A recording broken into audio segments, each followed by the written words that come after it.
Peace, peace, peace. Hey man, we'd like to say peace to all American Aborigines. This is Saha, man. Hey, we got a little late starting on some technical difficulties. I want to say peace to enlightened Aboriginal.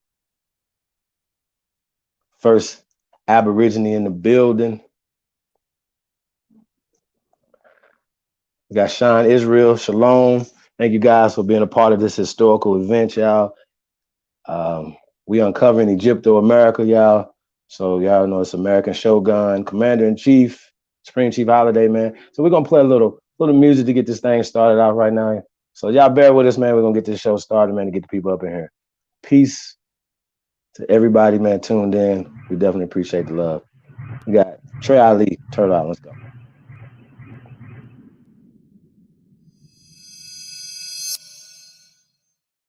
No peace. No peace. No peace.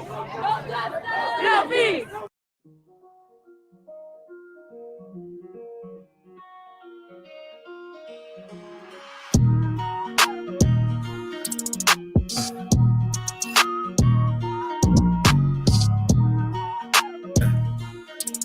Swear we gon' die every day. Swear we gon' die every day. They say Jesus gon' save us. Well, I know we die if we wait. I know we die if he can't. They tell us we black, but we ain't. Aboriginal, native, yeah, we gon' die every day. Cause we don't know where we came. We been here, lived here, open borders, got deported, fought for rights. Kidnapped, bitch slapped, blacked out, covered up, washed white. Drugged up, slugged up, beat bread, left for dead, fuck your life. It's all a plan, kill your man, take your land, slave your kids, rape your wife. Why y'all look so mad if all this shit I say is true? Why y'all look so mad if all this shit happen to you? White man quick to tell you was a slave, nothing before. But he himself only been free since 1840. On recording, I'm an ancient Egyptian from Atlantis, headed straight for Canada, that's Israel. Nothing fake about me, no capping rapping, I just fed the ink and I'm digital. No caveman, I'm original. Kentucky fried, extra crispy, wear a lot of gold cause my family history. I'm the guy to know, I bring death to history. Swear we gon' die every day. They say Jesus gon' save us. Well, I know we die if we wait. I know we die if he can't. They tell us we black, but we ain't. Aboriginal, native, yeah, we gon' die every day. Cause we don't know where we came. Swear we gon' die every day. They said Jesus gon' save us. Well, I know we die if we wait. I know we die if he can't. They tell us we black, but we ain't. Aboriginal, native, yeah, we gon' die every day. Cause we don't know where we came. Power, only respect power. Respect power. What's been said can't be said no louder. Stand for something, no, you die a coward. They bombed our churches, set our kids on fire. Police keep erasing cause they backed up by the nation. Nation ain't complaining cause the Indians still hanging. Comanche, Sioux, Apache, ain't no history in blackness. No reason for that chatting if you bitch up when it's action. AR on my body, tell the bro to grab the shot and loading up that new edition. Finna hit him with this bobby. I can't shoot the shit, but 30 shouldn't miss. 54 races, 100 for his click. Anytime in prison, they don't want the shit. They don't want the problems. Snitches get the stick. Talking all that hatred, end up running like a bitch. Quick to call the laws, quick to play the bitch. Swear we gon' die every day. They said Jesus gon' save us. Well, I know we die if we wait. I know we die if he can't. They tell us we black, but we ain't. Aboriginal, native, yeah, we gon' die every day. Cause we don't know where we came. Swear we gon' die every day. They said Jesus gon' save us. Well, I know we die if we wait. I know we die if he can't. They tell us we black, but we ain't. Aboriginal, native, yeah, we gon' die every day. Cause we don't know where we came.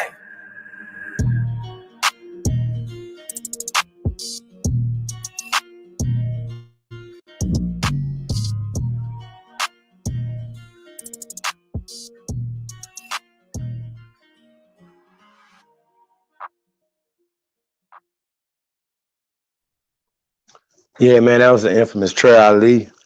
Yeah, man, we're gonna keep this thing going, man. We're sharing the link, man, with the people. We definitely appreciate everybody, man, that's tapped into this historical event. We're gonna be making some historical announcements tonight, man. So we want to let people get on in. We're gonna play another tune. Play another tune, y'all. While we let the people get up in here, I'd say peace to all the American Aborigines, North, South, Central, and the conjoining islands, you know what I'm saying? as well as all the righteous people around the world. I want to say peace and thank you for tuning in, man. We definitely appreciate you guys. Like I said, we are really building over here, so we're going to be sharing some stuff with you guys tonight. Little sneak peek. So, along with the lecture tonight, it's called Egypto America Uncovered by yours truly, your Sahab, Commander in Chief, Billy Goat. Is in the building, guys. I want to say peace to everybody, man. Like I said, we definitely appreciate everybody, man, and tapped into this historical event tonight, y'all. So, hey, man, peace and love to everybody. Definitely appreciate it. Hey, like I said, we got some stuff to come tonight. So be on the lookout for that, y'all. So historical event. We're gonna be doing some giveaways tonight by a lot of your favorite American Aborigine businesses. But right now we got the infamous Trey Ali. It's called Status. Let's get it.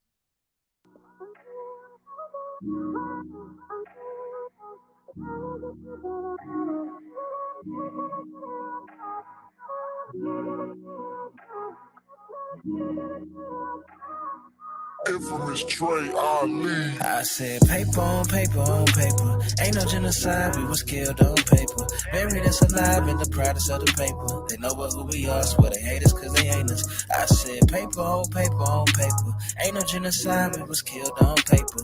Buried us alive in the proudest of the paper. They know who we are, swear they hate us cause they ain't us. I said gotta never die, never left us. Even though they took your homie, still behind you like a catcher. Life is like a doctor, everybody want their checkup.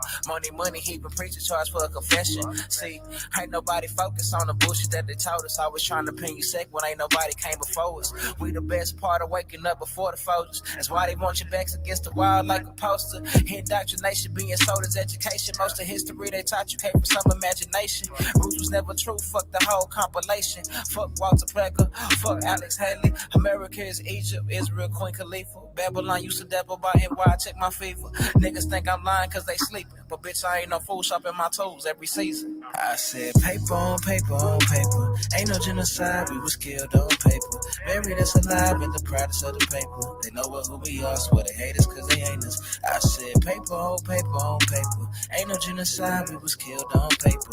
Buried us alive in the proudest of the paper. They know who we are, swear they hate us cause they ain't us. Guess I gotta start bad rapper, tell these niggas how it happened. Control is a goal, now you space like William Shatner. Technology's economy has overthrown your balance. Now your headaches come from waves, microcells up in your atmosphere. Fears how they take you, they spike you for being active and questioning all the requisites made to prevent disasters. Clearing out the Turkish dreamer, talking to the past. I got the online tithe and it's survival for the masses. They never loved our classics, but bite off our originals. Reclassify your favorite rhymes the way they did the Seminoles. I'm so black pride that my inside's purple. If the world had never died, they probably never alert you. You need to venture out and stop sticking the circles. Strength in numbers react different to curfews. The movement not perfume, the streets ain't gold. Our summer so cold, we left the fall on froze. I said paper on paper on paper. Ain't no genocide, we was killed on paper. Buried us alive in the proudest of the paper. They know who we are, swear they hate us cause they ain't us. I said paper on paper on paper. Ain't no genocide, we was killed on paper.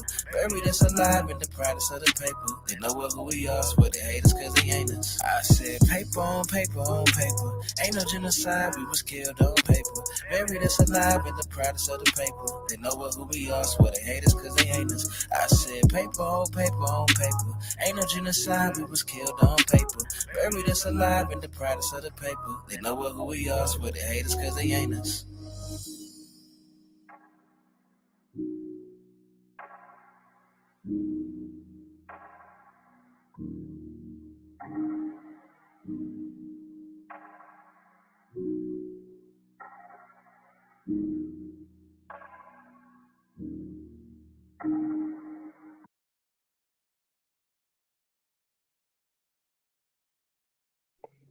Yeah, man, that's the infamous Trey Ali. It's called Status, man. Paper on paper on paper. Wasn't genocide. We was killed on paper. Buried us alive and deprived us of the paper. They know who we are. They hate us because they ain't us. Sheesh. He should get a Grammy just for that. You know what I'm saying? Shout out to Trey Ali, man. That song before that was Turtle Island, man. The infamous Trey Ali, man. I've been on the lookout for Cowboys and Indians, man, coming for 2021, man. It's going down, y'all. Hey, man, like I said, we got some other some great historical announcements to make tonight, y'all. So we're gonna keep going, keep this thing going. This American Shogun, Commander in Chief, Egypto America Uncovered, man. By Billy Goat. Hey, we getting it in, y'all. Like I said, shout out to everybody, man, that hold us down, man. You know, we start a little early. You know how us black people are, man. We always gotta. It's always gonna be trying to be some glitches in the matrix. There's always some stuff, man. So we said I got an echo, huh? Let's get that fixed, yo. Well, no technical issues today. We got a little Yost in the building. Libra Sun, peace to the guys, man. Definitely appreciate you guys coming through. Yost, yeah, as usual, man. You always supporting, man.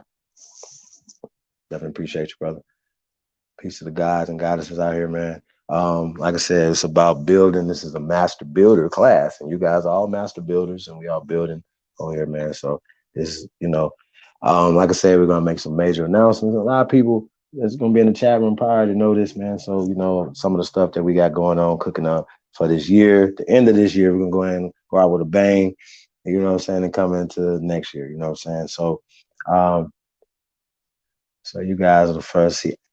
Young Kobe is into the building. The young phenom is in the building. Y'all, Aboriginal TV. Peace to the God, man.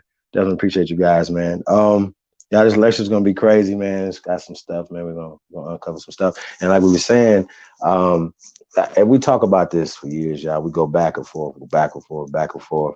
And a lot of times, man, we hit a dead wall, man. We had the brother, we were smoking in that Robert Rand pack last night. And brother came through, and it was interesting, the conversation, y'all, but it was needed because a lot of times, a lot of our people, we still have these debates within the so-called Aboriginal, Indian, or Moorish or Negro community, right?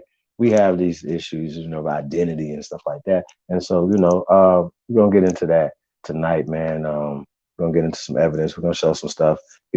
I say this, man. A lot of these things, when it comes to bricks, what I'm saying, foundational pieces and stuff like that. I want to say we're going to dedicate this show tonight. Damn. Hey, besides Libra, do everybody else, I got an echo? Anybody else got an echo? We're going to fix this echo, y'all. Hold on a second.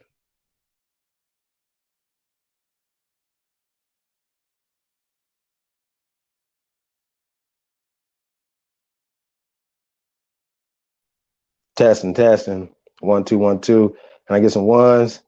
So is a 1 if you're hearing the echo, or 1 if we good over here?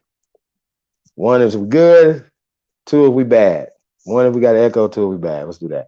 1 if we good, 2 if we bad. You good, yo? Okay. Libra Sun. You might have 2 devices open or something on there, brother. Yeah, I think we're good over here. Hey, we got Chicken Hominy Roots is in the building. Peace, goddess. Definitely appreciate you guys, man, tapping in, man, and supporting the real, man. We definitely appreciate it. And like I said, man, we're not gonna let you down over here, man. So just gonna let you guys know that. And peace to the guys, man. We definitely appreciate you guys, man. Coming through. We want to dedicate this lecture tonight, all right, to the great.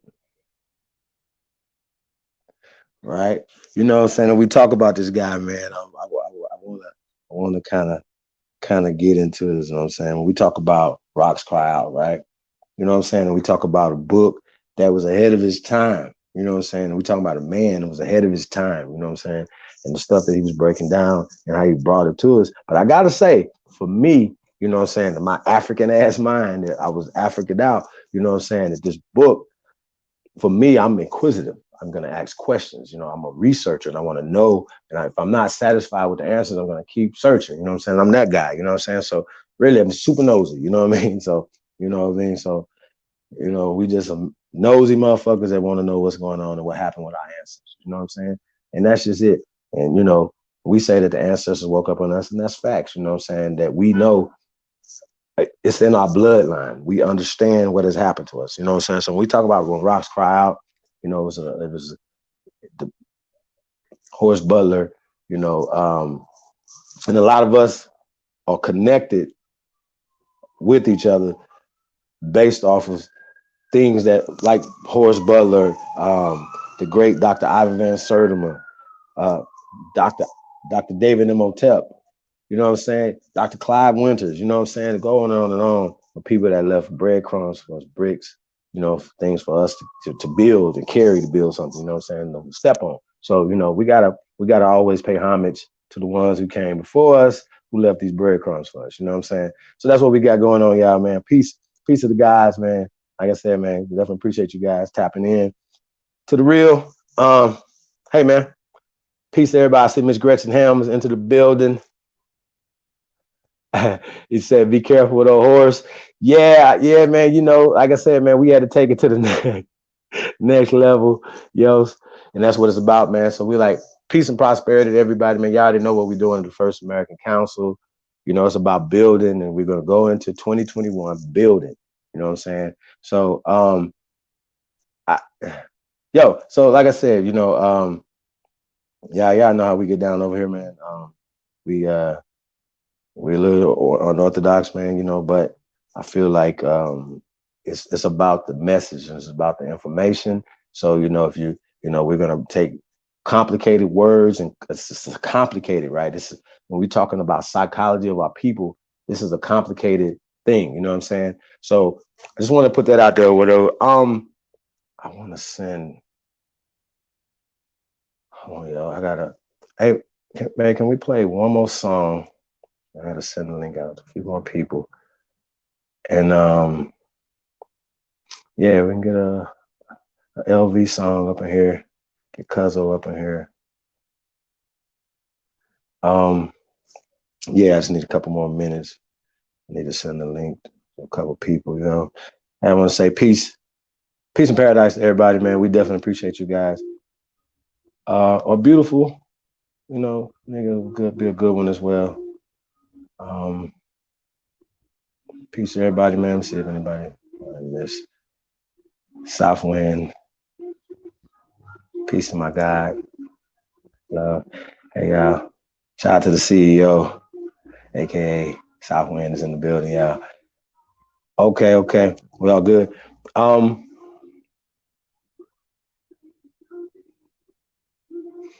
Yeah, let's get one more. What that got going on there?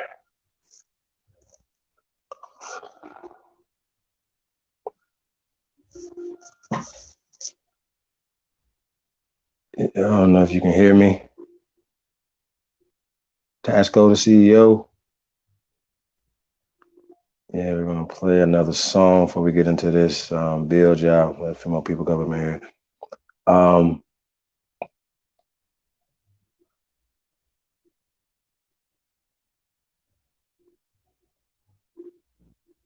Hold on one second, y'all.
I'm back, y'all.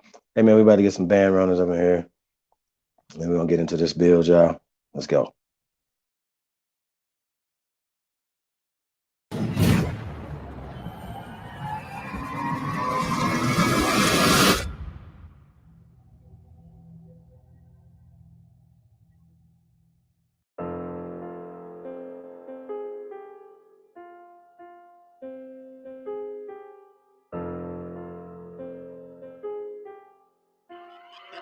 Back,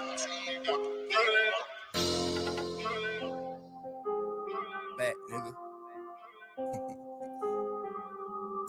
Nah, I ain't never went nowhere though. Bear on the shit. Fuck it. Y'all nigga know what it do. Still a big dog, you. Still a make a nigga big too. Yeah, still that dude. Everything still everything. Ain't shit changed but the change. And you know the squad the same.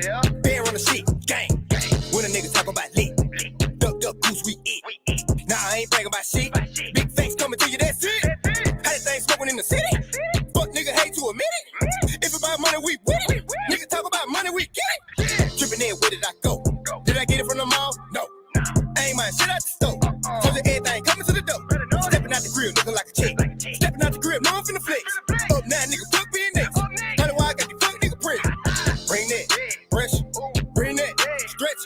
Who said I don't get money no more? Tell them I don't get money no less. Like I said, boy, still that nigga. And you still can't do shit with him. Y'all think Mr. LV hard? Hey, wait till you meet Godzilla. I know, you know, why I, hey, 4 quarter, good shit, big man, little big truck, you a pickup, let's step in your lane, let's be, order, mafia, gang,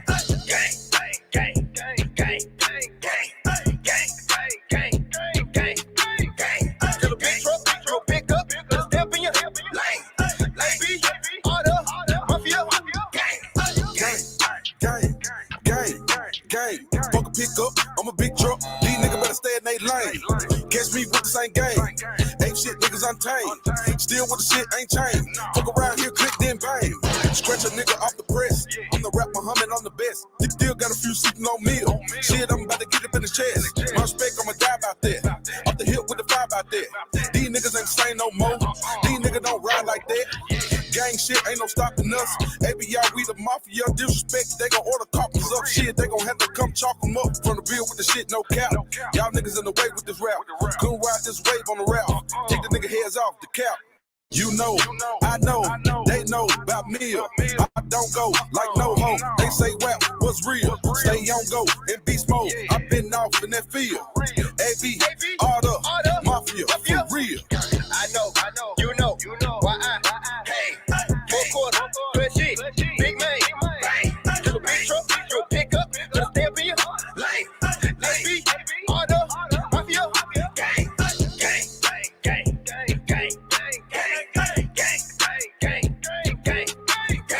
little big truck, you a pickup, let's step in your lane, let's be, order, mafia, gang. Big racks in my pocket, band runner shit, that's how the game do. R. Kelly plus Usher, I fuck your bitch, now we got the same boo. I was down on my ass, that came up, now I'm acting brand new. Did this, did that, now tell me something that a young nigga can't do. Folks who want walk in with a bag, like in the front of a glass. Big choppers got a whole lot of mag, yeah, like I'm be lad. Big drip got the fuck nigga mad, yeah, I'm get to a sad. Hit my side bit with that like a money bag. No brakes, all gas, I'ma do it like the dad. Give it to me like I'm Stoudemire, throw it back like she Nash. Bankroll spinning Audemars, fuck it, I'ma get it bad. Bankroll spinning Audemars, fuck it, I'ma get it bad. Bear on a. Yeah, you know when it's me, nigga. Fuck you and them niggas that be with you. Throw some shots and pull off of my vehicle. Don't think I won't do it on feet, nigga. Hit you up like you 3 in the key, nigga. Ain't no gang when you talking about we, nigga. Bear on the gang, we deep, nigga. Hey. I know, you know, why I, hey, 4 quarter, good shit, big man, little big truck, you a pickup, let's step in your lane, let's be, order, mafia, gang,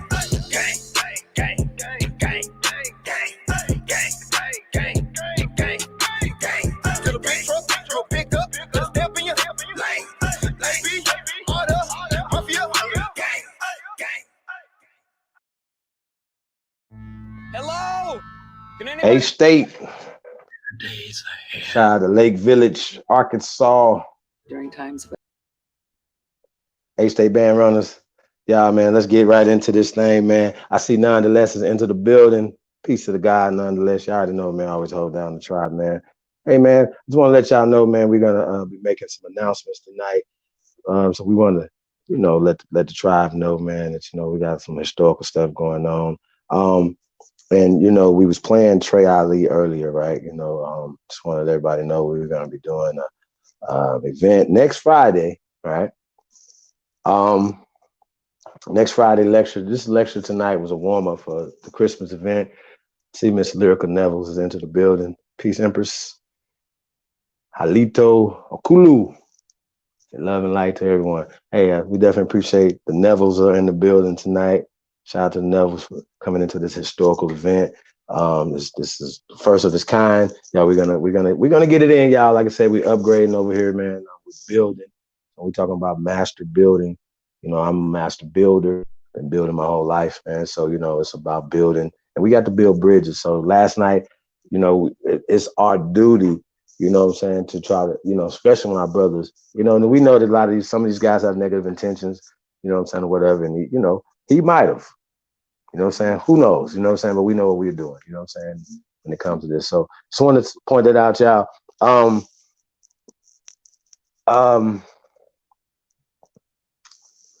So Horace Butler, right? So we want to say salute to Horace Butler and Rocks when Rocks cried out or whatever. And we're just going to kind of get into some, you know, the first part of this lecture. You know what I'm saying? We just go ahead and get into this thing, y'all. You know, and we want to pull up some images. Yeah. So hold on one second, y'all. We're gonna get into this thing. We get into this, man. We're gonna take our time with this, y'all. We all family, man. Let's walk through this thing. This is very important.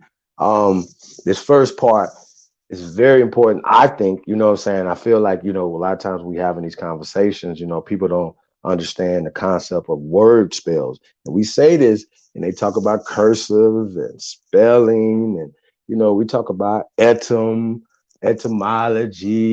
and all these other things, right? You know, well, you know, before we, you know, get to some of these words, you know, we got to break some of this stuff down. You know what I'm saying? When we talk about the concept of etymology, right? It's the study of words and the origin of words, right?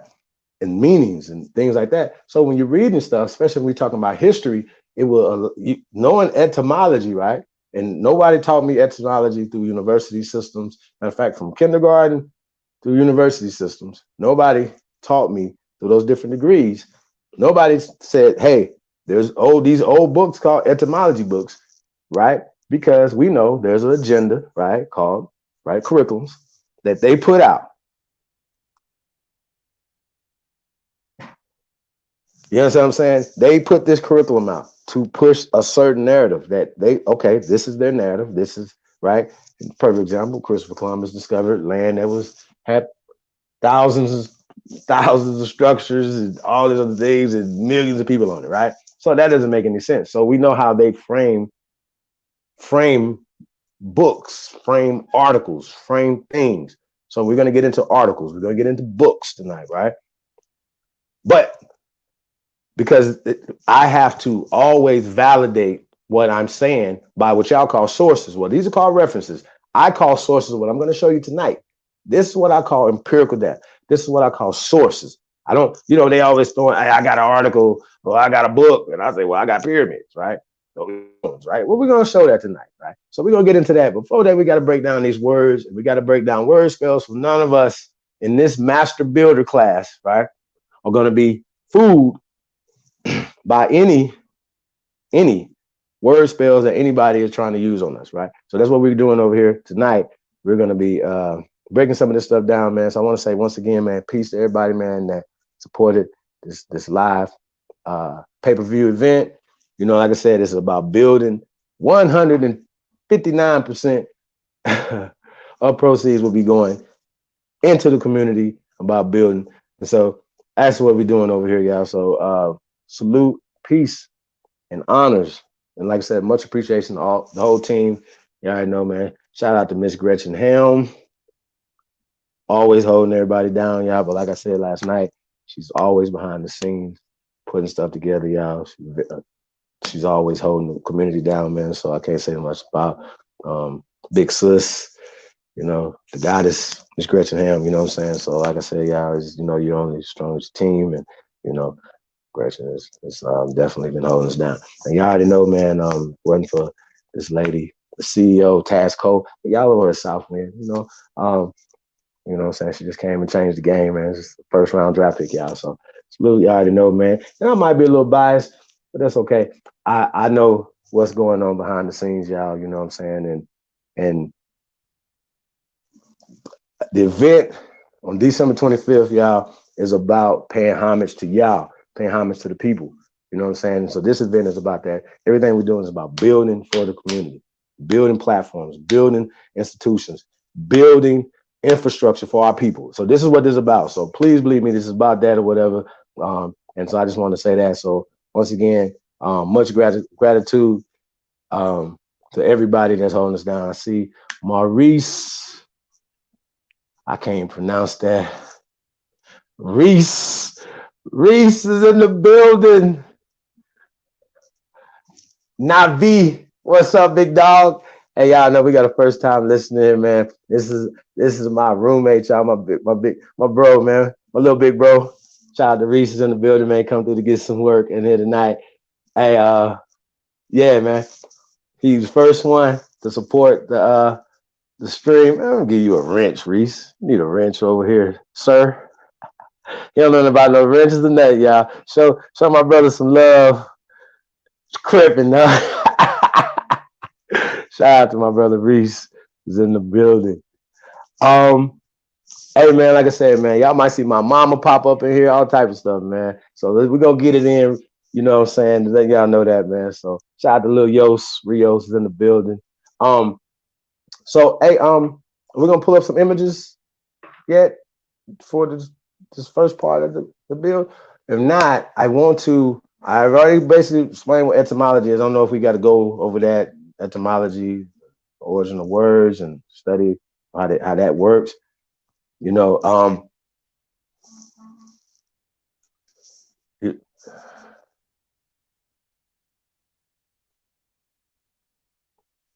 hey, let's get it. I want to say shout out to my little friend. We got our producer over there. She's putting in work. Shout out to Rudy. Yeah, so I'm definitely y'all gonna get a real reaction right now. I'm really excited, y'all, to see these visuals and stuff, man. So really excited. So you know what I'm saying, Doc Holliday presents American Shogun. Y'all know what it is, man. Commander in Chief, man. We going over Egypto America, right? And we uncovering this, right? But we got to break down these word spells first, right? Okay. We got to break down these word spells, okay? So let's get to this, you know what I'm saying? This first chapter of this is called word spells, okay? You know what I'm saying? I already broke down what etymology is, so we're just gonna get into these words. You know what I'm saying? I want people to understand what we're talking about. Egypt, right? Where does this come from? What does it mean? Because a lot of times people say, well, you guys are talking about Africa, or they were talking about Africa. But no, we want to break this down to understand what these words mean and what these people are talking about. And once again, you know, are we talking about a geographical location in what is called Northern Africa now? Right? Or are we talking about a civilization, customs, descriptive term of people, right? Now we understand that. So let's click on to, word Egypt, right? Because that's the big word everybody's up in arms about, right? Egypt is one. It's not indigenous to the continent of Africa. Okay, so let's click on etymology of Egypt real fast. Let's break this down in this first chapter, y'all.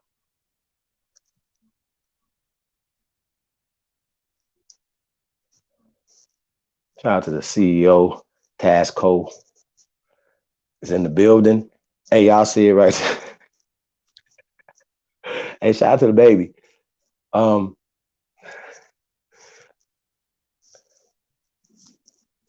So yeah, so we're gonna pull up the etym of Egypt, yeah. So let's get to this. Peace to the guys, man. We definitely appreciate everybody tuned in, man, supporting the real. We appreciate it. We're gonna get to this thing, right? Okay, let's go. So we got Egypt, okay? Now this says Old English, Egypte, right?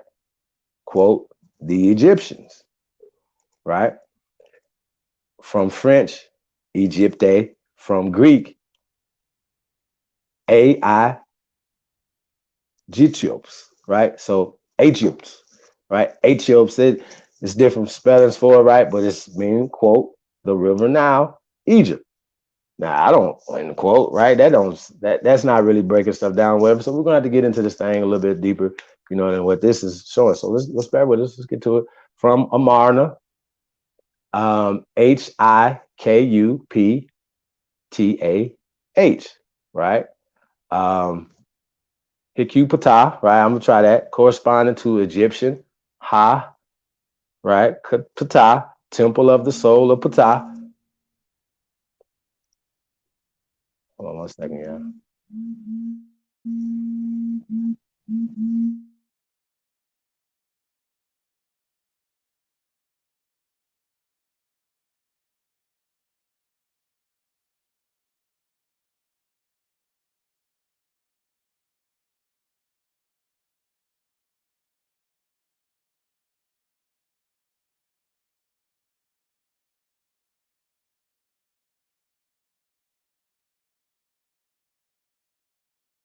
Okay, yeah, I can see this better now. Um, Temple of the soul of Ptah, right? So the creative god associated with Memphis and the ancient city of Egypt, right? So they're talking about, Egypt, whatever. Can we keep going?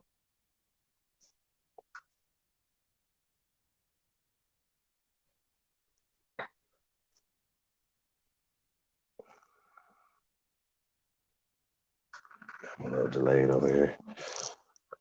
Strictly one of the names of Memphis, it was taken by the Greeks as the name of the whole country. The Egyptian name, Kemet, Kemet, means black country, possibly in reference to the rich delta soil. The Arabic is Misr, which is derived from Mizraim, the name of the son of biblical Ham. Now, I want to point out, right? They're going to get more into this. Oh, my God.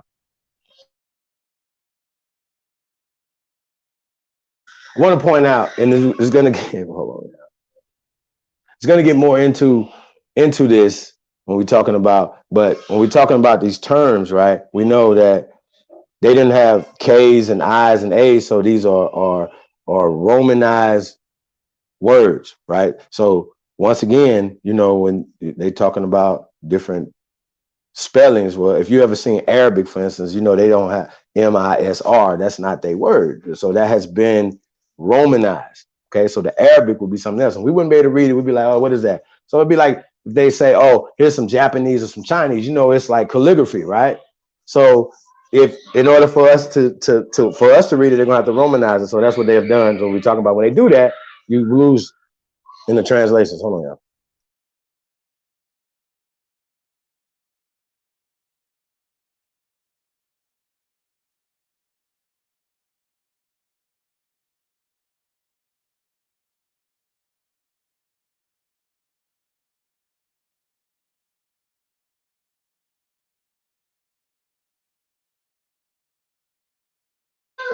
Yeah, we got some natural light going on over here. Hey man, peace to everybody, man.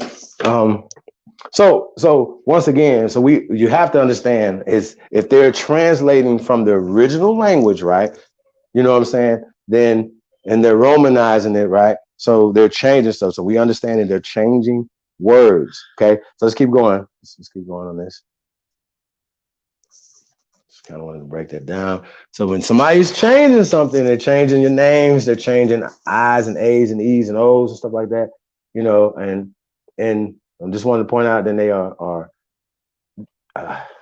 naming things after the son of the biblical Ham. So you kind of understand where all this is coming from. If you understand the Christian, the Kabbalist takeover, the Zionists, and how they're using language and how they're changing stuff over. So let's keep going right here. It says Egyptian Egyptology. Right. I just want to point out that gypsies, right? The term gypsies is short for Egyptians, right? Just the descriptive term of darker people, right? So you do not Notice they never, they using Northern Africa as example, right? But they're telling you that that was brought there by the Greeks, right? And so we're talking about Aeos. We want to get these terms. So a little so I want to get into Egyptios. So I know we can pull that up. Yeah, I don't know if it's in there. Um, the Greek of it, Ethiops. Hold on a second. Yeah, it's coming. And we got to get into this word because into the Greek of it because it's not going to make sense unless we break this down. So we're going to have to get into the depth of this. This is going to be a little in depth part of it. And breaking down these word spells. And we went into master last night, how they made us believe, that they were the masters. We the masters, and we're gonna make them kiss our shoes, man. So kiss our Converse, or how we would say, kiss our gold bottoms, man. Go kiss these gold bottoms, y'all. Hey, if y'all haven't know, man, y'all have to check out AmericanAboriginalShoes.com, man. Support the real, y'all. Go check out this son, what he got going on over there, man. He's designer, the mind of the designs over there, man. So we're gonna probably be seeing a commercial tonight too, or two from over there at American Aboriginal Shoes. So shout out to him, man. Oh yeah.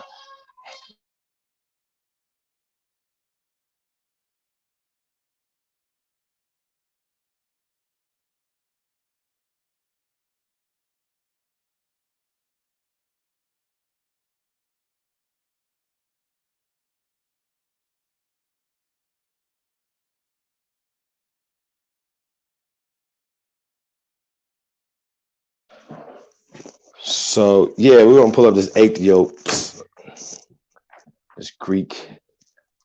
Um, I wanna break that down a little bit more, yeah. Pull it up right here, but I want y'all to see it. Um,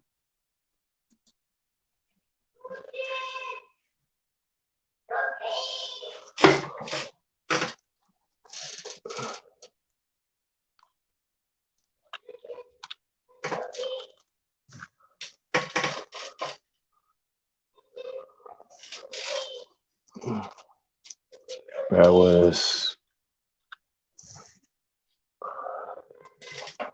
We want to get to the Greek of it. There we go. Right here. Yeah.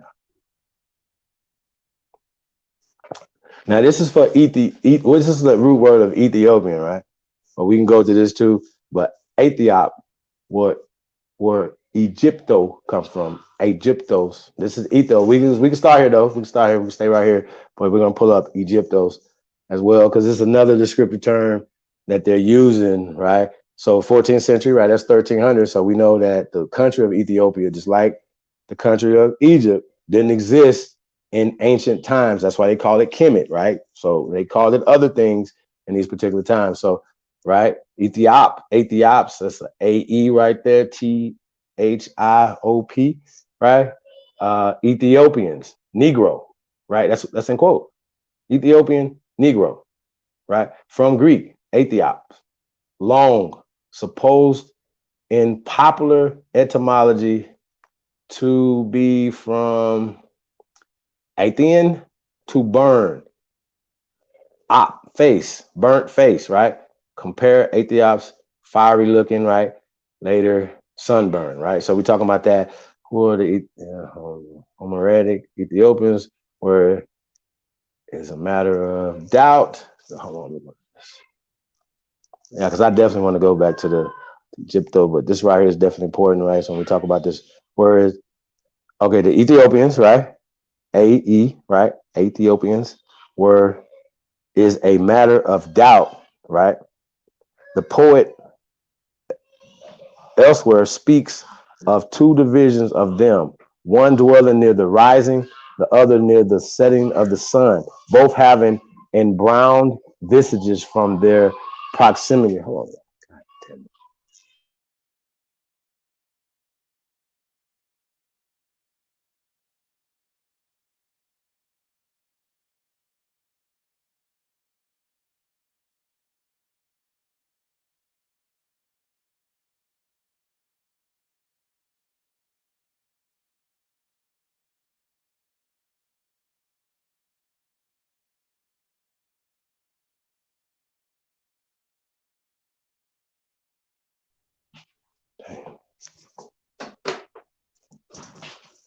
All right. Who the Homeric Ethiopians were is a matter of doubt. The poet, we're talking about Homer, right? We're talking about Homer. The poet elsewhere speaks of two divisions of them, talking about the Ethiopians, right? One dwelling near the rising, the other near the setting of the sun. Both having embrowned visages from their proximity to that luminary, and both leading a blissful existence because living amid a flood of light and as a natural concomitant of a blissful, all right, keep going, of a blissful existence because living amid the flood of light and as a natural, I don't know what, concomitant of a blissful existence, right? Blameless and pure and free from every kind of moral defilement. That comes from Charles Anthony, note to the first, quote, the first 6 books of Homer's Iliad, and that's 1878, right? So now, a lot of times when we're talking about Greek history, it is called mythology, right? So mythology, you know what I'm saying, a lot of stuff, you know what I'm saying, that you get in as well as like Christian books, stuff like that. So a lot of stuff that we believe in comes from the Greek mythology. So just think about that. So understand that from that perspective. Yeah, I want to hold on, I want to pull up this Egyptos, Egypt, man. Egyptos, what does it mean? Because we gotta pull this up, y'all. It's very important that we get this in, yo. We gotta get these word spells. We gotta know what we're talking about.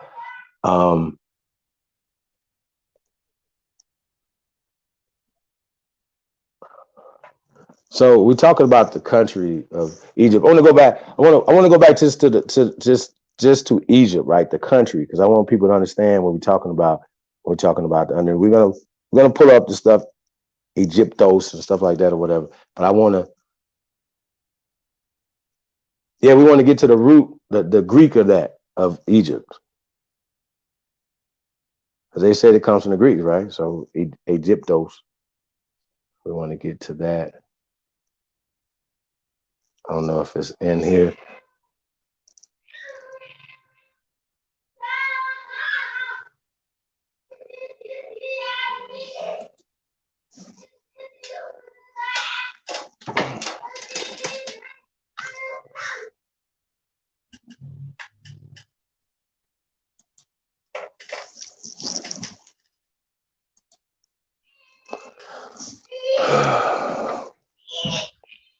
Oh yeah.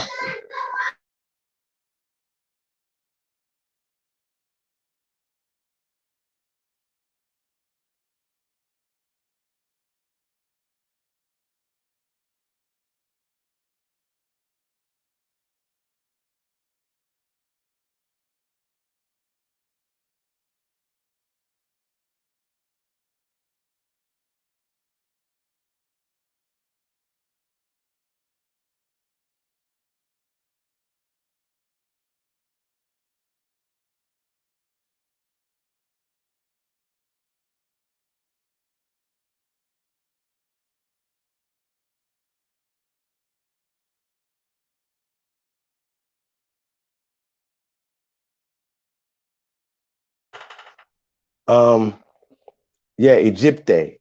We want to go to the Greek of hold on, I want to go to the Greek, the AIG.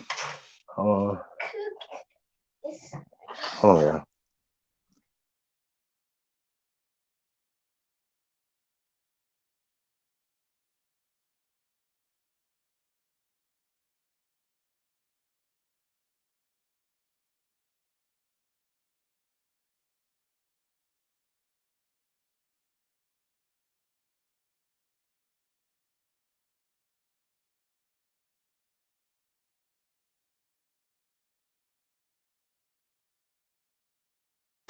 We're gonna pull up Egyptos. AIGYPTO.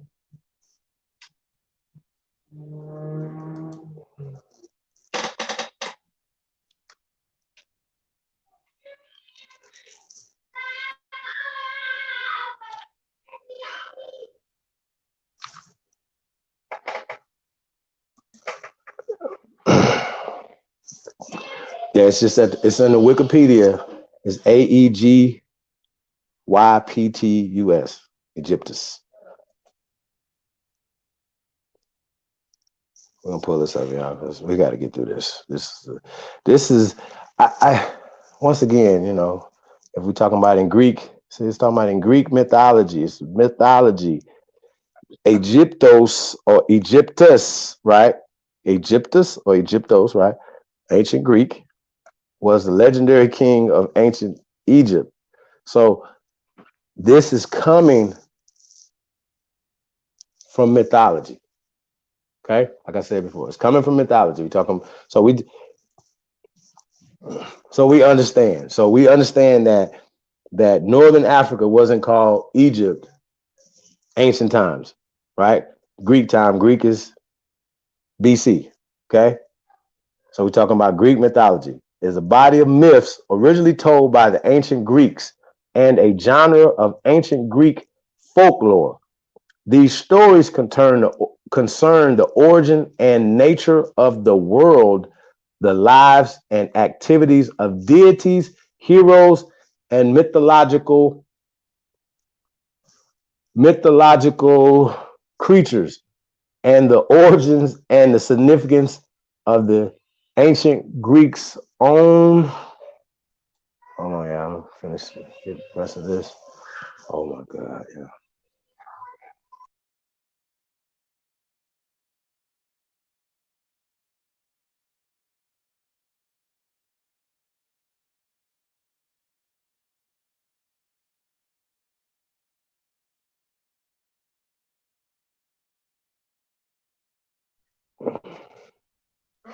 So, hold on, I'm trying to. No, that's not it. Okay, hold on. Mythology. Let's click on it. Okay, mythological creatures. Okay, so and the origin and significance of ancient Greeks' own cult and ritual practices. Okay, so a lot of the stuff that these stories and stuff are just mythological stories, but they're changing names and changing the stories and writing themselves in history, right? Modern scholars study the myths to shed light on the religious and political institutions of ancient Greece and to better understand the nature of the myths making itself. Now we gotta understand that politics is ran by religion. So I believe so. He was talking about the Pope and why the Pope is so important, stuff like that, whatever, because this is how governments and stuff is established through the religious orders. You know what I'm saying? So that's what we're dealing with. We're talking about that. So religious orders to that effect, So let me get out of this Greek mythology. Back to so we're talking about Egyptos was okay, so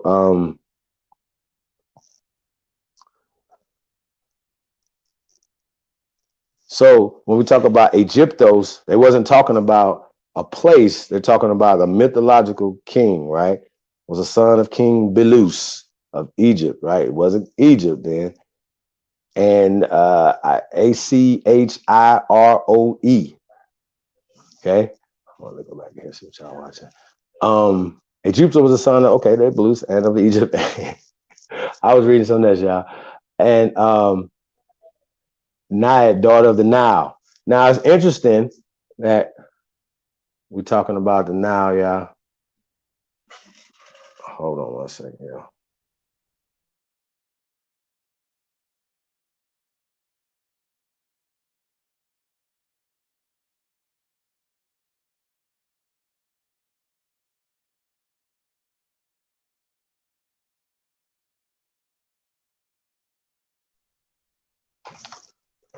So we're not talking about an ancient time Egyptos as a place. We're talking about the son of King Belus. Okay, so we're going back and forth on that. So it was called Kemet, dark land, dark soil, or whatever, and saying that they are transposing and writing words back into time, right? So just like the daughter of the Nile. Okay, well, what are you talking about now? I think we kind of, I don't know, I think we went through Egyptos, right? I want to pull up Egypt. I want to pull up Egypt. right? Just the Egypt of today, right? When was it started and stuff like? Because people might not believe it. So let's go to Wikipedia and find out. Let's go see. Hold on one second while we change this over, y'all.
Okay, y'all.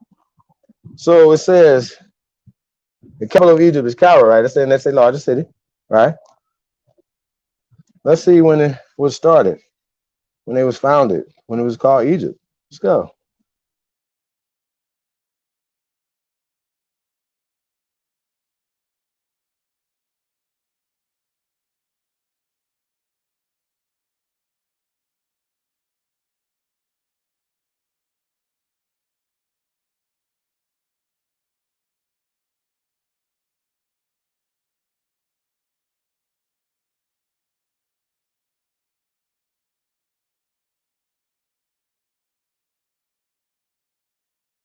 Okay, yeah, I think we passed some stuff like when it was founded and stuff like that. Can you go back?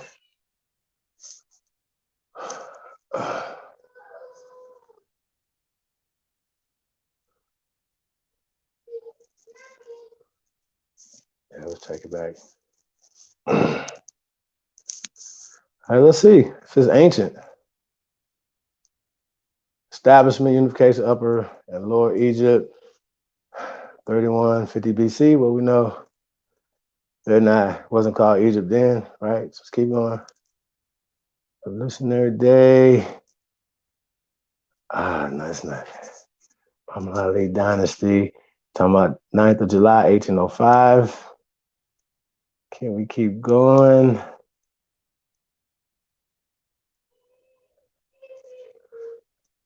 Nah. I think it's down in the history of it. Hold on, you see the Arabic writing right there though? Hold on. Look at this Arabic writing right here. I want y'all to see something real fast. We're gonna like when they'll show like besides Egypt, they'll show the Arabic writing and shit. You know what I'm saying? So we know it's not saying Egypt even right now today. So they wouldn't call it Egypt. It's not called Egypt today. So just understand that. We're gonna get into this right here. Come on. Arabic is the sole official hold on, y'all.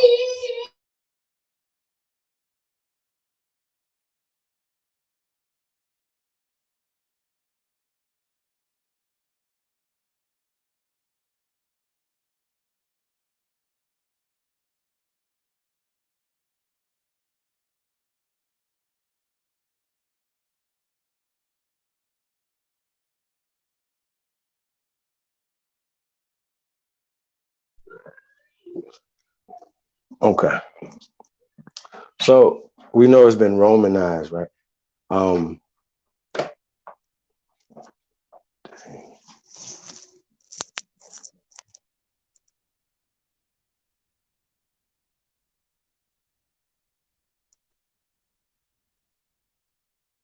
Okay. Yeah, I'm reading right here. Hey, can we keep Arabic is the sole official language, right? Literary Arabic is the sole official language. Egyptian Arabic is the spoken language, right? Other dialects as a minority language are spoken regionally among the people of the ancient Near East. Only the Egyptians have stayed where they were and remained that way, although they have changed their language once and their religion twice.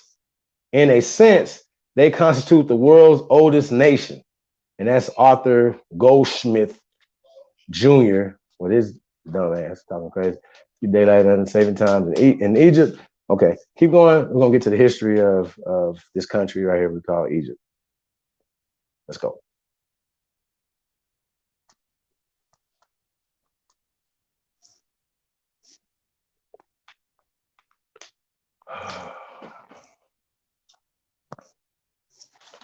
I don't know why. So on my end. Hold on, you passed it. Right there, it's giving the history of it. Can you go back? Yeah, you gotta go back. Just a little bit.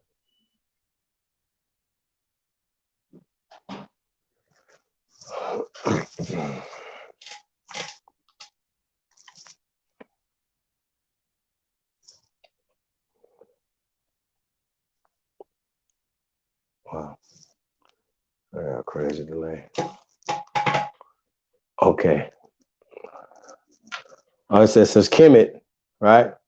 Which, the ancient Egyptian name of the country was KMT, which they say means black land, literally referring to the fertile black soil of the Nile floodplains, distinct from a DESHRET, and they spell it DSRT, right? Which is Romanized still, or Rudland, Redland, Ruddy land, which red goes back to brown. Okay, it's a descriptive term of the people of the desert, right?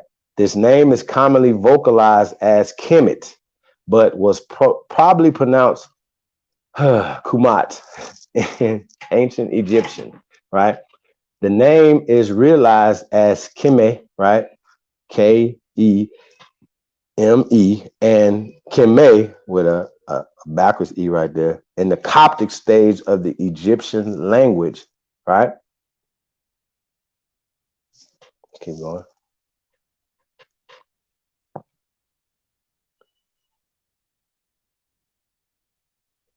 And appeared in the early Greek as Kema. That's Khemia. But notice in the Greek it's a X and a N right there. Y'all see that Greek right there? That's Greek. This is X. This is a N. This is some type of Y right there, backwards Y. And that looks like an I. That looks like an A right there, right? But that don't look like Kemia, all right? That don't look like Egypt right there, right? So just you getting a Kemia right here, the Khemia right there is Romanized. Another name was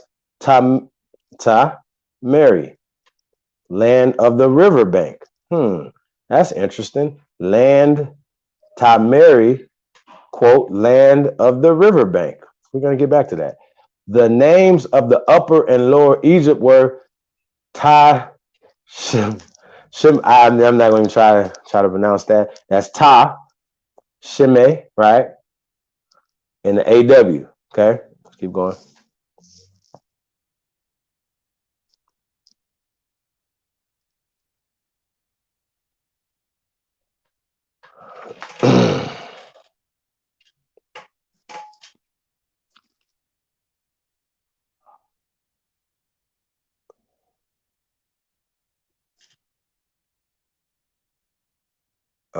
Okay, so it says the name of the upper and lower Egypt were Ta Sheme AW, right? And it's TSM and then the W, right? And it's Sedgeland and Ta Mehu. So, and that's Northern, respectively, right? So we'll get to the history of it. Yeah, let's get to it. This is important. This is important. The history of this is important because it's not called Egypt, right? This is they're just describing it today in these terms, but obviously you're saying it's called something else. So he said the prehistory and ancient Egypt. Main articles: prehistory Egypt, ancient Egypt, right? There is evidence of rock carving along the Nile terraces and in the desert oasis, right? Keep going.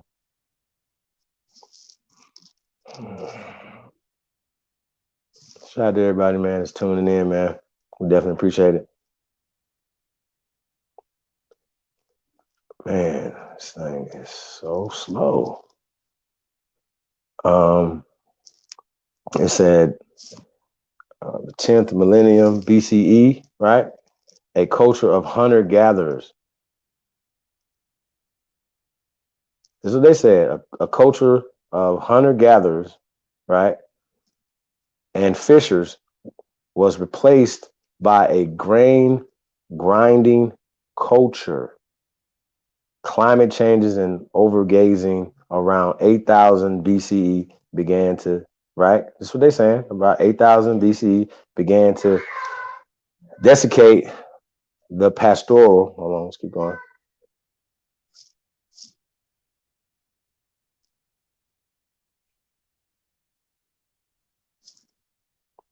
Hold on, still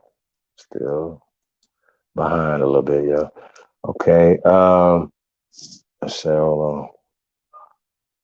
Well, let me see. They began to desiccate the pastoral lands of Egypt, forming the Sahara. Early tribal peoples migrated to the Nile River, where they developed a settled agricultural economy and more centralized society. By about 6,000 BCE, a Neolithic culture rooted in the Nile Valley, right? During the Neolithic era, several pre-dynastic cultures developed independently in Upper and Lower, right, Egypt. Check this out. The barbarian culture and the successor Nagada series are generally regarded as, all right,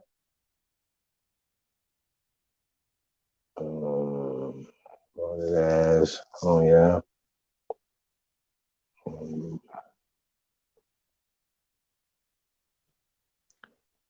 precursors. Oh, yeah. Oh, I'm got lost, y'all. Egyptian precursor to the dynastic Egypt, the earliest known Lower Egyptian site. I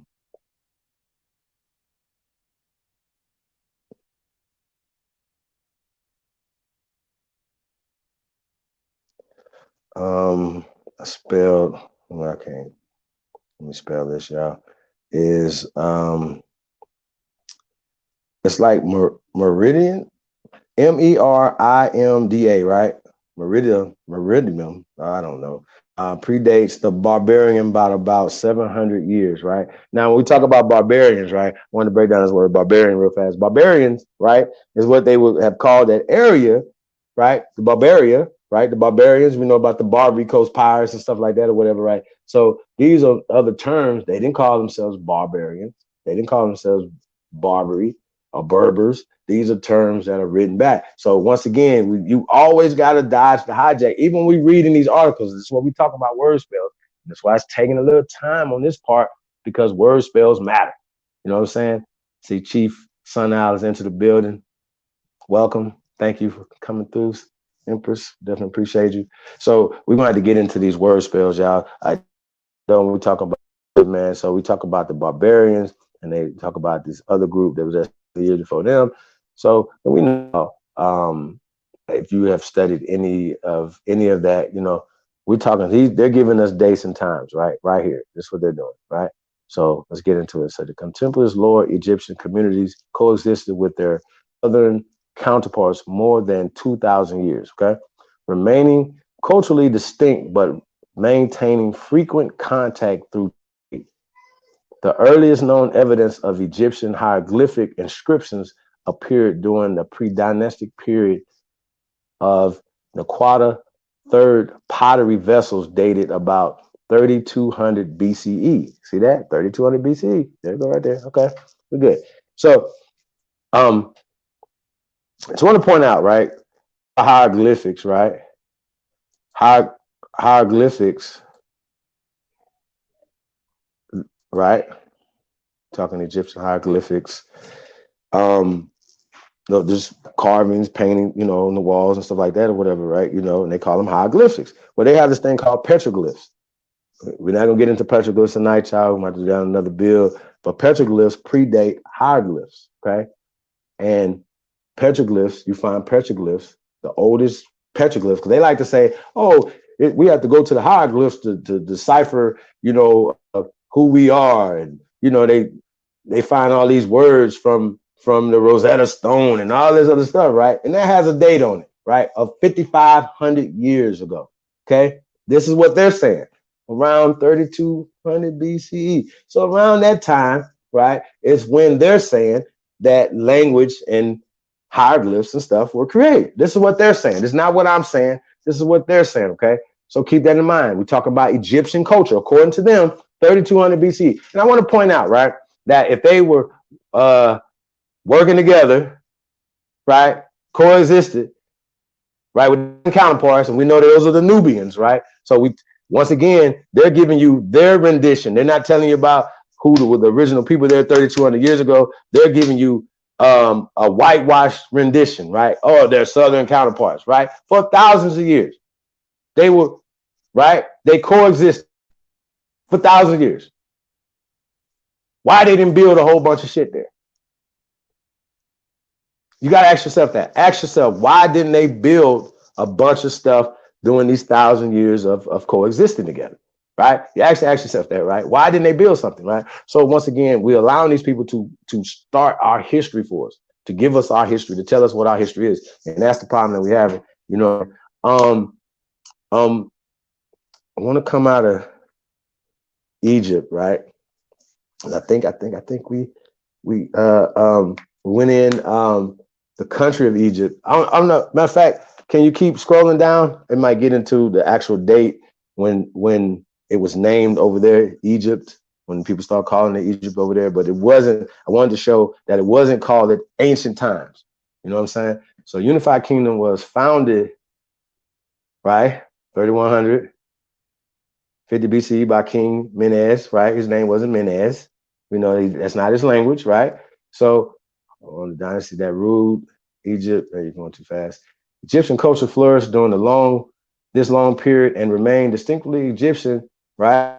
Egyptian in its region, religion, right? Oh, right here I didn't pass that. I'm done. All right. The Egyptian culture flourished during this long period, right? Remember the thousands of years that they was working together, right? But they wasn't calling themselves Egyptians. We know about the Nubians, we know about the Hicks and all these different people that was coming through this time period, right? So we understand this, right? Said they remain distinctively Egyptian. Now, if you were talking to a person like Jabari, he would break that down a little bit. He says words like Tamahu. He would say Nubians. He Cometics, but they would have never called themselves Cometics, right? So that's a whole nother conversation too. But that was their descriptive term of how they could describe the people that were on this burnt or dark land, right? And this is a descriptive term of the people. The people in the land are usually described one and the same. They're usually named one and the same. So people ask who we are, wherever you're from Tennessee, you're a Tennessean. You know what I'm saying? I'm a Mississippian. We're all Americans, but we can break it down, you know what I'm saying? So if you ask me what my tribe is, I'm from this land, right? So this is what we're talking about when we're getting into this build tonight, y'all. Like I said, we're just getting into it, man. I think it's really important that we break down these word spells. We're gonna break down a few more words. I know a lot of y'all already know this. Like I said, this is a master build class, but this is for the ones who don't know. Like the brother last night, Like a lot of our family members think like the brother last night. You had these same arguments with your blood relatives who got the same grandma and all these other things, right? Your blood relatives, right? So we have these same arguments with our people, man. So we got to understand that, right? So Egypt was set, the Old Kingdom period, 2700 to 2200 BCE, which constructed many pyramids, right? Well, they have 132 pyramids. So is that many? Could be. Most notably, the third dynasty pyramid of Dozier and the fourth dynasty Giza pyramids. Okay, Great Pyramid of Giza, right? The three, right? The first intermediate pyramid ushered in time of political upheaval about 150 years. Stronger now. We'll go up a little bit.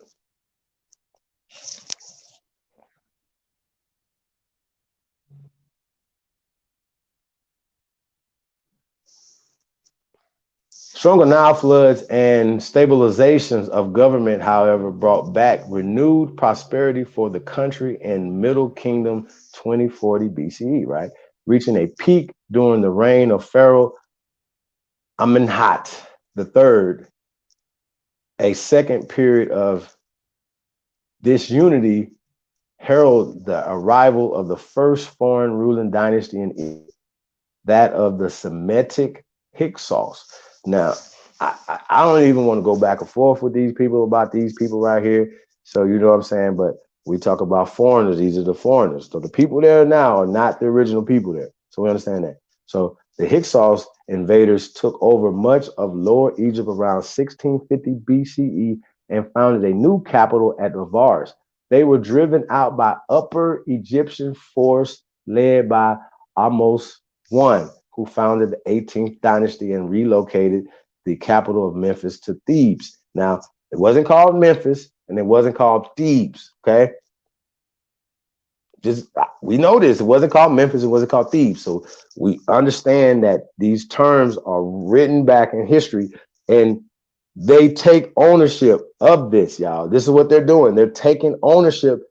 If we go to their schools and they're writing the books and they want you to think the way they programmed you. This is the curriculum. We want you to believe in that Egypt is called Egypt, right? Ethiopia was called Ethiopia in these time periods, whatever. Right? They want us to believe this, but it wasn't. Memphis wasn't the Thebes and all this. It wasn't called that because it's not their language. They don't have this language didn't exist 1650 BCE. So they're not saying this. They're not calling themselves Egyptians and they're calling themselves going to Memphis. They didn't go to Thebes. None of that. That's none of that shit they're saying. But because we believe the story that they're talking about, right? They're telling, here's the story. This is the story. You have to believe the story. This is the story. You believe the story, or it's no other story. This is what they're teaching. This is it, right? So once again, a way in the heart from the Book of the Dead, Nani, right? Okay. So we're breaking down. We're going on the kingdoms, right? So kingdom, right? 1550 to 1070 BCE began with the 18th. I'll keep going a little bit.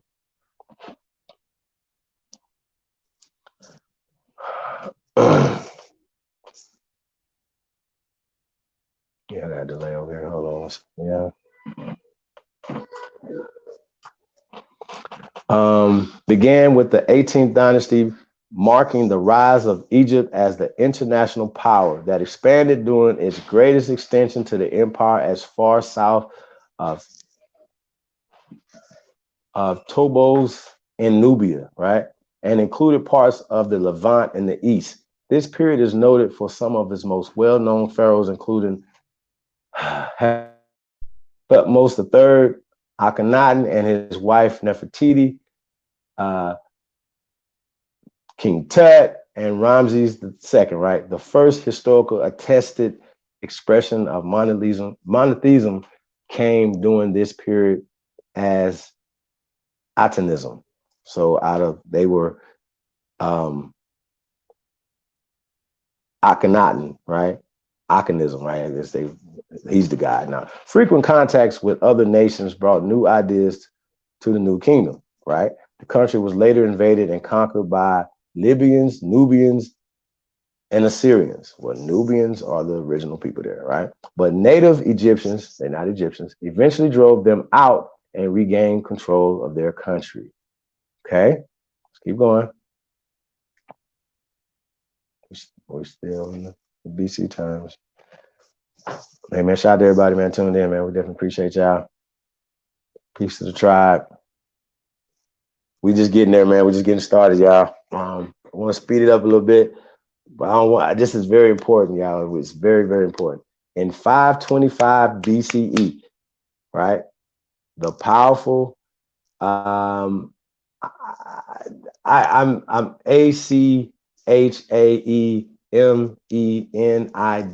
Persians led by Cambyses, right? And Cambyses the second began their conquest of Egypt, eventually capturing the pharaoh Psamtik the third at the Battle of Pelusium. Okay, keep going. I know this is boring, y'all, but we get into it. It's gonna make sense. I'm telling you, it's gonna make sense. The boring part is we're about to get to the good part, y'all. I promise. About to get to the good part. Stuff y'all want to see, right? So that guy, Cambyses the second, then assumed the formal title of Pharaoh, but ruled Egypt from his home of Susa in Persia, modern Iran. Right now, no, it wasn't called Iran then, but they let you know it's called modern Iran. Like they should say, hey, this is not called Egypt in the ancient times. This is the modern term for it. Like modern Iran, they could say it's modern Egypt, leaving Egypt under the control of Satrapy,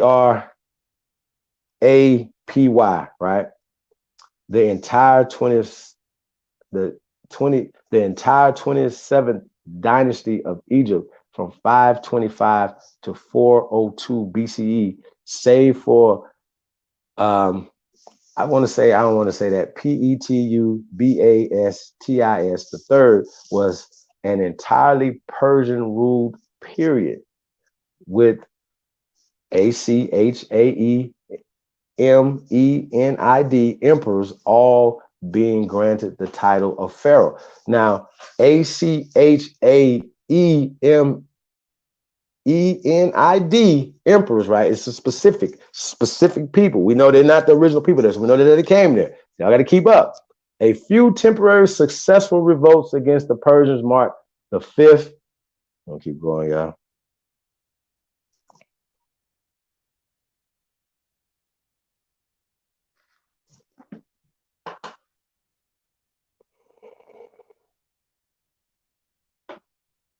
In this class.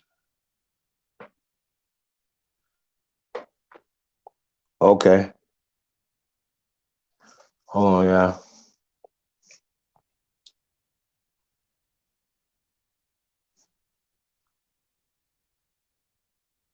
Successful revolts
Man, I think I was reading you. God damn. My bad, y'all. Okay, I'm gonna start. Shit. It said successful revolts against the Persians marked the 5th century BCE, but Egypt was never able to permanently overthrow the Persians. God damn. The, the 13th dynasty was the last native ruling dynasty during the Pharaonic epoch.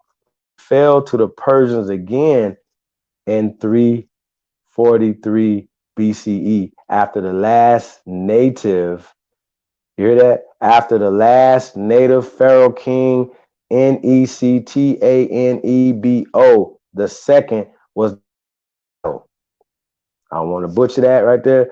This 31st dynasty of Egypt, right? Right? However, did not last long for the were toppled several decades later by Alexander the Greek, the Macedonian general of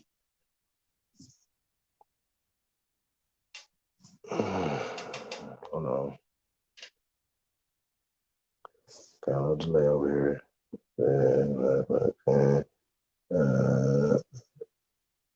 Macedon, Macedonian Greek general of Alexander. Ptolemy the first Soter, founder of the uh, Ptolemaic dynasty, right? Right? We know about Ptolemaic dynasty, right? So Ptolemy and the Roman Empire, right? We're gonna go. We got to go through this real fast, y'all. So we kind of know where we at over here. We master builders, so we ain't got to get bogged down in this right here.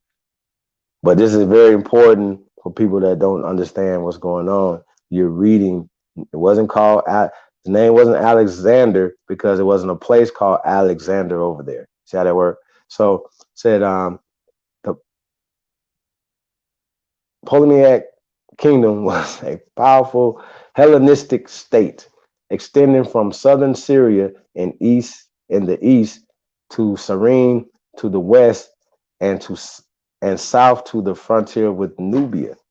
Alexandria became the capital city, right? Remember, there's no such thing as Alexandria there.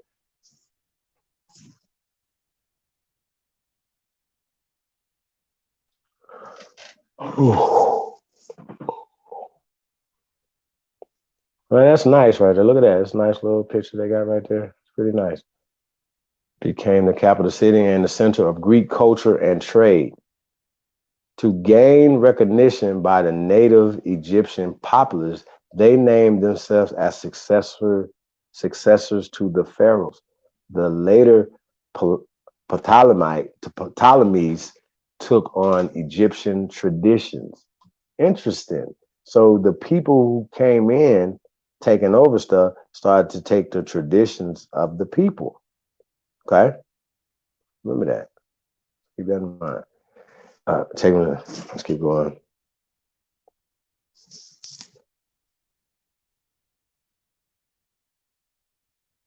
Had themselves portrayed on public monuments in Egyptian style and dress and participated in Egyptian religious life. Okay.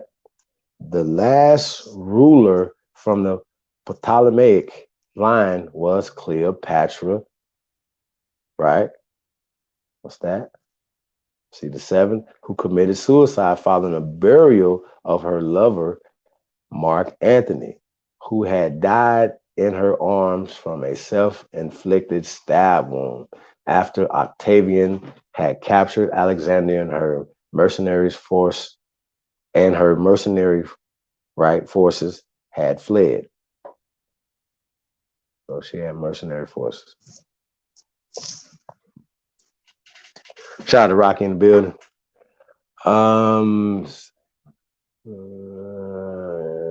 Okay. The Ptolemies faced rebellions of native Egyptians, right? They're not called Egyptians, often caused by an unwanted regime and were involved in foreign and civil wars that led to the decline and its annexation by Rome. Nevertheless, the Hellenistic culture continued to thrive in Egypt well after. Yeah, I gotta hear him get to this, y'all. We're going to get to it. We had to get to it. Let's breeze through this real fast. Let's go ahead and breeze through this. Okay, we know it's a Muslim conquest right there, y'all. Christianity was brought to Egypt by Saint Mark, the evangelist, in the first century. Right. So now we're in the first century. Keep going. You guys know about the Romans to the Byzantine era in Egypt, when a great number of Egyptians, Christians were persecuted. Right. So we know that they're they're creating things now over there. Right. Let's keep going.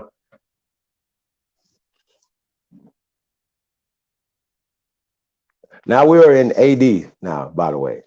Common Era 451, right? So we got this Council of Chalcedon, right? Okay, now we talk about Coptic Church, okay? Coptic Church, the Coptic religion, right? So the Byzantines were able to regain control of the country after a brief cessation. I'll just spell it out. Sasanina, right? Persian, right? Cairo. That's the oldest in Africa. So I said, okay, that's our oldest mosque right there in Africa. Let's keep going. Okay, so the Byzantine Sasanian War of 602, 628, right, during which they established a new short-lived province for 10 years known as Sasanian Empire. I mean, Egypt, right? Sasanian Egypt until, okay, so it wasn't called Sasanian Egypt during that time, whatever, but we're going to keep going, right? So 639 to 642, when Egypt was invaded and conquered by the Islamic Empire by the Muslim Arabs. When they defeated the Byzantine army in Egypt, the Arabs brought Sunni Islam to the country. Early in this period, Egyptians began to blend their new faith with the indigenous beliefs and practices. Okay.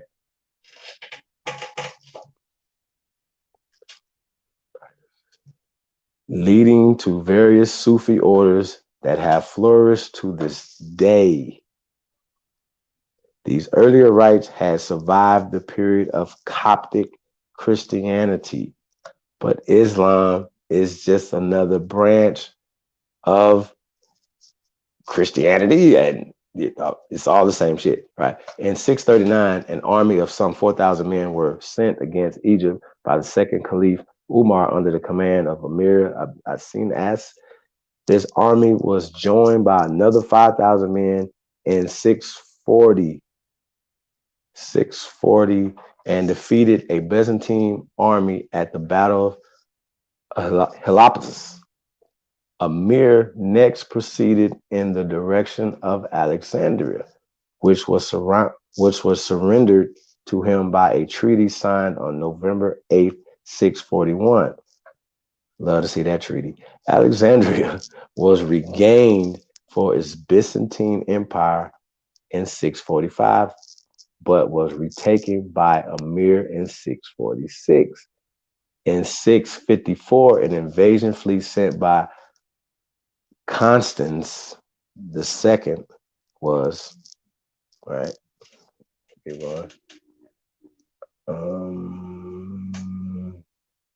Was repulsed. So the second invasion in 654 was repulsed. From that time, no serious effort was made by the Byzantine to regain possession of the country. The Arabs founded the capital of Egypt called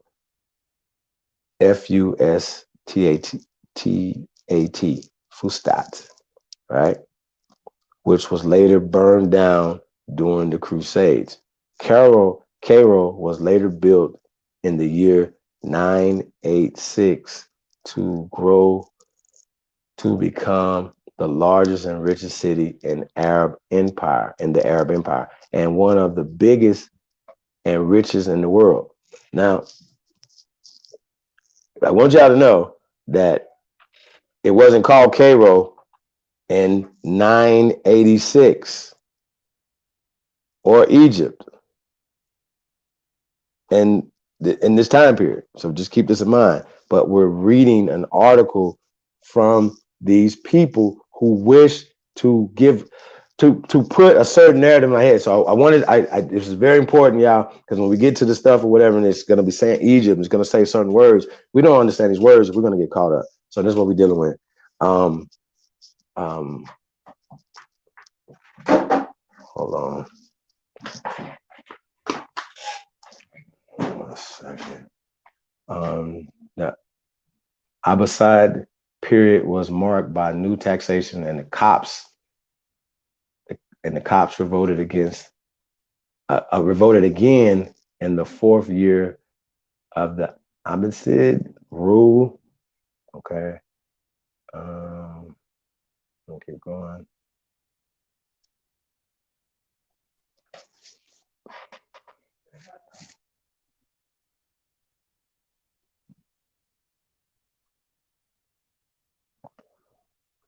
Man. I think you went too far. At the beginning of the 9th century, the practice of the ruling Egypt, though, at the beginning of the 9th century, the practice of the ruling Egypt through a governor was resumed under Abdullah ibn Tahir, who decided to reside at Baghdad. Wasn't Baghdad then, but that's in Iraq, right? Sending a deputy to Egypt to govern for him. In 828, another Egyptian revolt broke out.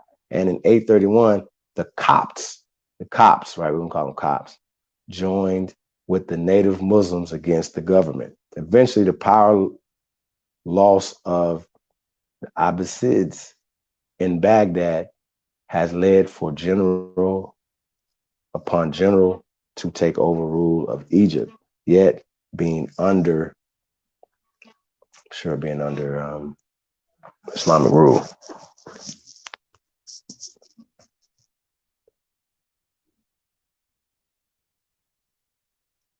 So when we talk about these caliphates and all these other people right now, we're almost at 1000 AD, right?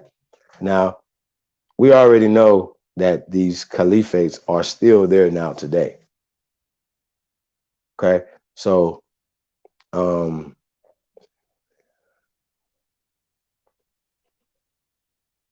talk about this Khalifa. Yeah, let's keep going down.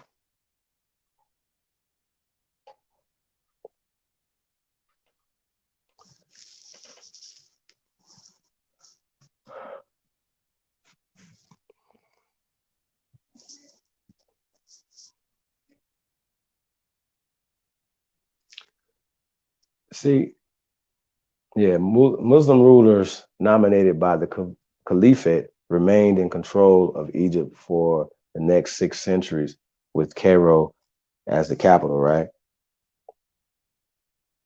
As a seat of the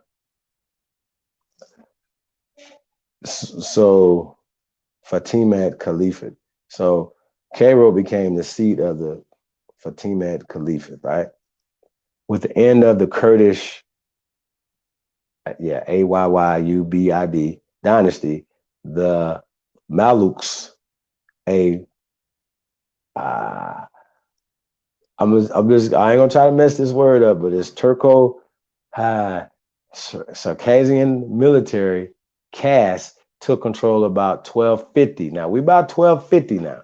There's still Muslims, over there handling this or whatever, but they beefing with each other, but they done took over control. So we had 1250. By the late 13th century, Egypt linked the Red Sea, India, Malaya, and East Indies. Okay, the mid 14th century, Black Death killed about 40% of the country's population. Okay, so the early modern Ottoman Egypt. Okay, 1517, 1867. Now this is about to get interesting, y'all, because once again, they're calling it Egypt, but the Ottoman wouldn't even call themselves Ottomans and stuff like that or whatever. But we're gonna get to this because this is their story, and we deciphering their story, y'all. We got to get to this.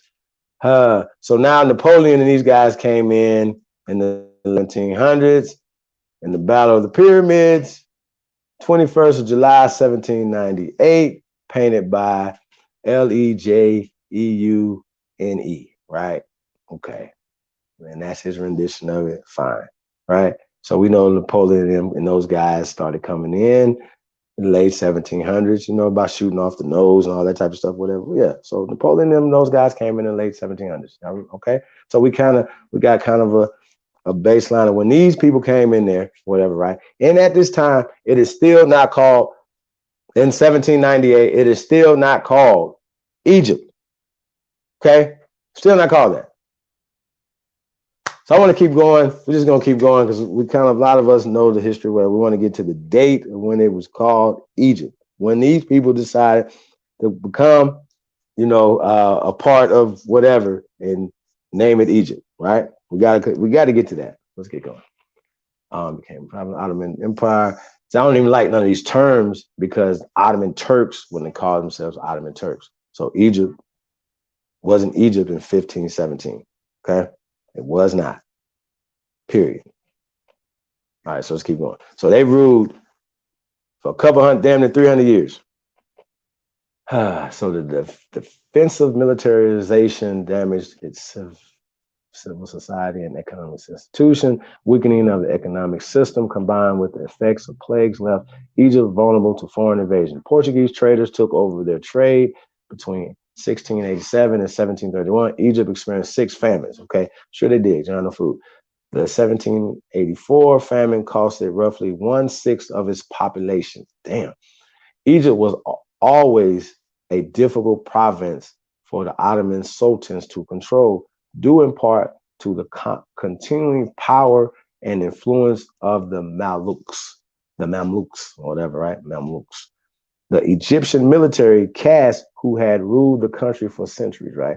So that's what they were going to do to the part of the continuing power. And okay, Egypt was always a difficult province for the Ottoman sultans to control, due in part to the continuing power and influence of the Mamluks, the Egyptian military caste who had ruled the country for centuries, right? Egypt remained semi-autonomous under the Mamluks until it was invaded by the French forces of Napoleon Bonaparte in 1793. See the French campaign in Egypt and Syria, right? After the French was defeated by the British, a power vacuum was created in Egypt and 3-way power struggle ensued between the Ottoman Turks, Egyptian Mamluks, under who ruled Egypt for centuries, and the Albanian mercenaries in the service of the Ottomans. Okay. Whew, shit. Now we got the Europeans coming in here, whatever. And Napoleon was so broke, y'all. Now y'all got to understand. While all this is going on, they fighting each other. The French is fighting these people or whatever. And they don't have the money to come over to America in this time period. Okay. So I always like to know what we doing in America, right? Now we're building this whole time that we're talking about this dynasties and this stuff over here. We're building more shit. We have built more shit in America. Okay. More shit. We built more shit. So the French seized in 1805. So of course, these people coming in and out aren't keeping the same name. So they're naming stuff different names. So depending on who you're talking to, they're going to name something different. But it's not called Egypt. I'm going to say that again. It is not called Egypt, right? Because Napoleon, right, for instance, is not calling it Egypt. It's because it's not called Egypt. Okay? It has not been named that or whatever. So we can go to maps and go to certain things, whatever, from that time period. And you'll see, and y'all know this, whatever. So this is a master class, master build. So we don't have to go back and forth with that stuff. But we know that there's maps that show during this time period that it wasn't called Egypt. Period. So that's what we over here doing right now, right? So after the French were expelled, power was seized in 1805 by Muhammad Ali Pasha, an Albanian military commander of Ottoman army in Egypt, while he carried the title of viceroy of. Oh yeah, we're gonna get it in. We're getting it going, yeah. Shout out to the tribe, man. Definitely appreciate y'all. Peace to everybody, man. Tuned in, man. Let's get it. All right, all right. Says so. While he carried the title of Viceroy of Egypt, subordination to the Ottoman Porte was merely nominal, right? So Muhammad Ali massacred the Mamluks. Yeah, that's a hard thing. Let's keep going. Now, I want to tell y'all this, right? I want to tell y'all that this picture of this guy right here, more than likely, you know, is a remix single. So I just wanted to let y'all know that they like to, of course, they like to write themselves in the history everywhere. You know what I'm saying? So, you know, this is not Muhammad Ali. I just want to put that out there for whatever, right? So the Mamluks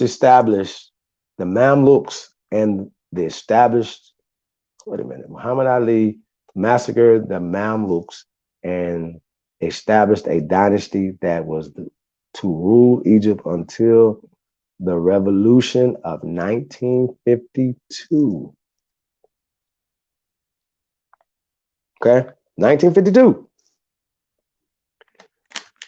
Let's keep going. We almost finished with Egypt, y'all. We got a lot to go, man. Shit. We'll be going for a while, y'all. Hey, man, peace to the tribe, man. We definitely appreciate y'all. Man, we about to get this in, man. We about to get to this, but this need to get, we need to get to this part right here, y'all. Let's keep going. The introduction in 1820 of a long staple cotton transformed its agriculture into a cash crop monoculture before the end of the century, concentrating land ownership and shifting production towards international markets. Now, I wonder if they had cotton before 1820, right? It says, okay, 1820, right? The introduction in 1820 of a long staple cotton transformed its agriculture into, right? Okay, all right. Oh, yeah. Muhammad Ali annexed northern Sudan, 1820, 1824, Syria, 1833, and parts of Arabia and Anatolia. But in 1841, the European powers, fearful lest he topple the Ottoman Empire itself, forced him to return most of his conquest to the Ottomans. His military ambition required him to modernize the country. He built industries, a system of canals for irrigation and transport, and reformed the civil service. Now, he's doing all this in the mid 1800s. I thought so-called Egypt over there was the cradle of civilization. So a system of canals and irrigations and transport reformed the civil service. I wonder. He constructed a military state with around 4% of the populace serving the army to raise Egypt to a powerful position in the Ottoman Empire in a way showing various similarities to the Soviet strategies without communism conducted in the 20th century. What? What is going on around here, y'all? What is happening? What's going on? Let's keep going. Hey, y'all, we're about to get to the bottom of this thing, man. This is very important, y'all. I was not supposed to be on this long. I promise. Okay, but this is really impressive, really important. I see the original Copper Empress Hobart has entered the motherfucking building. Peace of the goddess. Definitely appreciate you, sis. Thanks for coming. Muhammad Ali Pasha evolved the military from one that convened under traditions of corvée to a great modernized army. He introduced conscriptions of the male peasantry in the 19th century Egypt and took a novel approach to create his great army, strengthening it with numbers and in skill. Education and training of the new soldiers became mandatory. The new concepts were furthermore enforced by isolation. The men were held in barracks to avoid distractions of their growth as a military unit to be reckoned with. Right? The resentment for the military way of life eventually faded from the men, and a new ideology took hold, one of nationalism and pride. It was with the help of this newly reborn martial unit that Muhammad Ali imposed his rule over Egypt. Okay.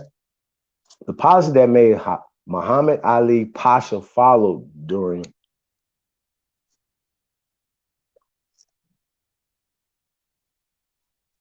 hold on, yeah.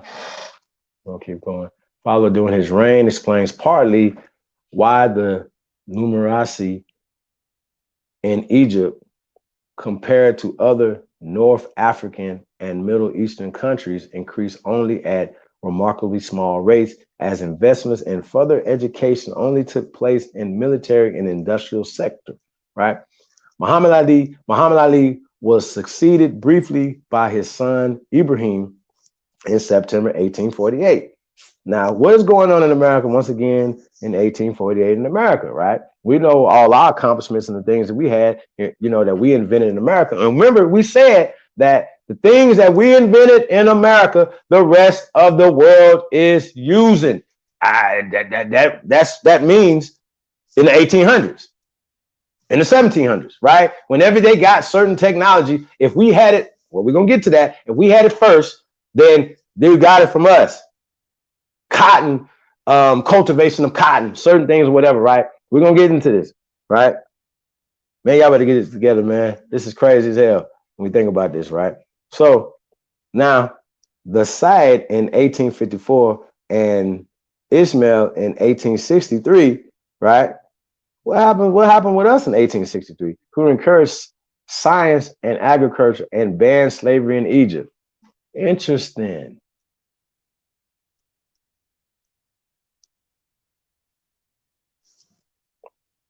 Let's get it. Keep going.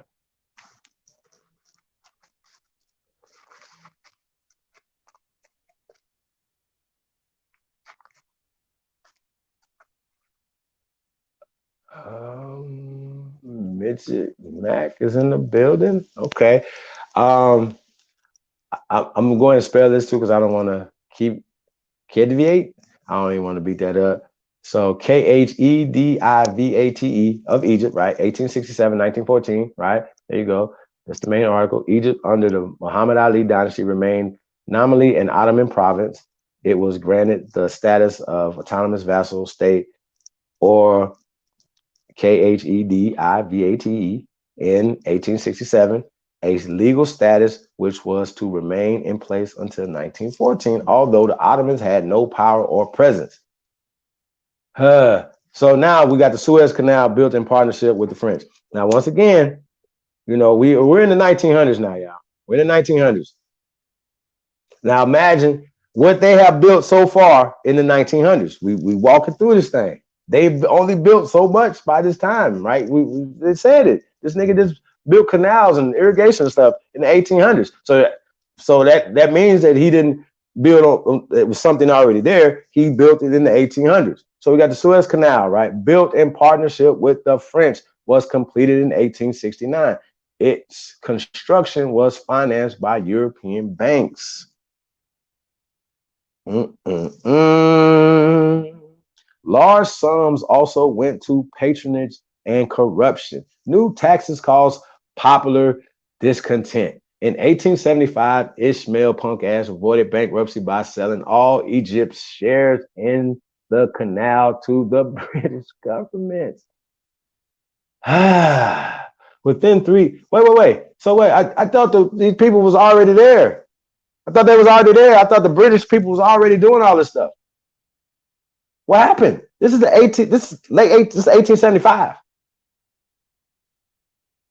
You guys tell a story like these people been running shit forever. They just got there. British and French controllers, right? Hold on. Within 3 years, this led to imposition of British and French controllers who sat in the Egyptian cabinet, which y'all shouldn't have never had them in y'all fucking cabinet. That's dumb. And quote, with the financial power of the bondholders behind them were the real power in the government. Hey, look, check this out. Even though they are minority there in 1875, right? We're going to go back to this because y'all got to understand. They are a minority in 1875 there. But, quote, within 3 years, this led to imposition of British and French controllers. Y'all know how like you have a business, the motherfucker that controls the money and stuff, they call them controllers, who sat in the Egyptian cabinet. There you go. And quote, with the financial power of the bondholders behind them were the real power in the government. So anywhere you go, they could be the minority there. They're going to still be the financial power of the bondholders behind them. They're going to still have the financial power of the bondholders behind them where the real power in the government lies, okay? Other circumstances like epidemic diseases, cattle disease in the 1880s, cattle, floods, and wars drove the economic downturn and increased Egypt's dependency on foreign debt even further. Local dissatisfaction with the K-H-E-D-I-V-E and with European intrusion led to the formation of the first nationalist groupings in 1879. With Ahmed Uribe, a prominent figure after increasing tensions and nationalist revolts, the United Kingdom invaded Egypt in, what's that year they do that in? Oh, yeah.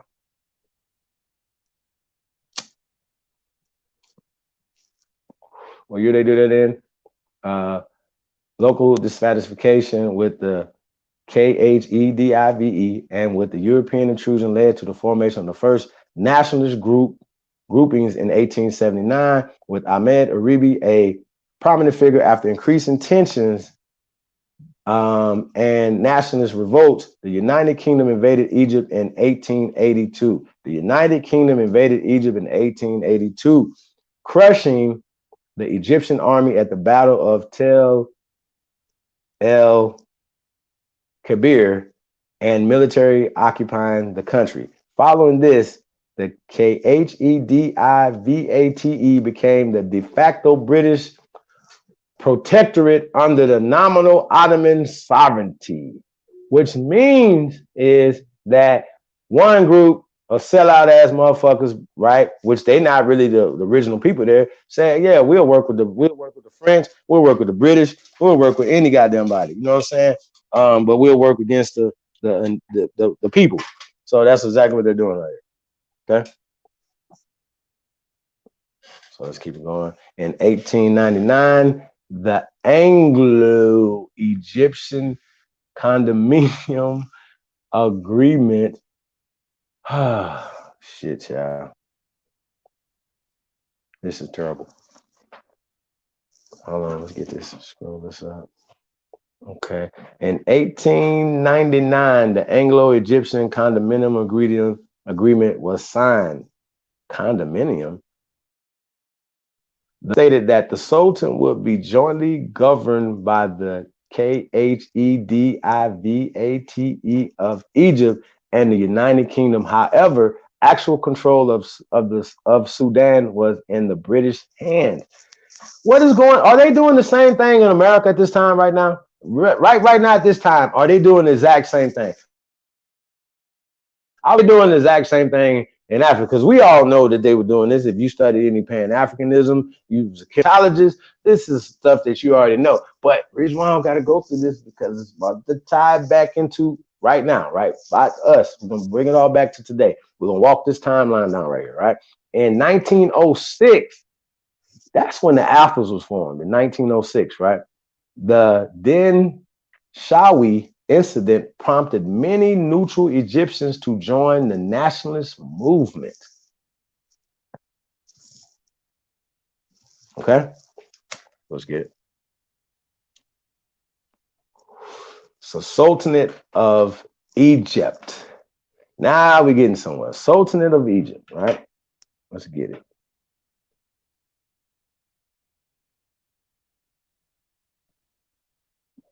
Now remember, now it's European influence. So now we're going to get Romanized, right? At this time, 1906, 1914. In 1914, you have a whole language that has been created that we're speaking right now, right?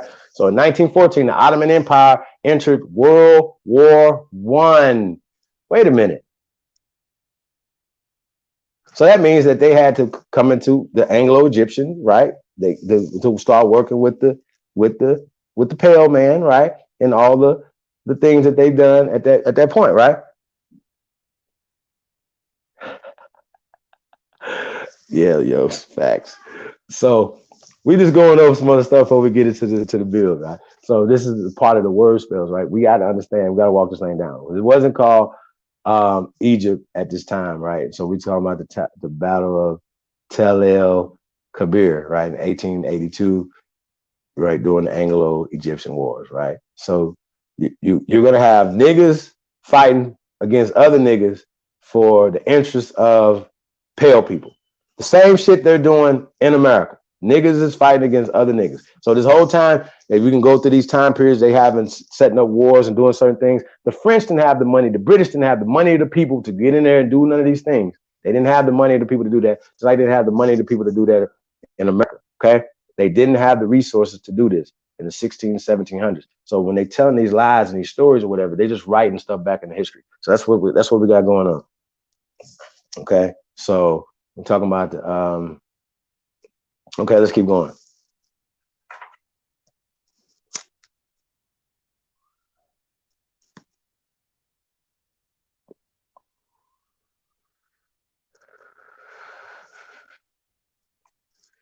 Definitely appreciate y'all, man, tuned in, man. It says the Khedive Abbas II, who had grown increasingly hostile to the British in preceding years, decided to support the motherland in war. Following such decision, the British forcibly removed him from power and replaced him with his brother Hussein Kamel. Let's keep going.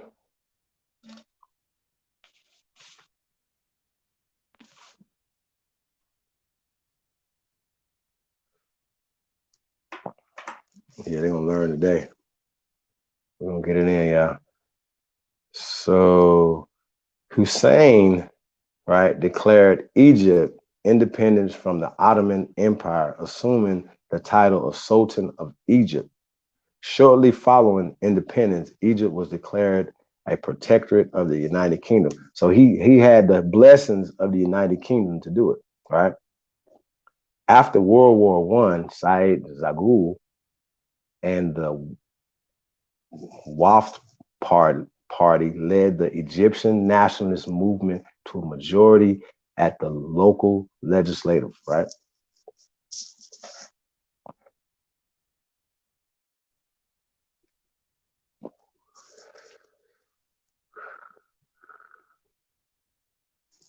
Let's keep going. Yeah, man, y'all about to get mad in a minute. At the local legislative assembly, when the British exiled Zaghloul and his associates to Malta on the 8th March 1919, the country arose in its first modern revolution, right? So they said they had their first modern revolution. Okay, whatever. The revolt led the UK government to issue a unilateral declaration of Egypt, right?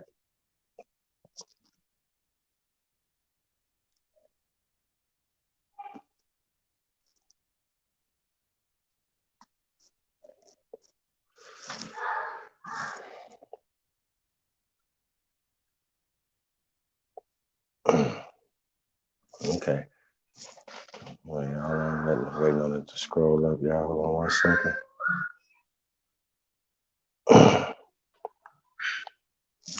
Okay, we got the Kingdom of Egypt, 1922 to 1953.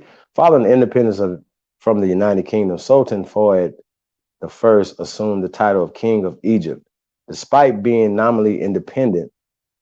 Look who they got right there, y'all.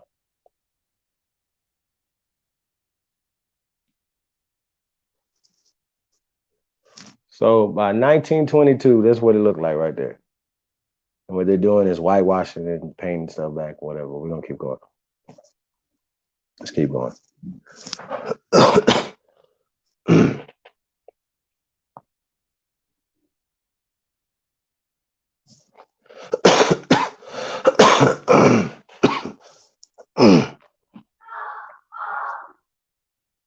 Yeah, we gotta keep scrolling. There you go back. Okay. He was nominally independent. The kingdom was still under British military occupation, and the UK still had great influence over the state. The new government drafted and implemented a constitution in 1923. Say this again. The new government drafted a constitution in 1923, right? And this is when they came up with the name Egypt.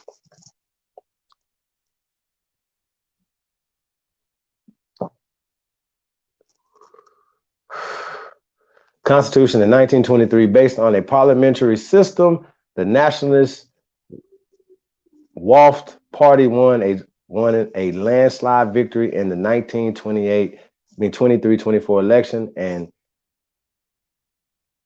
Saeed Ragoul was appointed as the new prime minister. Hey, shout out to Rocky for the donation. Definitely appreciate that, Empress.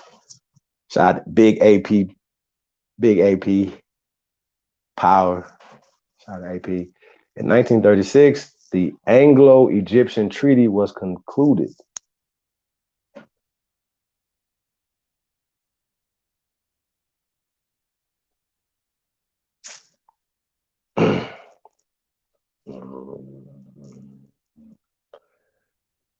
Okay, Saeed was appointed the prime minister in 1936. Anglo-Egyptian Treaty was concluded, and British troops withdrew from Egypt. See, once they got your ports and they got their people in place, they just going back home. They ain't gotta stay there, right? They just going back home. But the difference here, they asked to stay here. It's the land of milk and honey. It wasn't number dirt over there. You know what I'm saying? This is land right here. This is where everything is at. So they came in there like, fuck that. We going over there. Land, food, everything. You know what I'm saying? Trees, wood. They didn't even have wood. They were dying. Had like a wood shortage or whatever. People was dying in the winter. Okay. So we saved the world. Okay. The British, the French, and these people became industrialized to be able to go into these places, to take these places over in the late 1800s. They did not take them over before that. They did not take Africa over before they got industrialized. I'm going to say this again. They like to tell you these little stories, like they've been doing all this stuff to people. But how was you doing this when you were being enslaved until 1899? Niggas was capturing you niggas and putting your ass in chains and shipping your ass around the world up until 1899. So it's interesting that they have these little the agreements, Anglo-Egyptian condominium agreement of 1899 stated that the Sudan should be jointly governed by Egypt and Britain, but with real power remaining in British hands. What? What the hell is wrong with y'all? This is our problem of today right now. This is what we got a problem right now today because we want to allow foreigners to come rule over us, right? Right? Think about it. We got Irish and what is she? Indian, right? Britain used Egypt as a base for Allied operations throughout the region, especially the battles in North Africa against Italy and Germany, its biggest. Let's see what that say right there. Oh shit! Let's keep going. Priorities look like it.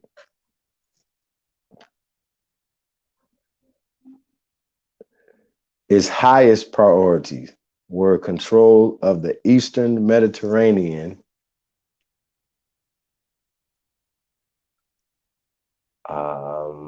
Okay, highest priority in control of the Eastern Mediterranean and especially keeping the Suez Canal open for merchant ships for military connection with India and Australia. The government of Egypt and the Egyptian population played a minor role in the Second World War. Okay, now they was in the First World War, they chose a side in the First World War, whatever, right? Then now they played a major role, right? They played a minor role in the Second World War, right? When the war began in September of 1939, Egypt declared martial law and broke off diplomatic relations with Germany. Same way we did. It did not declare war on Germany, but the prime minister associated Egypt, right, with the British war. So they chose the side to work with the British. All right, let's keep going.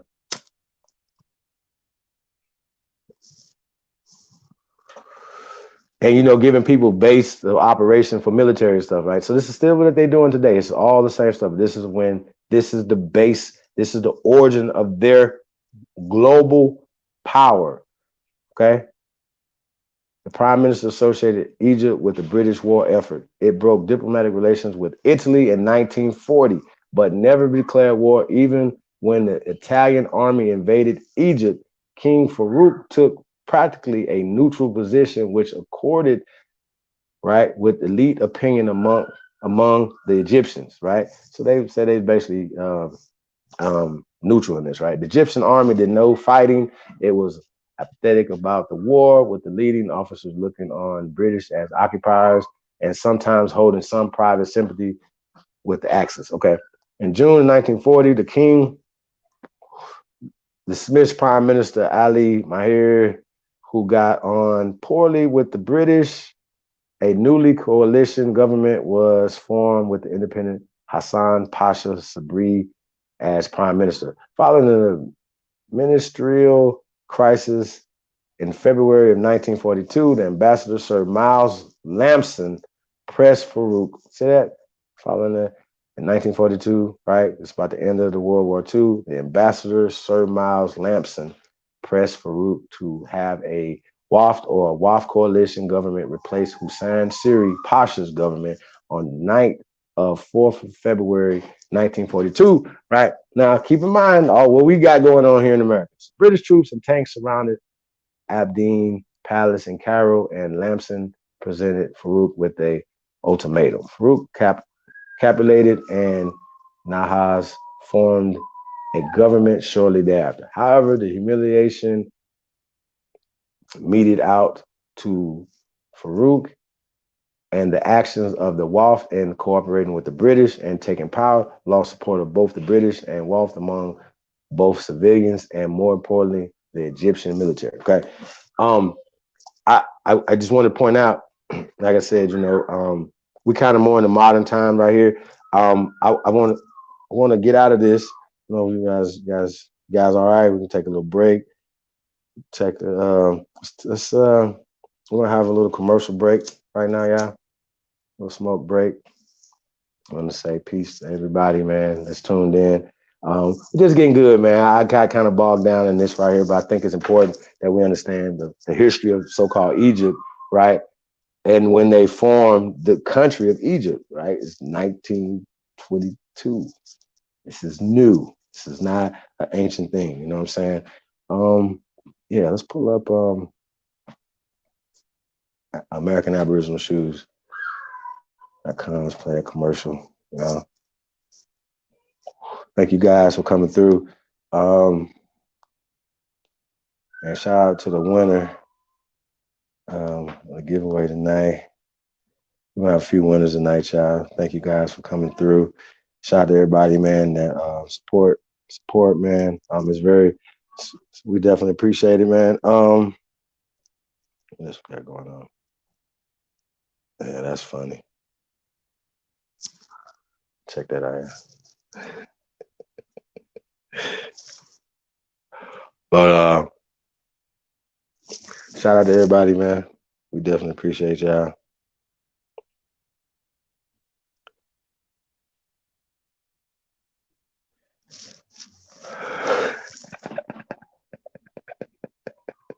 I play too much. Y'all already know. Y'all know I ain't shit. So don't play. Yeah. So y'all hold on 1 second. I want to say peace to everybody, man. Hey man, tomorrow night, man, we're gonna go ahead and make the announcement. We're gonna be next Friday, we're gonna have the first annual announcements of the first annual Tribe Up Ancestral Awards. Okay. So a lot of you guys in the chat room, you guys already know you already nominated. Not nominated, already being recognized. And so we'll be announcing those on December 25th.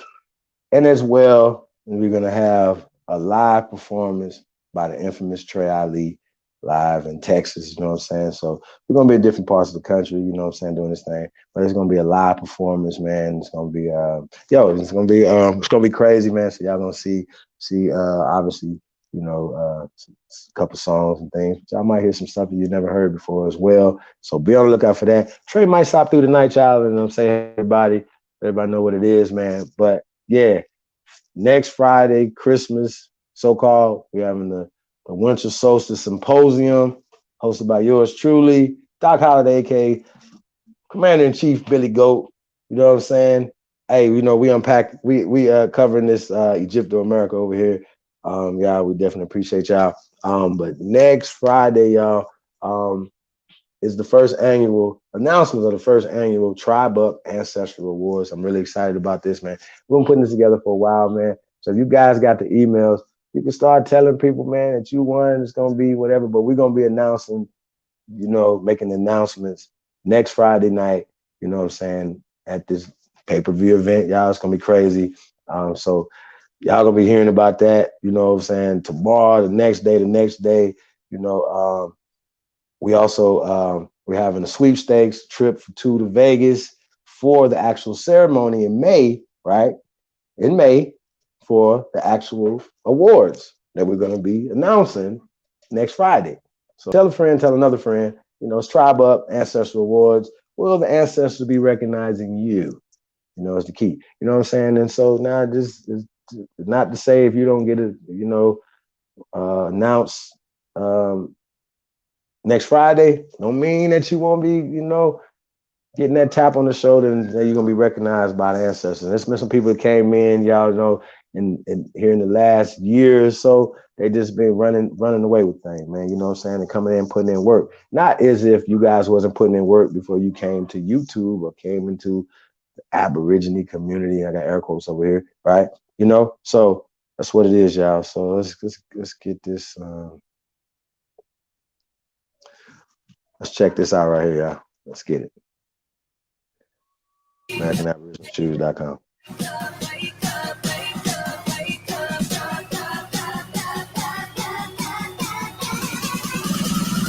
Wake the streets up. Yeah.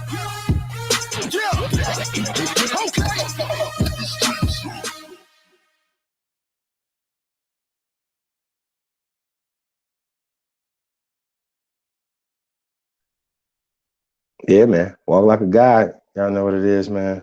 AmericanAboriginalShoes.com. Walk like a guy, walk like a goddess, man. Get y'all some of them Supreme Chief ones, man. Hey, them things, man. Definitely head turners, y'all.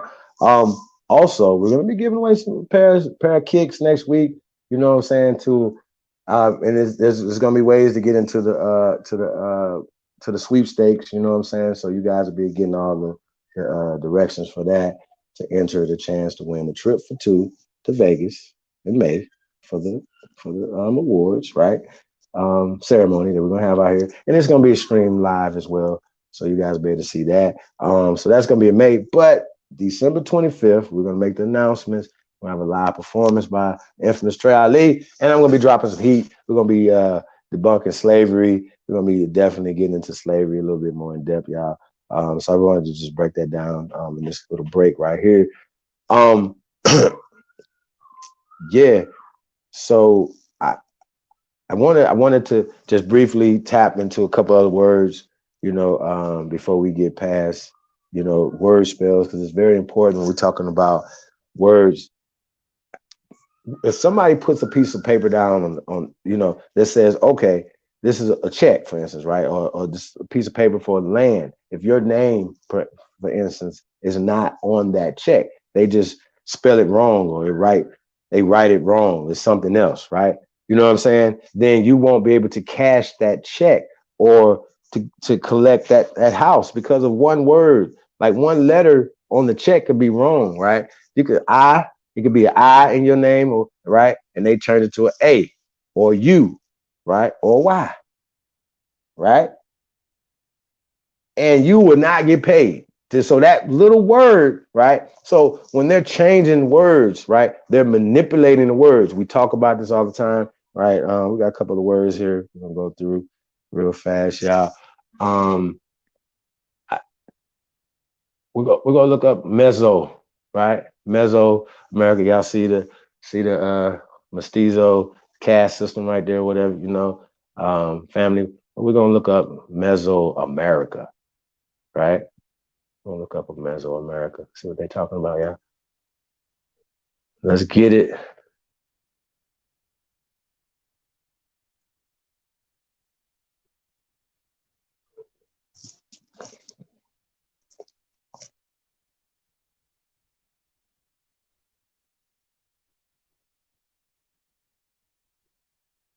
Mm-hmm.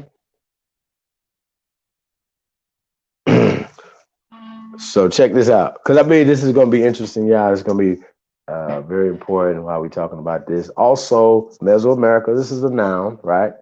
Also, Mesoamerica, right? Slash America. And I think that's interesting. Cultural or economic region comprising, right? Central and Southern Mexico and Northern Central America by 1948. From Spanish, Mesoamerica by 1943. See Meso, quote, middle plus America. So Meso means middle America. Middle of what? Middle generation.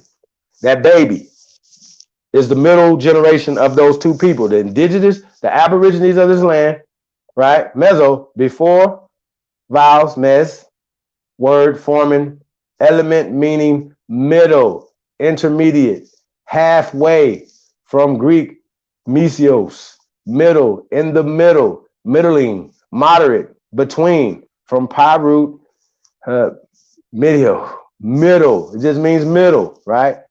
Middle America, right? So that means that it's not ancient.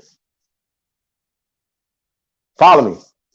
If it's middle, right, that's after. Middle America will be after contact. So anything prior to contact by them, how they're saying it, is not meso. It's not middle. It's not mestizo. Meso, mestizo, same root word, same before vowels. Mes. Okay, mestizo. Well, we're gonna get to that. So I just want you guys to see meso, right? Meso before vowel, mes. Word forming elements, middle, intermediate, halfway. Okay, halfway of what? What's on this end and what's on the other end? If it's the middle, then it's the middle of something. The baby would represent the middle. Okay, and you can't have the middle unless you have them creating it. You understand? Well, y'all understand. So they're writing. Well, we get to that, but they're putting meso on America, right? When we're talking about ancient time periods, they like to say Mayan. Y'all know if y'all been around, we broke down Mayan, what the word Mayan means, stuff like that. Whatever. We're gonna run through this thing, whatever. It's about to run. It's about to start speeding up. So the Mayan. So they be like, oh, this is Mayan ruins, this is Mayan culture, this and that, and the third. But when they're talking about a time period with Mayan that concept didn't exist, and these people wouldn't have called themselves that. So it's another descriptive term, but because they're creating the system, they're telling the story, they want to give you their mindset in this word spell, the spells that they're casting on your mind. So we're talking about meso, middle, middling, moderate, between. We're talking about time periods. If we're talking about Mesoamerica. So when we're talking Egypto-America, would have been the observational scientific term prior, or when they came here, this would have been their descriptive term. And we talk about the different people who came here, Negro de Terra. I don't want to bore y'all and pull that stuff up or whatever, but we understand that when we talk about Meso, right, we have to talk about Mestizo to understand Meso, because they're talking about halfway, right? Middle, intermediate of what? Halfway of what? Middle of what? Middling, moderate of what? Right? So what we're gonna do, we're gonna break it down and bring it to the mestizo. Now I know we've been going back and forth on this or whatever, but I don't think you guys understand and believe. Like, okay, they didn't go all the way to motherfucking the Philippines to create mestizos and just skip the mestizos here on the reservations. That don't make fucking sense. That's dumb. Okay? That don't make sense, y'all. Like, come on, like, let's catch up. But not y'all. This is a master class, but this is going out to other people. You know what I'm saying? This is the master builders over here. Just understand that. You guys are master builders. We're going to turn y'all in just a minute, too. I wanted to break this first part down, y'all. We're going to run through this. I'm going to pull up Mestizo real fast. It's really important. Not gonna bore you guys. Like I said, this is the master class, the master builder. But I just wanted to get to this. We're not gonna get to we understand, but meso is the root of mesti, right? Stizo, right? You sit down there, offspring of a person of mixed blood, especially a person, offspring of a person of mixed blood, a Native American, right, or a modern Mexican, or modern Asian person would be offspring of the person of mixed blood. Now, everybody that we talked to, including the brother last night, says, oh yeah, the black man is the original man on every square inch of the planet, but America. I think that's dumb, but we have what they don't have, and we're going to show it tonight. Something that they don't have, right? We're going to show them tonight. Okay, so let's get to this. So this, right, remember we talked about Spanish, Portuguese, a mixed European, and an Amerindian, right? That's another term they like to percentage, right? They like to put these certain terms out there, right?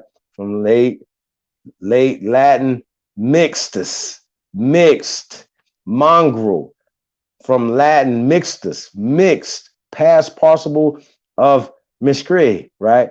To mix, mingle, from pi root, make, to mix, okay? Middle, mestizo, middle, okay? We're gonna keep going now. Y'all know we done read this a million times. Let's keep going. I want to show that Native Americans are mestizos, okay? You can't be a full-blooded mixed person. That's dumb, okay? I don't like dummies. Stop being dumb. Not y'all. Definitely not talking to you great ones over here tonight. Definitely appreciate all you guys, man. You guys are definitely honored. Shout out to Nicholas Fontenot's in the building. Peace to the God. Definitely appreciate Nick Fontenot's in the building. Peace to the God, man. Definitely appreciate y'all. Hey, yo, hey man, this is getting crazy. So hey, let's keep going. Yeah, we're gonna keep going. Said compare musty.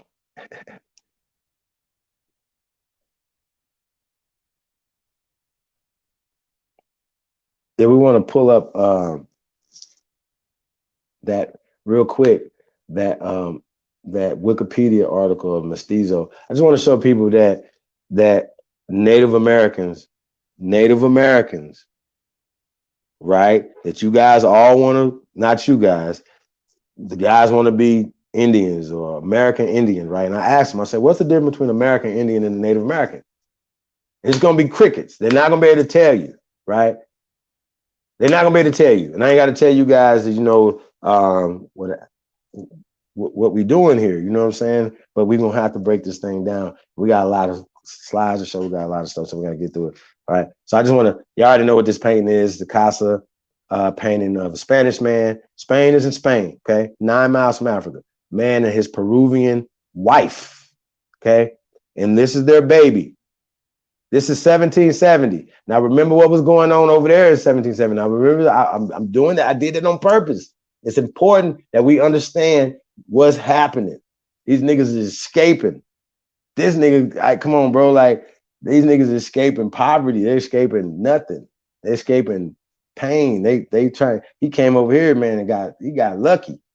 You know what I'm saying? He just a Spanish man. He ain't own nothing. Look at her. She look like royalty. Let's keep going. Regions with significant populations, huh?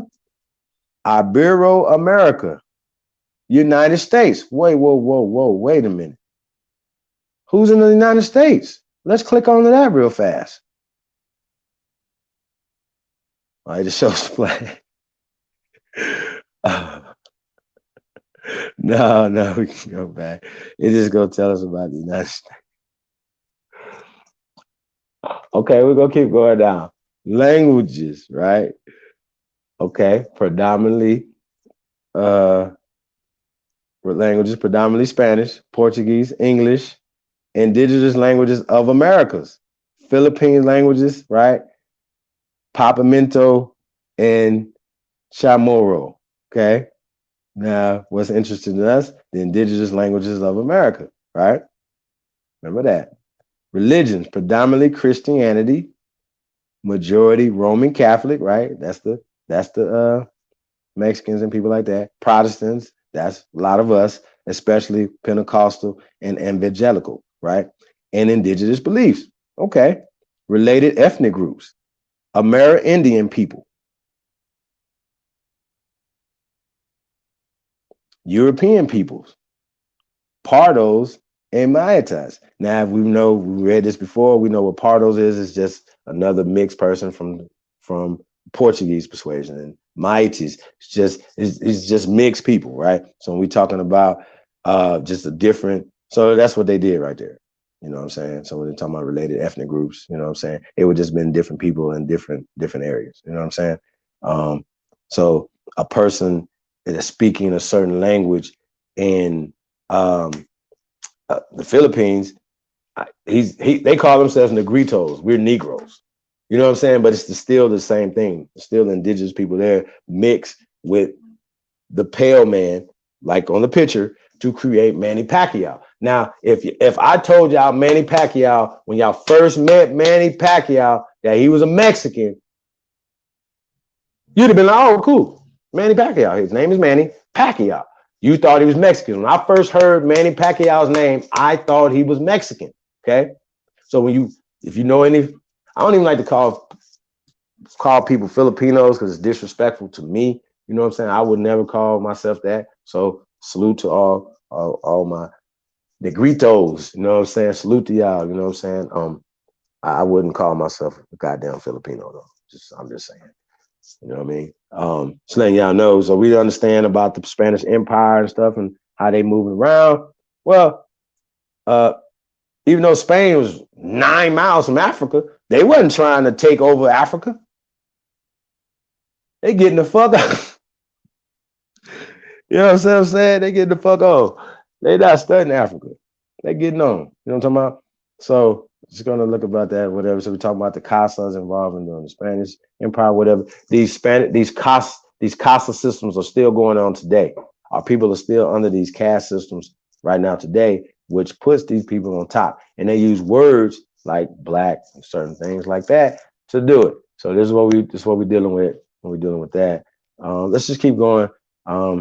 Wanted to talk about mestizo means someone of mixed European indigenous heritage. I mean, it's kind of simple as that. If we say that the first people of this landmass are Negroes, then we got to understand that, okay, they mixed with us and they created these mixed people who they put up in front of us in this caste system. It's kind of simple. It's not real rocket science, right? And they use words, and we use words to continue to push their power structure, period. It says this ideological stance is, okay, they were talking about in modern era, it is used to denote positive unity of race mixtures in modern Latin America, right? This ideological stance is in contrast to the term miscegenation, which is usually has negative connotations. Facts. In the modern era, right? Because basically you're dealing with a different mindset. The British, the Spanish had a different mindset than the Dutch, British, whatever, when they were dealing with our people. So, and even how they came in, basically like changed the word like maroon to Seminole, or even just maroon. And when the British took over Jamaica, for instance, when they like changed the maroon to runaway slave, right? That's what the British did. These are the things, they ain't just do this here in America. They did it all over the world. So we just showed it in so-called Kemet. Now we're here in America.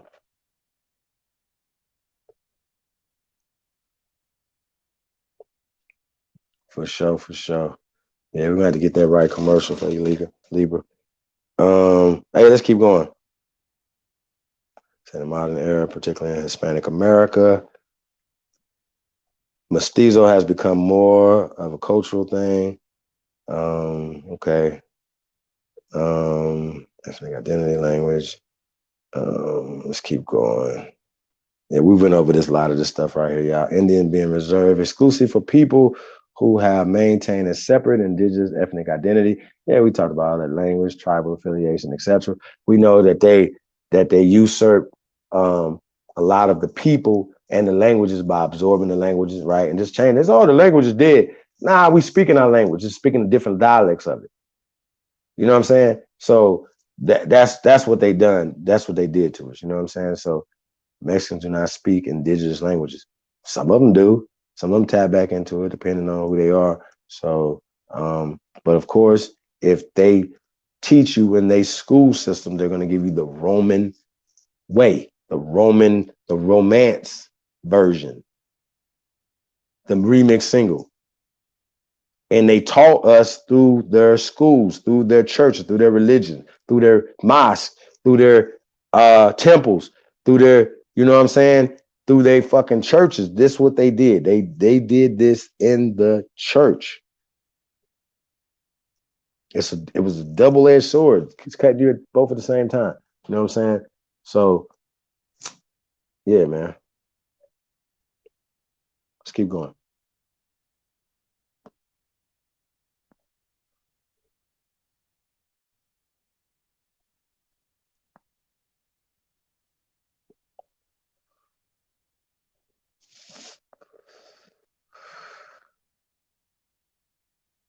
Yeah, let's keep going. After the Mexican Revolution, the government, okay, Portuguese continent. And y'all know we're gonna put all the links to this in the description. Okay, in the Philippines, which was capacity general of Spain, the term mestizo was used to refer to a Filipino with any foreign ancestry and usually shortened as Tizo. Okay, now we're talking about Canada, right? The Métis people, right, are a distinct ethnic community composed of descendants of European, usually French or Scottish, sometimes English, involved in the fur trade, and Canadian First Nations people, especially the Cree and Anishinaabe. For generations, they developed a separate culture of hunters and trappers and were concentrated in the Red River Valley. Métis does not include people of mixed European and Inuit ancestry, as used in Quebec, however, where there was much earlier contact between French and other European colonists and the First Nation people. The terms refer to anyone of mixed ancestry from these two fucking groups. So y'all people be like, oh well, you got the Inuits. They were mixed. The Inuits that y'all seeing right now mixed. So a lot of Eskimos and people like that are mixed people, right? So we're gonna get kind of into this, but we're gonna get into the technology because we know that they talk about the Bering Strait cross as if it's a fact. But even when they're telling you about it, they tell you that it was a 2-mile wall, nobody crossed. So it's just a dumb conversation for to say that these people here are descendants of somebody that walked across the Bering Strait crossing, when in fact there's science, right? That says that people were selling prior, during, and after the so-called Ice Age time. Okay, so they wouldn't have killed themselves or risked their lives skating across nowhere. Was no food, no animals, no nothing. Right? It's no evidence of this. So yeah, I just think it's a real waste of time. But they have to throw out. It's like, okay, I throw something out there, and I know it's not true, but we throw it out there so much that people believe it. So most of our people believe that the first peoples here, right? That guy last night believed that his grandma was crazy, right? Because she probably was dark skinned, because he's dark skinned. So he thought, oh, grandma, we dark skinned, right? We come from Africa, right? That's what they think. He said, oh no, we come from Africa. Okay. Let's see. So we're gonna get into all this tonight, yo. So I says content etymology, modern day use. Cognitive Mexico as a colonial area. Spanish speaking North America, Mexico, Central America. Can you scroll up some more?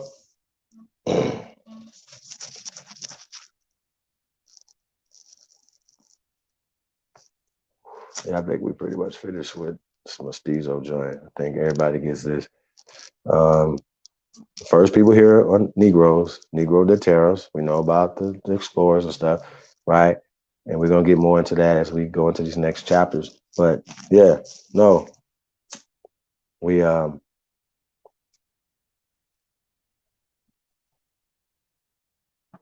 back for a second to the etymology.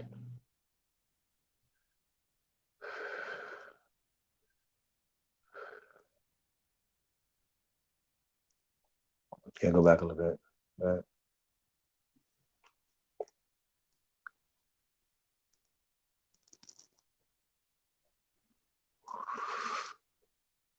Okay, so we already went through the etymology of it right there, right? So check this out. The Spanish word mestizo is from Latin mixtus, right? Meaning mixed. Its usage was documented as early as 1275 to refer, check this out, y'all, to the offspring of an Egyptian Afro-Hamite and a Semite Afro-Asiatic. This term was first documented in English in 1582. Let me say that again. For the short bus shorties. The Spanish word mestizo is from Latin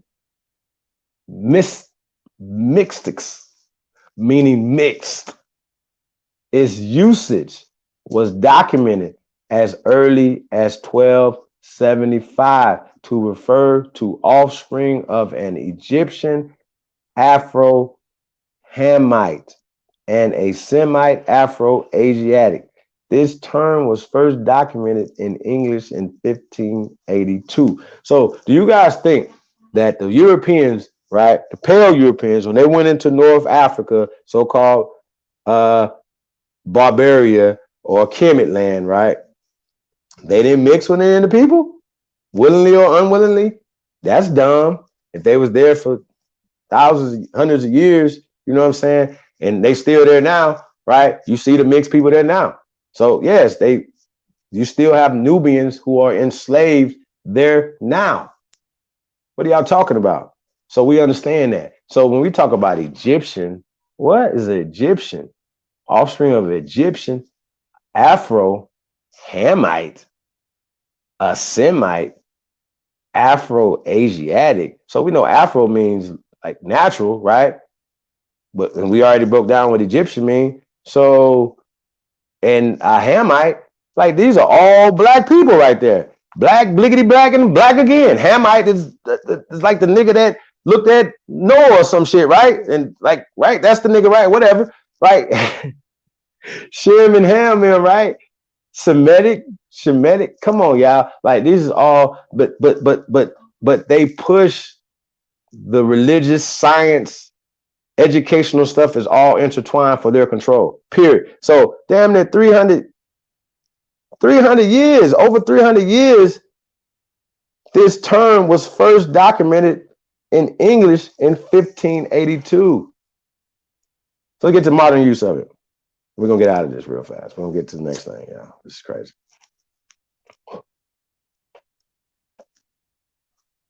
These people is crazy.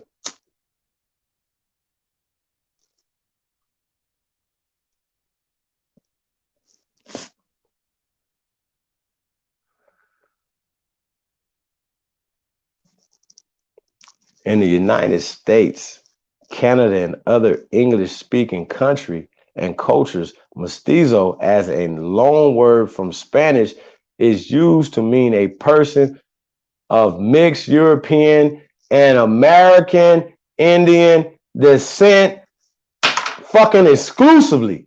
Hold on, Chief Holiday. What the fuck did you just say? In the United States, Canada, and other English-speaking countries and cultures, mestizo as a loan word from Spanish, like negro, is used to mean a person of mixed European and American Indian descent exclusively. It is generally associated with persons connected to a Latin American culture or of Latin American descent. This is a more limited concept than that found in Romance languages.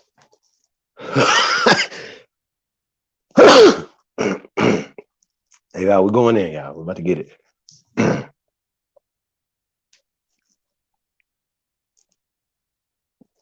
This is more limited concept than that is found in Romance language, especially Portuguese, which has terms that are not cognate with mestizo for such admixture, and the concept of mestizo is not particularly associated with Amerindian ancestry at all. It is related to the particular racial identity of historical Amerindian descended Hispanic and Latino American communities in an American context. Now, I think it's very interesting, right? When you ask people who push the out of Africa hypotheses and the theory of evolution, and they push Darwinism and monkey talk and all this shit, right? It's always interesting to me, right, that they do they say, Hispanic or Latin ancestry, right? Because we always got to be African ancestry. We're not African, it'll be African ancestry. So I think it's interesting how, once again, how they could use terminologies based off of, like, you have a classification, what I'm saying, based off of their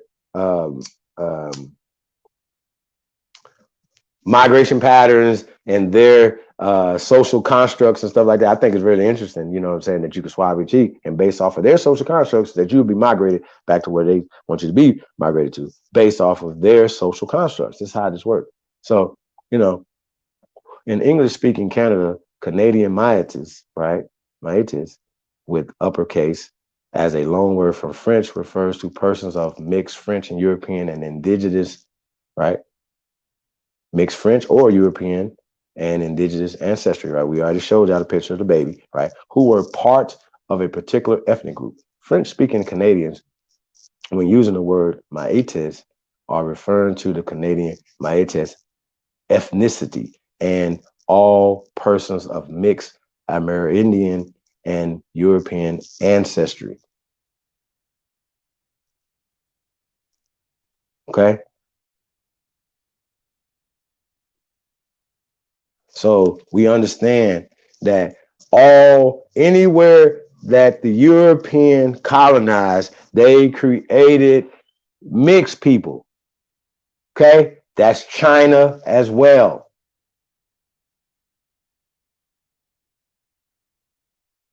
Okay, do your history on China, do your history on Japan, do your history on Cambodia, right? And then we're gonna have to do a whole bill on these places, you know what I'm saying, pretty soon. So y'all be on the lookout for that too. Just know that we're gonna bring that heat too, y'all. Might have to bring some heat for that, you know. In all other French-speaking countries, the term would apply to the broader concept of mixed people in general, maites with lowercase, as it does for speakers of Spanish. The usual French term to refer to mixed ethnicity people in general is, what is that right there? Mulatre? Which is considered elsewhere prerogative, as it was often used to designate enslaved persons, right? Huh? In the United States, Nietes Americans and Mestizo Americans are two distinct racial and ethno-racial identities as reflected in the use of French and Spanish loanwords, respectively. Now, didn't the French, the British, and the motherfucking Spanish all occupy this land? And aren't they still occupied? And then they still got our shit cut up? Like, what are we talking about? Yo, bro, come on, fam. And we allow these people to section off our minds. Like, Mexico is not our shit. So Mexico, just because they drew a line in the sand, don't make it not ours. The sign says that we are the same people. Our ancestors are in the ground in Mexico City. Okay. Our ancestors are in the ground in Brazil. Okay. We're gonna get to all that tonight. We're gonna show this. We're gonna get to this, whatever. But I had to get to these word spells, y'all. We got to break these terms down because I get into it with my partners. You know, we go back and forth about who these people are. They created these racial categories: mulatto, mestizo, mongoloids, Negro. These are they Egyptians, Ethiopians. These are all their terms. No, none of our ancestors, you're not gonna find none of our ancestors say, yo, that's some of these, any of these terms we called ourselves. Period. Indian, Moor, nigger, Negro, colored. We didn't call ourselves none of these things. And I really need y'all to grow up, not y'all, grow up and let's get to work. This is what we're talking about. We need to get to work. So yeah, man, this is crazy. When we're talking about mulattoes, you know what I'm saying? It's interesting that it says in the United States, right? Metis Americans and Mestizo Americans are two distinct racial and ethno-racial identities as reflected in the use of French and Spanish loanwords, respectively. All right, let's keep going. We're gonna run through this real fast, y'all. We gotta get past these words so we can get into these picks. Get into this slideshow. We'll get to that, y'all. I just run kind of through it. This was the meat and potatoes of it for me, man. Breaking these words down. So yeah, let's keep going. In the Philippines, where mestizo usually refers to the Filipino with combined indigenous and European ancestry. We already went through all this. Okay, let's keep going. Yeah, but they made mestizo Arab, like what you see today, right? Saddam Hussein was a fucking mestizo. Motherfucking yo, them niggas is not original people of fucking India or Baghdad. These people are mixed with Europeans, okay? Pale Europeans. So just because these people not saying that because the Arabs and these guys would not want to ever consider themselves mixed from the dirty ones, right? The dark skinned people, right? That the Bible says is nasty and dirty, this Hamite bullshit. So all this is still everything that you gotta be able to decipher through every fucking book, every article. I don't give a fuck who wrote it. What are you talking about? You gotta decipher through this shit. You know what I'm saying? So I think it's really interesting, y'all. You know what I'm saying, that we allow these people to name us and then to play with our minds. You know what I'm saying? So it said in the Portuguese speaking world, right? It's crazy. the contemporary sense has been the closest to the historical uses from the Middle Ages. Middle Ages. Because of important linguistic and historical differences, mestizo, mixed ethnicity, miscegenation, etc., is separated altogether from pardo, which refers to any kind of brown people.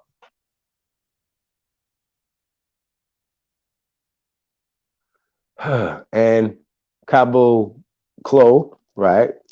CABOCLO, brown people originally of European Amerindian admixture or assimilated Amerindians, right? Y'all see that? The term mestizos can also refer to fully African or East Asian in their full definition, thus not brown. I'm gonna say that again. The term mestizos can also refer to fully African or East Asian in their full definition, thus not brown. One does not need to be a mestizo to be classified as pardo or caboclo.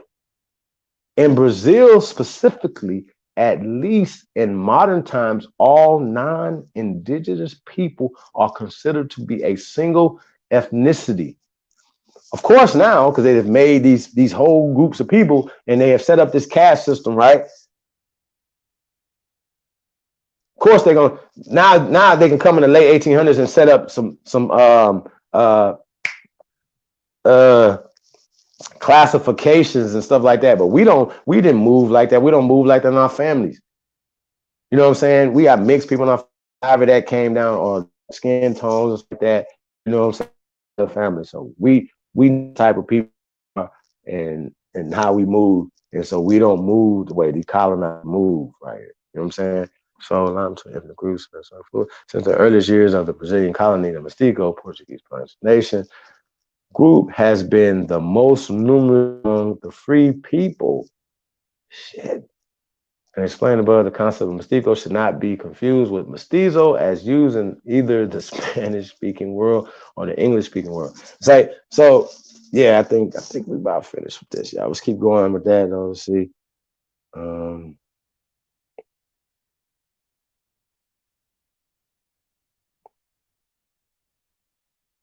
Hey, shout out to Mama Bear.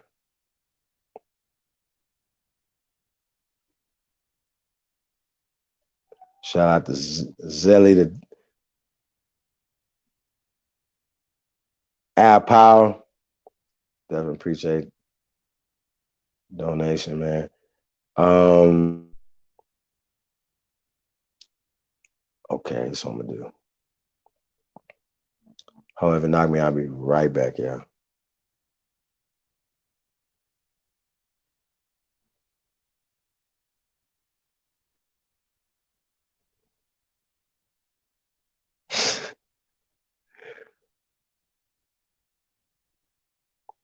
Okay, I'm back. They kick me off. All right, so hey man, shout out to everybody, man, that tapped into this event. Y'all, I definitely appreciate y'all, man. Much love and gratitude. We're gonna be doing some more giveaways a little bit, y'all. So stay tuned. Okay, it said speaking English, the Spanish was speaking the English speaking one, right? It does not relate to being of Amerindian ancestry and is not used interchangeably with Pardo. Literally, brown quote brown people, right? Right? That's what they said. Pardo. Well, now we're going back and forth between Mestizo, just a C, or Mestizo. You put the Z there, right? It's just it's all coming from the same thing, but because the Portuguese mean it another way, Pardo means something else, right? So this is basically what they're saying. You know what I mean? Literally brown people, right? Pardo. They're using words interchangeably. Amerindian is a whole made up word, but we'll get back to that. And it's not used interchangeably with Pardo, right? Literally brown people, right? There are mestizos amongst all major groups of, right? There are mestizos among all major groups of the country: indigenous, Asian, Pardo, and African, and they likely constitute the majority in the three latter groups. Now, that would be an Arab. An Arab, they touch in Africa, right? Mixed with the pale man, came here, whatever, right? Romans, the Greeks, blah, blah, whatever. They created these pardos. You got it? In St. Bartholomew, the term mestizo refers to people of mixed European, usually French and East Asian ancestry, right? Okay, so when we're talking about East Asians, we know that the original East Asians, right? Asia, black people, right? We're not gonna go back and forth. This reflects a different colonial era when the French recruited East Asians as workers. All right, so let's see, keep going. We don't have to read a lot of this stuff. We're gonna keep going. We're gonna probably get up out of this. Let's keep going. I'm gonna make sure I ain't miss nothing juicy, because it's gonna be important when we get into some of this stuff.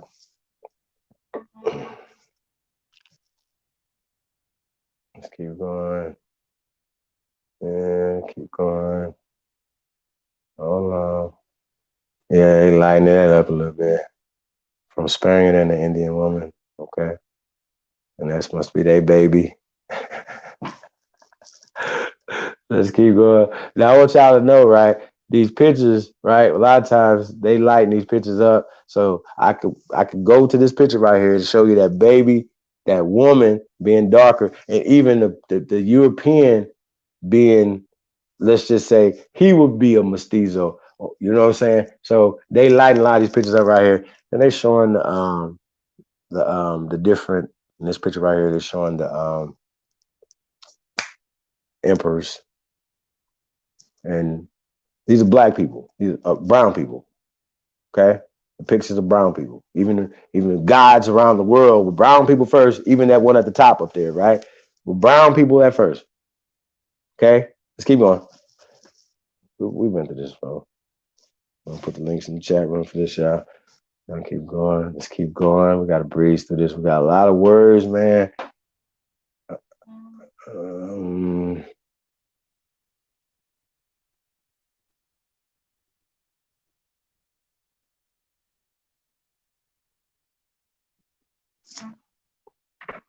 And they're just showing different caste systems, right? And here, right here, just these pictures right here. Yeah, we've been over this before, but they just showing different depictions of the people here. This is America, okay? This is actual paintings from 1777, right there. You see it? Caste painting showing 16 yeah, arranged mixed race groupings. The top left groupings use cholo as synonyms for mestizo. But these ain't cholo, right? Ignacio Maria Moreta, 1777, right? Real Academia Española de Laguna, Madrid. Okay, so throughout this is what they did. So this is what they did. This is the depiction that they're showing here in America, right? Throughout the territories of the Spanish Empire, right? Y'all know the Spanish Empire is different places in the Spanish Empire, and they was playing in the Americas. Ways of differentiating individuals in a racial hierarchy often call in the modern era the system de castas or the sociedad de castas, right? Right? System or casta system or society, a caste society, right? That's what they're saying right there in Spanish. Developed where society was divided based on color, right? Colored status, right? Child, and other factors, right? Let's go. Let's keep going. Matter of fact, let's just keep going. Something we can breeze to this part right here.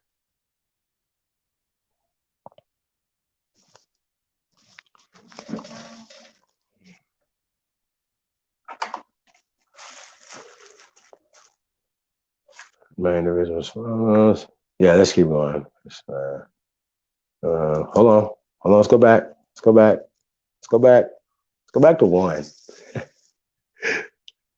oh, oh. Let's go back to one, y'all. Go back the other way. Keep going. My bad, y'all. My bad. My bad. Let's keep going. Let's keep going. I almost went past this, yo. Keep going. Wrong way. Going back the other way. Going back to the numbers. You're going the wrong way. No. Oh my God. No.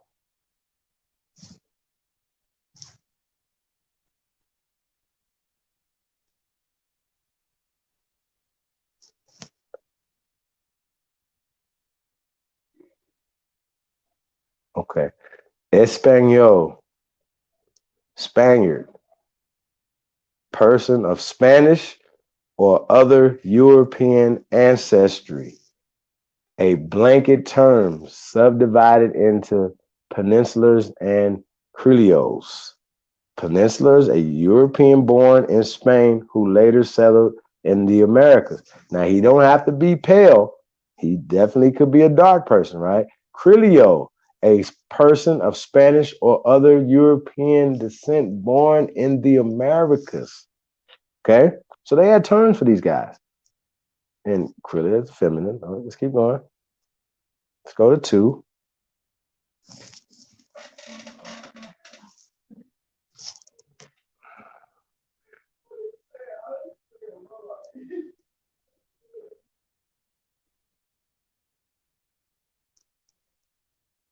Castizo, or feminine castiza, right? A person with primarily European and some Amerindian ancestry born into a mixed family, the offspring of a castizo and an Espanol was considered Espanol.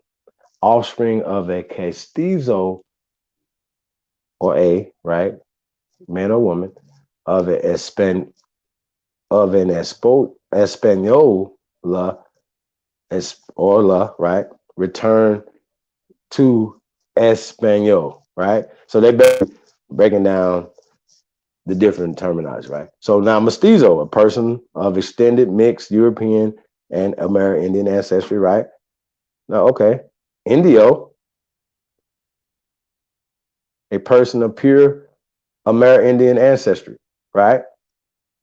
Pure Amerindian ancestry, right? We just know Pardo and a Parda, right? A person of mixed white, Amerindian, and African ancestry, sometimes a polite term for a black person, right? Now I know you guys have never been called a Pardo, right? So let's keep going. Mulatto, a person of mixed white and African ancestry. A person of mixed white and African ancestry. Okay. Zombo, a person of mixed African and Amerindian ancestry. Interesting. Negro, a person of African descent, primary former enslaved Africans and their descendants. Keep that in your mind right there. You Negroes out there, in theory, and as depicted in some 18th century Mexican casa paintings, the offspring of the castizo, a castiza, mixed Spanish mestizo, right? And Espanol, right, could be considered Espanol, right? Or return to that status, okay? Racial labels in a set of 18th century Mexican casa paintings by Miguel Cabrera, right? Let's keep going. Then we can go through these little paintings real fast. Now, this is 18th century, so late 1700s, whatever like they were showing. So let's keep going. We're gonna slide through this. I think we pretty much beat this up pretty good, y'all. We're gonna get into this thing. Well, I see something. We talk about Carlos Quintos, aka Charles V, mandated the High Court, Audiencia, right? What is Charles V talking about? Speaking Spanish, right? To take, right? Charles V. Keep going. Mestizos were the first group in the colonial era to be designated as a separate category from European whites. Huh? And enslaved Africans, blacks, Negroes, and were included in the designation of vagabonds. and 1543 in Mexico. Okay. Although mestizos were often classified as castas, they had a higher standing than any mixed race person since they did not have to pay tribute. The men could be ordained priests and they could be licensed to carry weapons in contrast to Negroes, mulattoes, and other.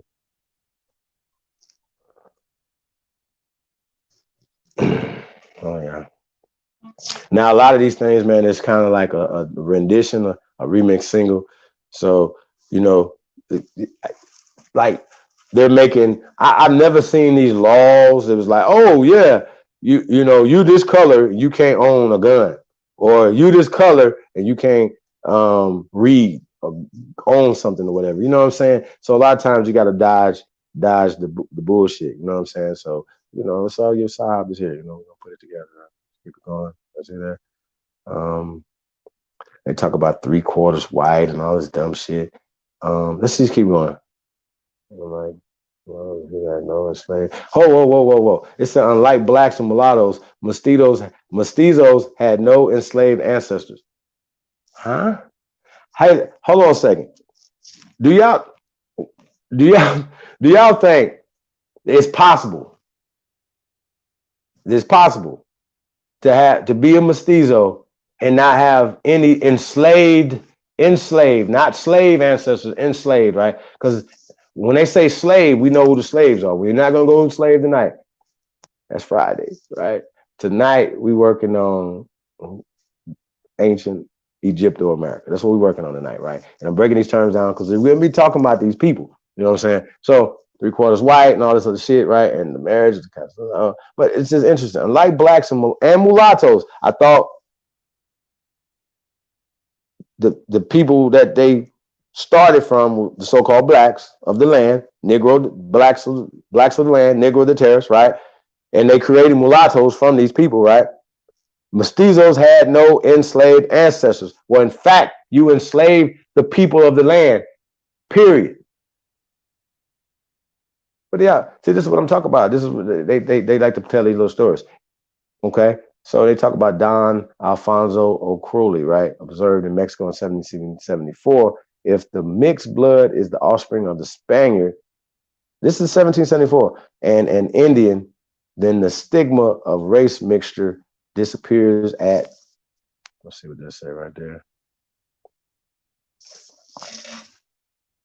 Hey, people, man, they be on some bull crap.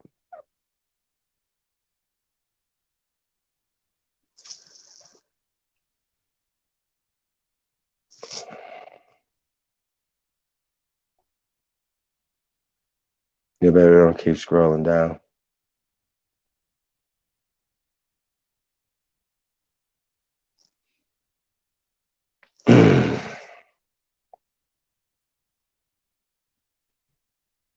Hello, family. Peace to everybody, man. Chat room. Definitely appreciate you guys, man, tuning in. Hey, man, we're gonna get back to this, man. Are you there?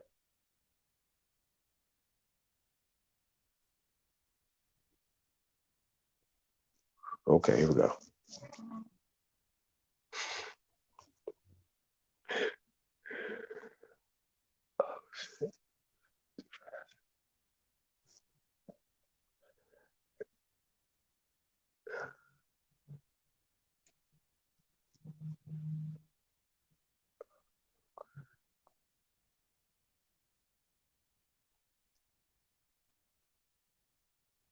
One second, yeah.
Yeah, I'm back.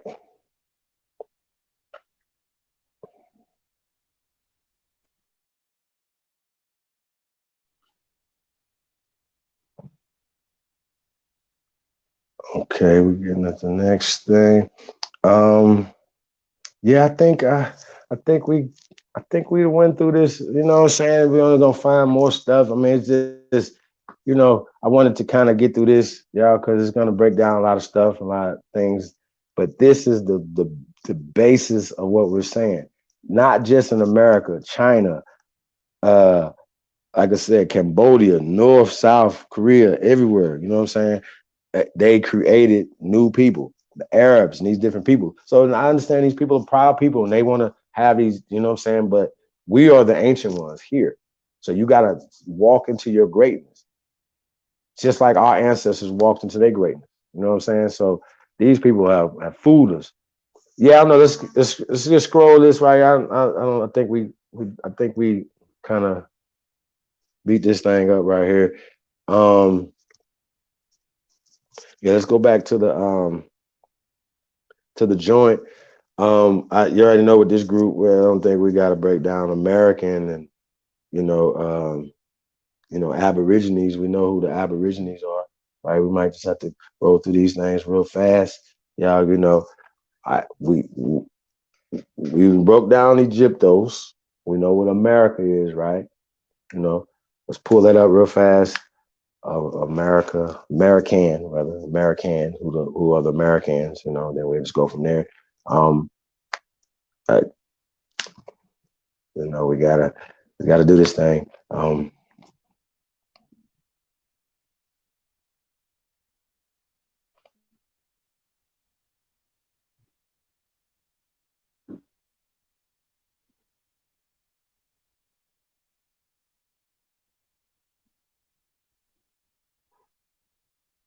Yeah.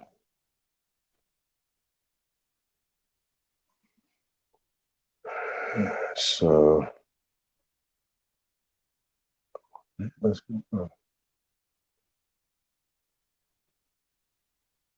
yeah, we're gonna pull up American real fast. Just gonna look up American real fast, y'all. I know y'all have seen this before. Like I said, this is not just for us. This is, we're the master builders. We're gonna get into some stuff. Want the people to know what American is because apparently last night, like the brother last night, he never knew what American was. Right? He would, he think he's an African, and I've been there, yeah. American, you know.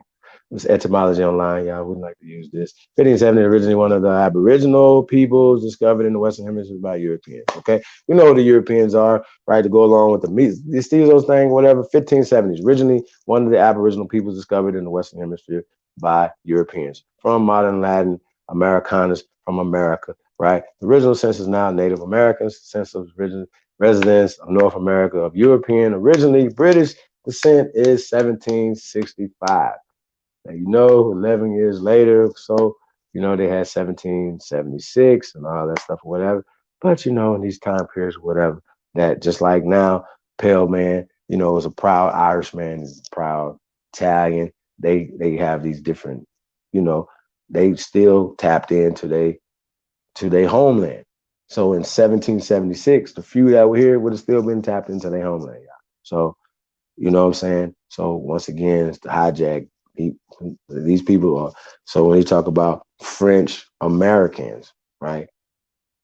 They used to have these hyphens on their name as they came here.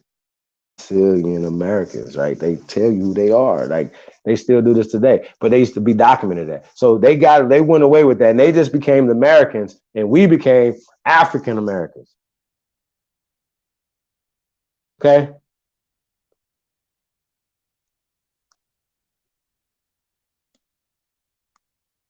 shout out to Immortal American. Appreciate you tapping in. Piece of the guy. Yeah, keep scrolling a little bit. Really, we probably just get out of this. Really have to get too much into American. I think we know, as far as the Aborigines. Um, let's pull up Aborigines real fast, just for the short bus, real fast, just real fast. Just throw Aborigine in there so people can see Aborigine. Um, We broke down mestizo. Let's check out Aborigine.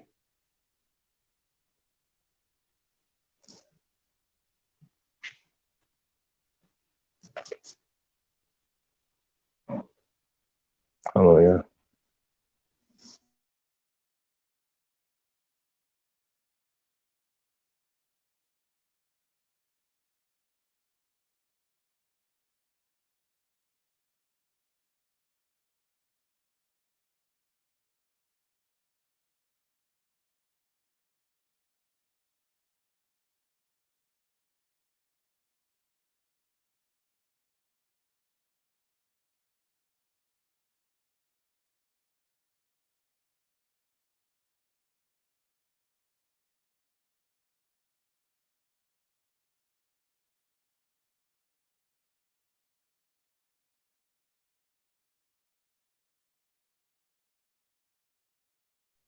Okay.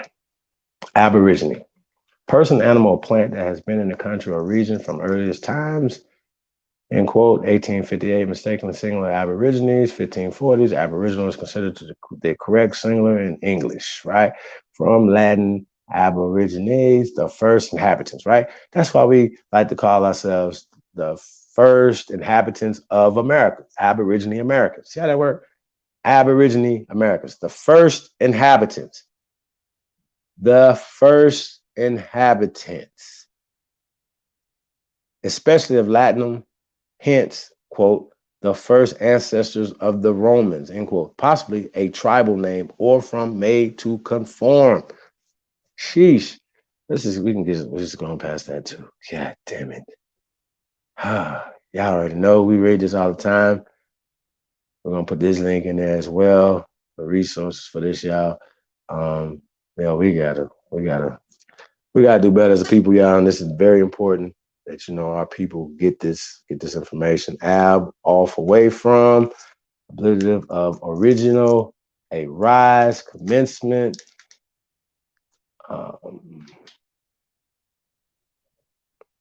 Okay, said this little part right there, yeah. The first inhabitant, especially of Latinum, hence the first ancestor of the Romans, possibly a tribal name or from or made to conform to the Latin phrase ab origine, which literally means from the beginning. From the beginning. This is from ab, off, away. See ab. Ab by itself will be off or away, right? Ablative of origine, arise, commence from beginning. No, keep going back down. Already read that.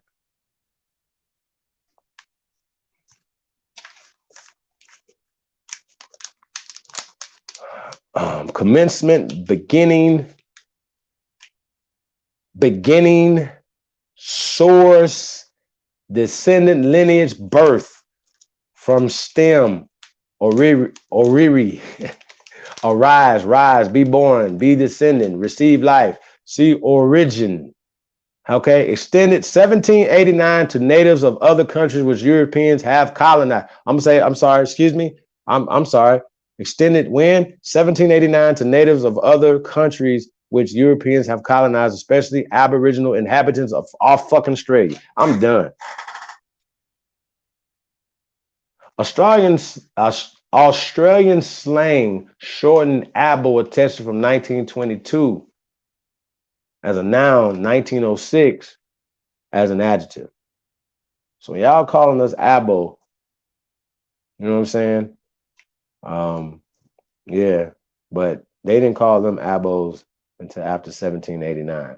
Sorry, ma'am. So people be arguing that right there. Yeah.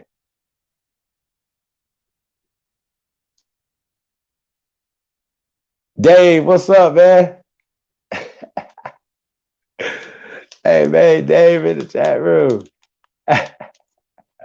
That's what's up. Y'all, that's what I'm saying. We got to break this stuff down, man, for first time listeners, y'all. So this is what we're doing this for, y'all. So this is what this is about. Hey, man, salute to everybody, man. Tuned in tonight, man. We definitely appreciate it, man. Reese is in the building. What up, cuz? That's what's up. Hey, man, we're going to get back to this information, y'all. We'll get back to it. All right, let's get to it. Um,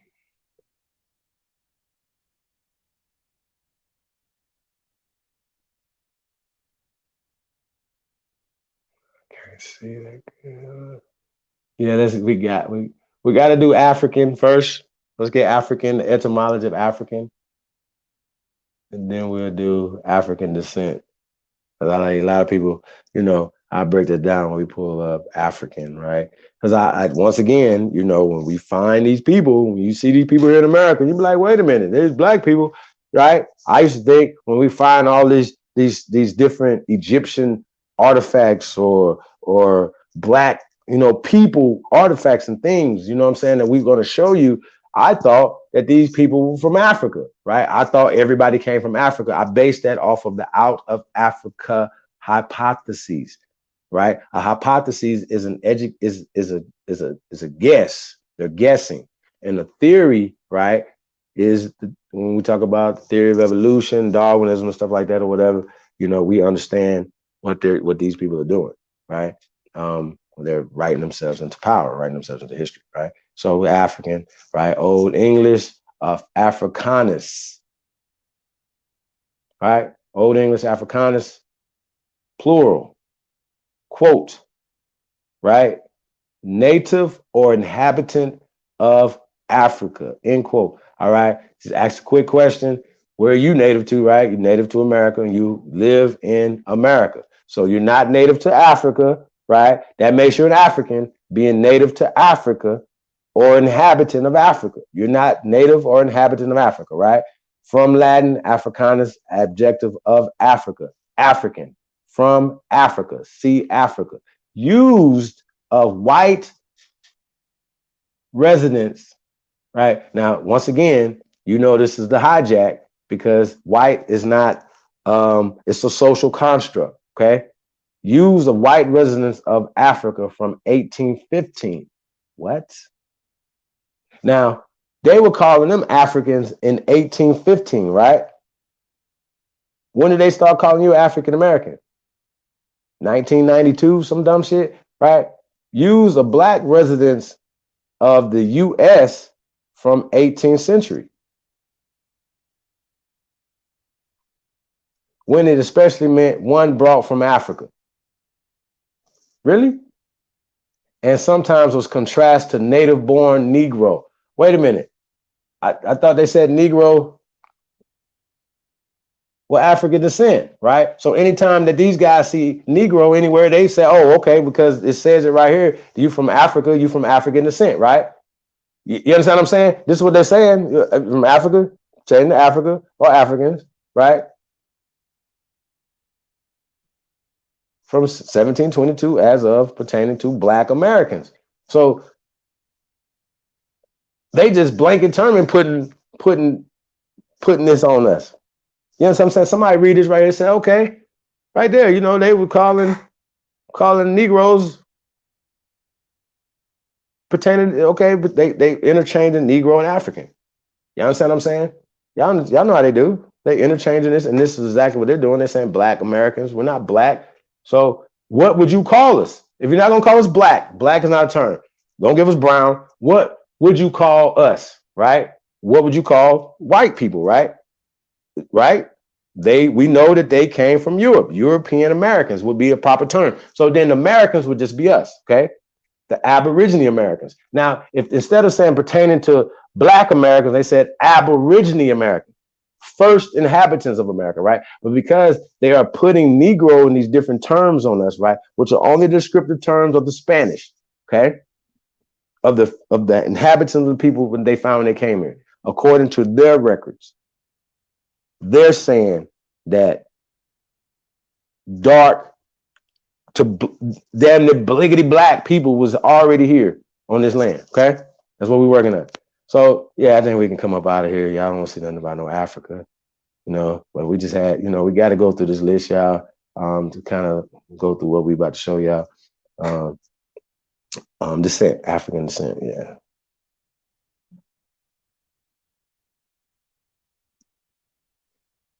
I think it's an end right there, yeah. See, now these words are not, this is not a compound word. That's why I only gave you descent, okay? So African is a word by itself and descent is another word. Don't try to put them together, okay? It's like a nigga be trying to tell you, oh, this is a scientific theory. Like it's a difference between a theory and a scientific theory. No, they still a theory, nigga. You know what I'm saying? This is what they're doing right here when they're saying African and African descent, right? So we already know what African is. You've seen African. Now let's go to descent, okay? See, all right, let's get to it. African, let's see, African. All right, let's go to descent, right? Now, 13th century, quote, genealogical extraction from an original or progenitor from, quote again, let's do it again. Genealogical extraction from an original or progenitor from Old French, descente, descent, descendants, lineage, formed from descendre, to come down, see, descend, on analogy of French nouns such as attende, from attendre, to expect, vent, sail, from vendre, to sail, pente, slope, from pendre, to hang. The etymological English word from Latin would be descents, meaning action of descending on, acting of passing from a higher to a lower place in any way or from late. Keep going.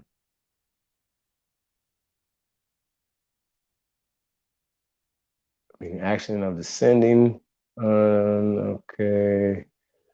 Passing downward slope, in any way from the late 14th century, that of, quote, a downward slope, end quote, is from 1590s, from 16th century as, quote, a sudden invasion or attack, right, end quote. Biological sense, quote, evolution is from 1859 in Darwin.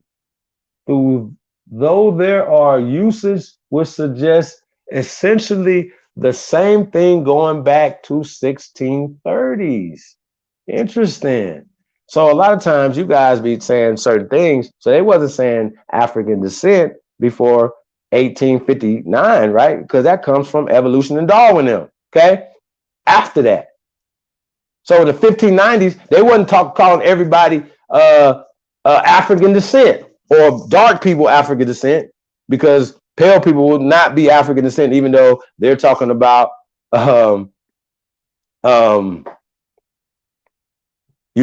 they're talking about mixtures and all these other things. You know what I'm saying? Like, no, there's no way. They wasn't talking about out of Africa before Charles Darwin, okay? They had science going before Charles Darwin, right? We're about to get into some shit this next chapter, y'all gonna bust your head. So we're talking,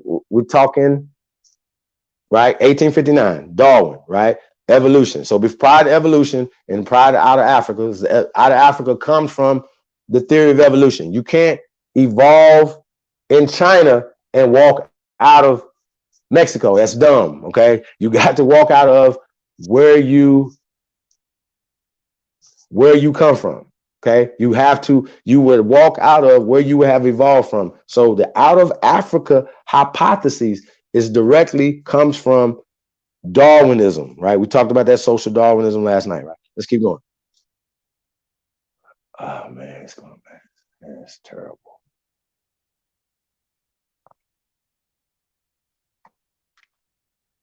Hey man, peace to the tribe, man. Shout out to everybody, man, tuned in, man.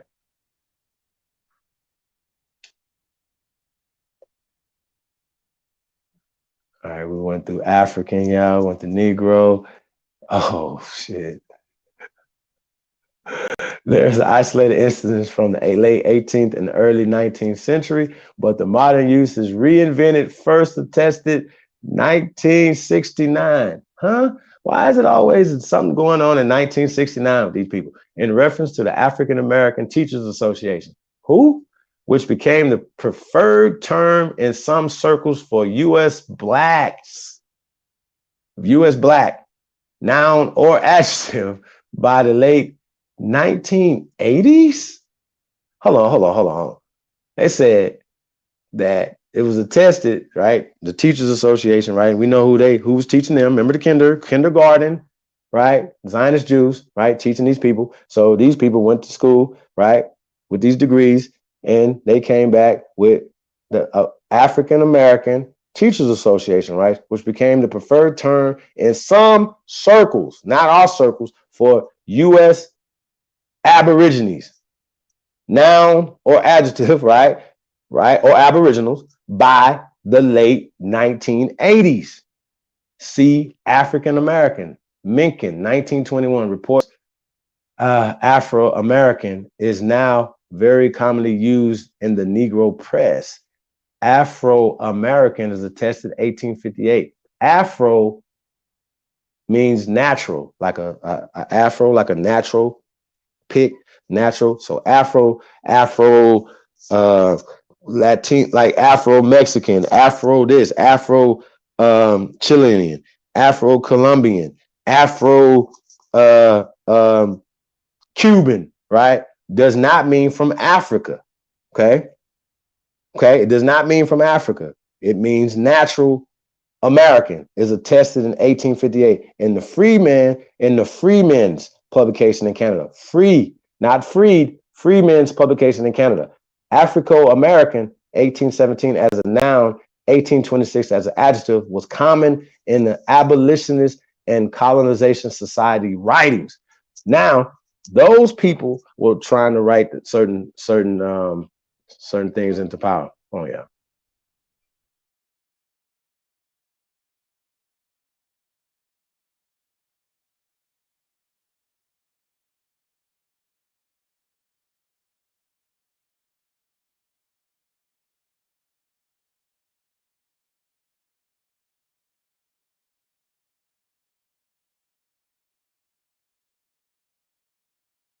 Yeah, let's get up out of there.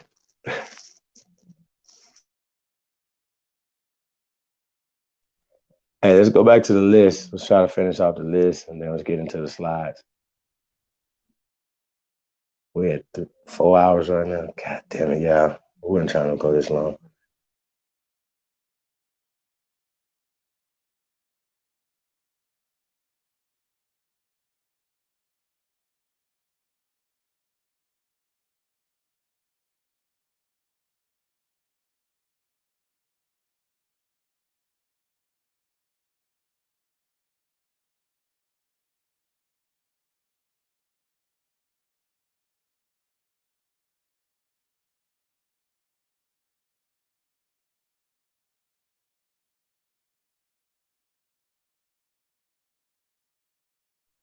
All right, y'all. We're gonna put it back up. Hold on one second.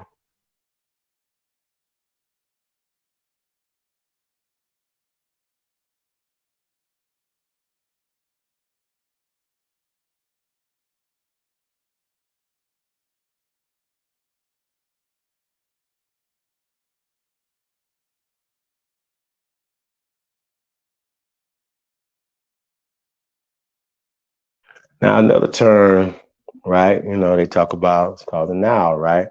We talk about getting into the root of things, whatever. So I want to get into this. Now, river in Africa, one of the world's oldest surviving place names from a Semitic root, Nahal, quote, river, unnamed in Old Testament, is always merely the river. Okay? Y'all hear that? The river. Let's go.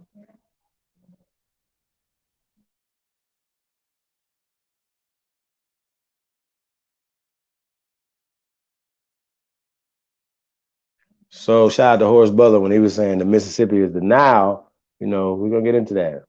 We're gonna get into what that means. Okay, y'all. Be right back.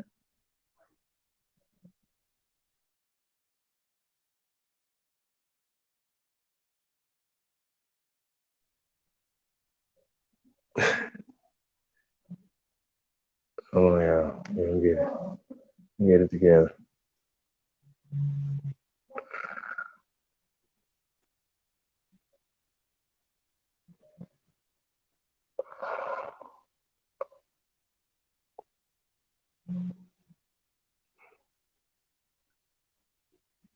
Okay, yeah, let's try paleo real fast.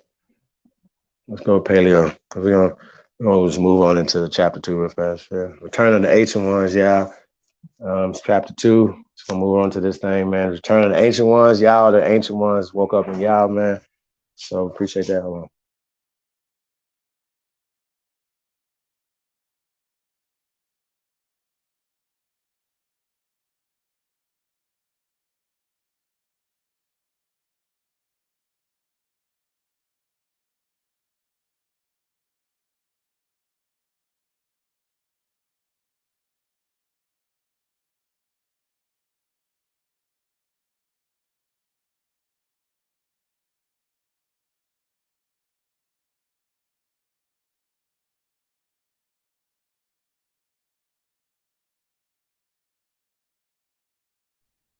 Yeah, can we click on paleo?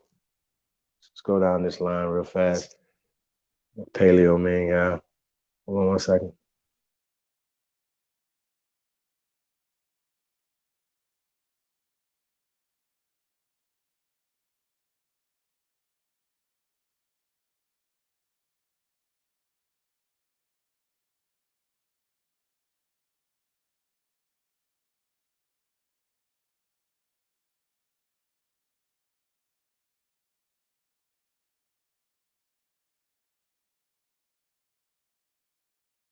Okay, paleo.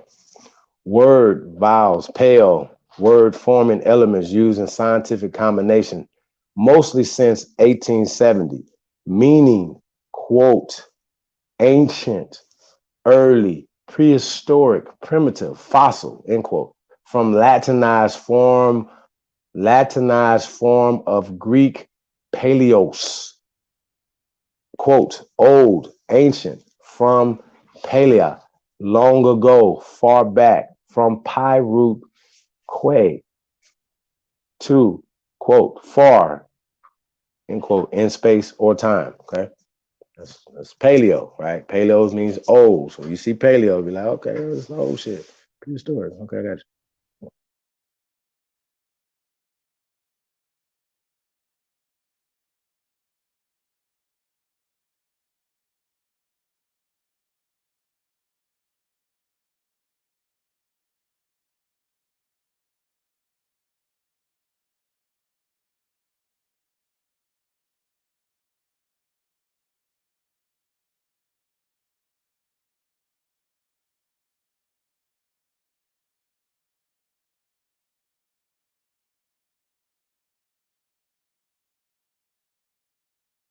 Yeah, I think we can come up out of paleo and go to the next word.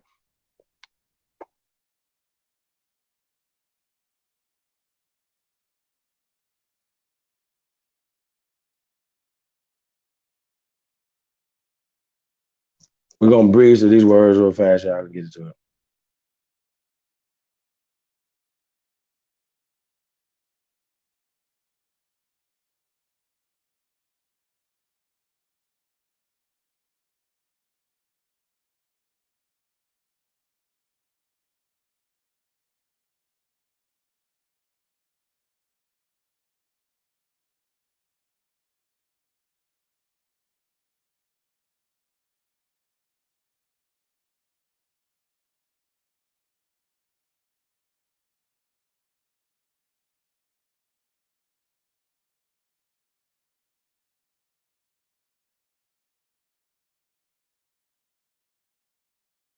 So this is called craniography, right? A noun, a description of skulls, 1855. See cranio and graphy, right? So let's talk about that. Let's keep going.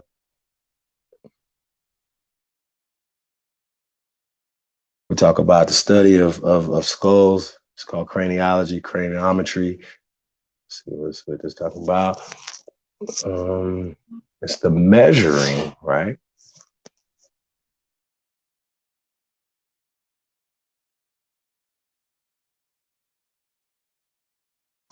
It's the measuring of skulls, 1844. See Cranio, right? Now, they were measuring skulls before, right? They were doing craniometry before, they were studying skulls before the out of Africa hypotheses and the theory of evolution by Darwin, okay, and the racist sciences they put with the study of skulls and say, oh yeah, well their skulls make them smarter than us and blah blah blah. But you observe the skulls over and over. You observe the skulls, and we've all seen Walter Neves and those guys or whatever. You know, talking about all the measurements kept coming back Negroes, right? So that's what craniology is. What's what craniometry is, the measurement of skulls. So this is the most reliable way how scientists will identify human beings around the world is by the studying, right? Observation, observing the measurement of skulls. This skull is this size. Okay. So they know specifically who people are, right? So what they're trying to do nowadays, okay, well, we know these are Negroes, right? But their DNA say that they match some Native Americans type shit, dumb shit. So y'all know the hijack, whatever. Let's get into it. Let's get into this shit.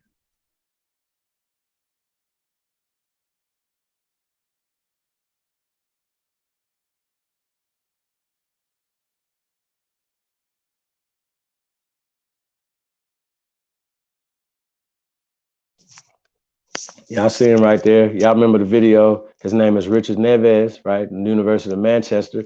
That skull right there is Luzia. They measured her skull, Walter Neves and those guys in Palo Alto.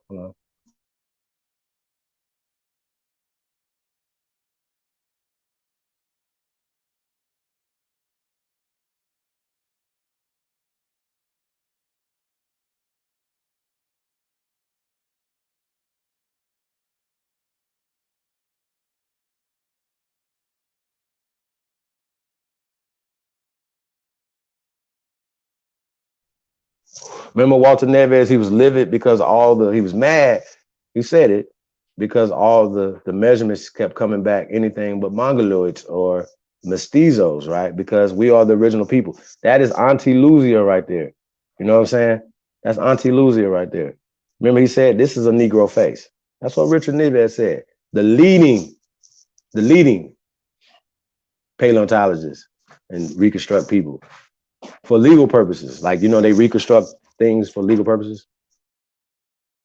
You can use, paleontologists and these people who do the reconstruction, like Richard Neves, and these guys. You can use certain things legally to place yourself in certain. You can use. They use. They bring these people in to solve murder cases and stuff like that. Oh, we identified this is Susie Baker. Blah blah blah. Right? She died. We all we found was her remains, and from reconstructing her remains,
Hold on one second. I'll be right back.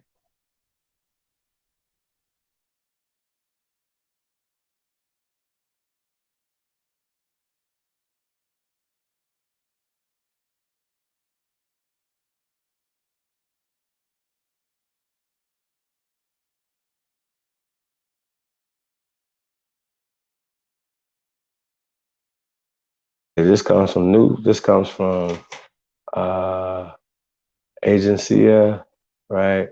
This is New Faces of Luzia and the Lagoa Santa people, November 14, 2018. Yeah. So this is by Peter Moon.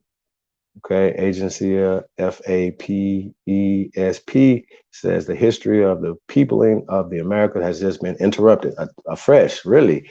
The largest and most comprehensive study ever conducted on this basis of fossil DNA extracted from ancient human remains found on the continent has confirmed the existence of a single ancestral population for all American ethnic groups, past and present. Now, I think it's interesting that they say that, right? That all people come from Luzia's people, right? Luzia, Naya, and these people, right? We're gonna get into that, but we're talking about the new face of Luzia and the Goa Santa people, right? And we just seen the reconstruction of her, right? This is a Negro face with Richard Neves, right? And Walter Neves and I'm coming back with all the measurements and stuff down in Brazil where they found them, right? So let's keep going. Okay, and it says a study of 72 researchers from 8 countries concluded that the Lakota Santo people are descendants of the Clovis culture migrants from North America, distinctly African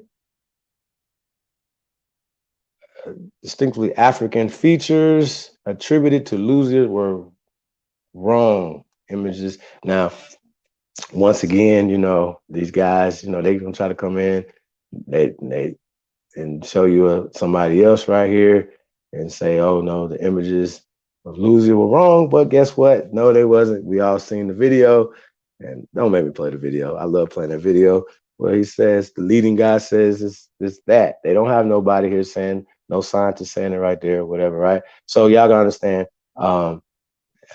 They have artists, right? So, over 17,000 years ago, this original con, con contingent crossed the Bering, right? They're saying it Bering Strait from Siberia to Alaska and began peopling the New World, right? Fossil DNA shows an affinity between this migratory current and the population of Siberia and northern China. Contrarily to the traditional theory, it had no link to Africa or Australia, right? The new study also revealed that once they had settled in North America, and descendants of this ancestral migratory flow diversified into 2 lineages some 16,000 years ago. Oh, really? The members of one lineage crossed the Isthmus of Panama and people in the South America in 3 distinct consecutive waves. Now, this goes along with the out of Africa. How about these? The only way that people got here is that they had to come here, whatever, right? But we know that this has been debunked. The first wave concurred between 15,000, 11,000 years ago. The second took place at almost 9,000 years ago. Now, look at that. These waves of 9,000, there are fossil DNA records. Okay, so it says down the southern third wave is about 4,200 years ago, right? And they're talking about these little waves, right? Okay, get to that or whatever. Hold on, yeah. I really don't like this one. Hold on a second.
Yeah, I'm not really they talking about Clovis culture. I just tell you about the Clovis. Like all this has been debunked even before 2018, right? But this has been debunked.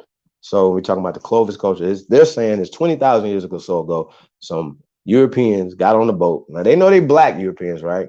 According to them, right? And they came on the boat and they came to the Americas, right? And then they people the Americas and stuff. And so if you find anybody's in the Americas or whatever after that, they will come from the Clovis. Well, that has been debunked.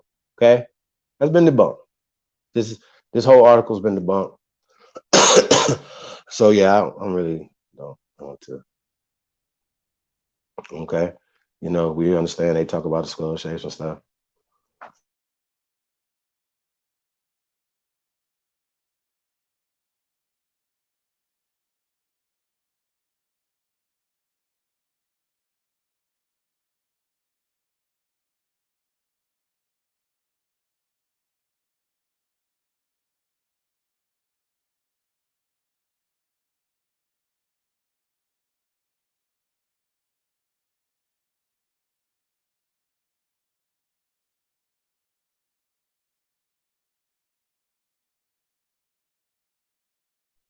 Yeah, let's pull it back up. The list, brother.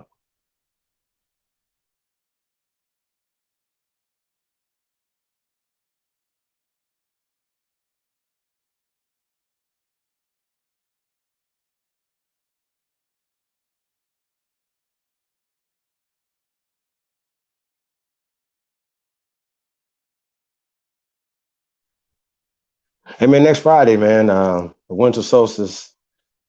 Once upon a time, America, man, is going down, y'all, with live performance by the infamous Trey Ali, y'all. So be there, be square, man. And we're gonna be announcing the honorees of the first annual Tribe Up Ancestral Award. So y'all be on the lookout for that next Friday.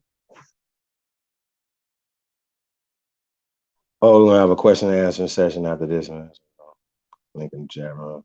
So come on and ask some questions. So, y'all got any questions? Put them in the chat room. Peace out.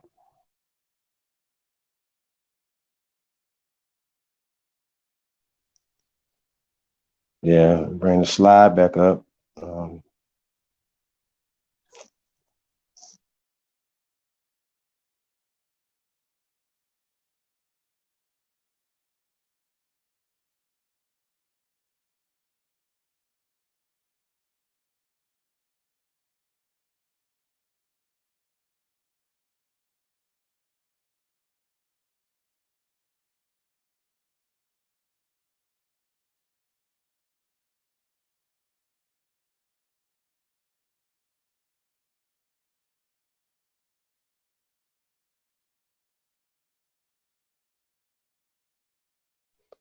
We still on part two. We haven't went through mummies yet. We haven't went to Luzia and all of them, Naya, Anzik Boy. We got a lot to do in part two.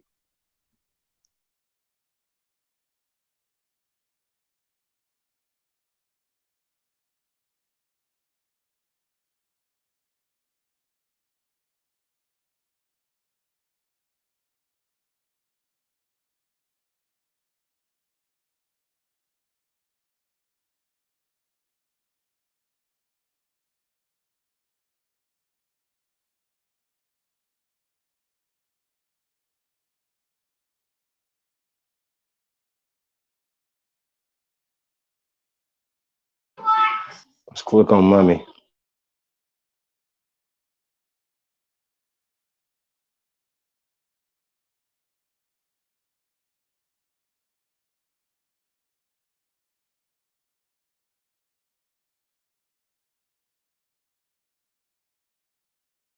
I bet y'all don't know where the oldest mummies are in the world. Quick trivia question. First person in there wins give out. First person put the oldest mummies in the world before we put it up. Oldest mummies in the world. First person put it in the chat room. Put it in the chat room right now. It's 2 a.m. giveaway tonight. Trivia question. What's the oldest mummies in the world? Where are they located at? I need the city and state.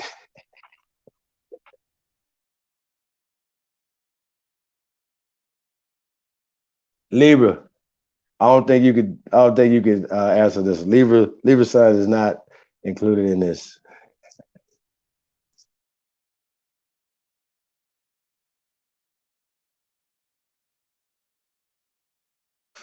Can we pull up the term mummy and then we get into that? Before did I answer what the oldest mummy's at after that?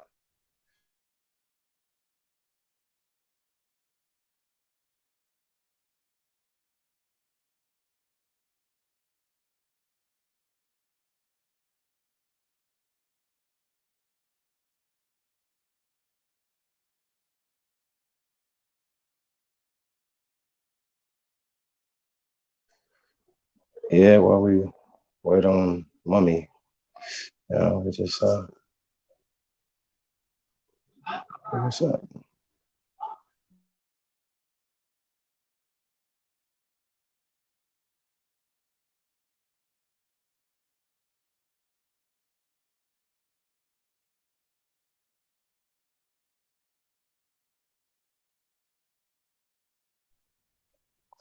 All right, so here we go. Late 14th century, mummy, right? Medicinal substance prepared from mummy tissue from medieval Latin mumia, from Arabic mumia, embalmed, quote, embalmed body, from Persia, mumia, asphalt, right?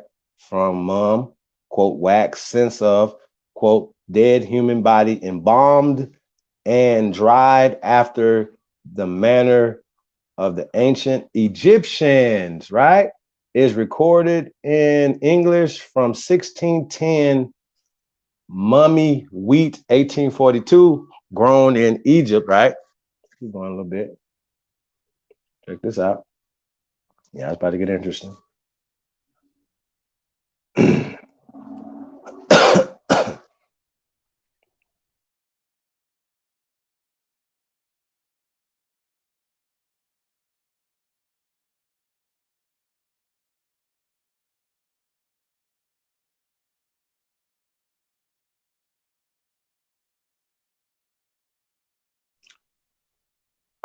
The mummy weed is grown in Egypt and Ethiopia, and once thought to be a distinct species, was said to have been cultivated from grains found in the mummy's cases, right?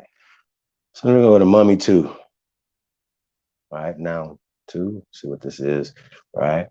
1784, a childish alteration of mammy, alternative form, right? Mumsy, attested 1876. So we know this mummy, the first one is what the one we want, right? So we're going back to that one, right? So let's go to the article, the oldest mummy in the world. Let's see what that's at. I don't see. I don't think I've seen nobody put it in the chat room yet. Let me look. No, we got the smartest chat room on the planet. Y'all can't look it up. Hey, he said Northern Chile, Chinchorro, Lighton Aboriginal. Hey, I'm gonna say no. Okay, but it used to be, but it got beat out, brother. So Enlightened Aboriginal, just because what, I'm gonna put that on there. I'm gonna put that on there, brother. I'm gonna put that on there, Enlightened, because and you, since you came close, because it used to be, but it's no longer the oldest mummy, right? Right? Can you tell the people how old that mummy is, though? In northern Chile, Chile, y'all, is in Central America. Okay, Central South America. I'm not. I think I think Chile is Central America, right? Chile is in Central America. America. So according to the old information, right? The oldest mummy was already in the oldest mummies were already in the Americas, right? Chile, so forth. We got some in Mexico. Well, we're gonna show you some stuff, right? But if Enlightened can tell us Aboriginal, we're gonna show you guys. So Enlightened, you win it, right? We're gonna show you guys where the oldest mummy in the world is located. God damn it. How about that? How about that? How about that? We're gonna do that.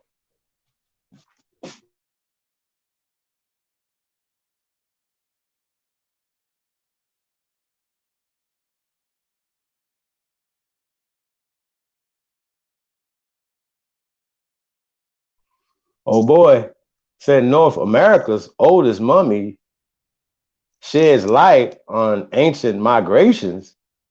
Sheesh.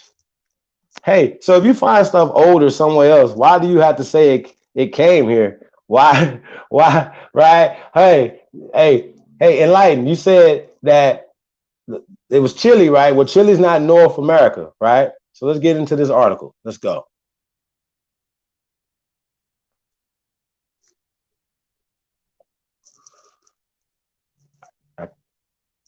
Yeah, it's super little. You're gonna have to blow that up.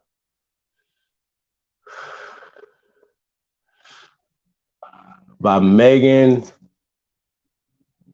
Garmin.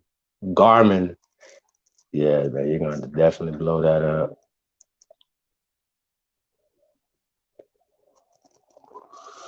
Hey, yeah, kind of go back up to the top. I want to read who wrote it for the people. We'll get back to that. We'll get back to that. Yeah. Where this come from? What's the source of this? Oh, nobody think we over here playing games. Yeah, we ain't playing no games. This is by Megan Gannon, November 13, 2018. So this is pretty new, but not old. So Northern America. Okay, let's get to it.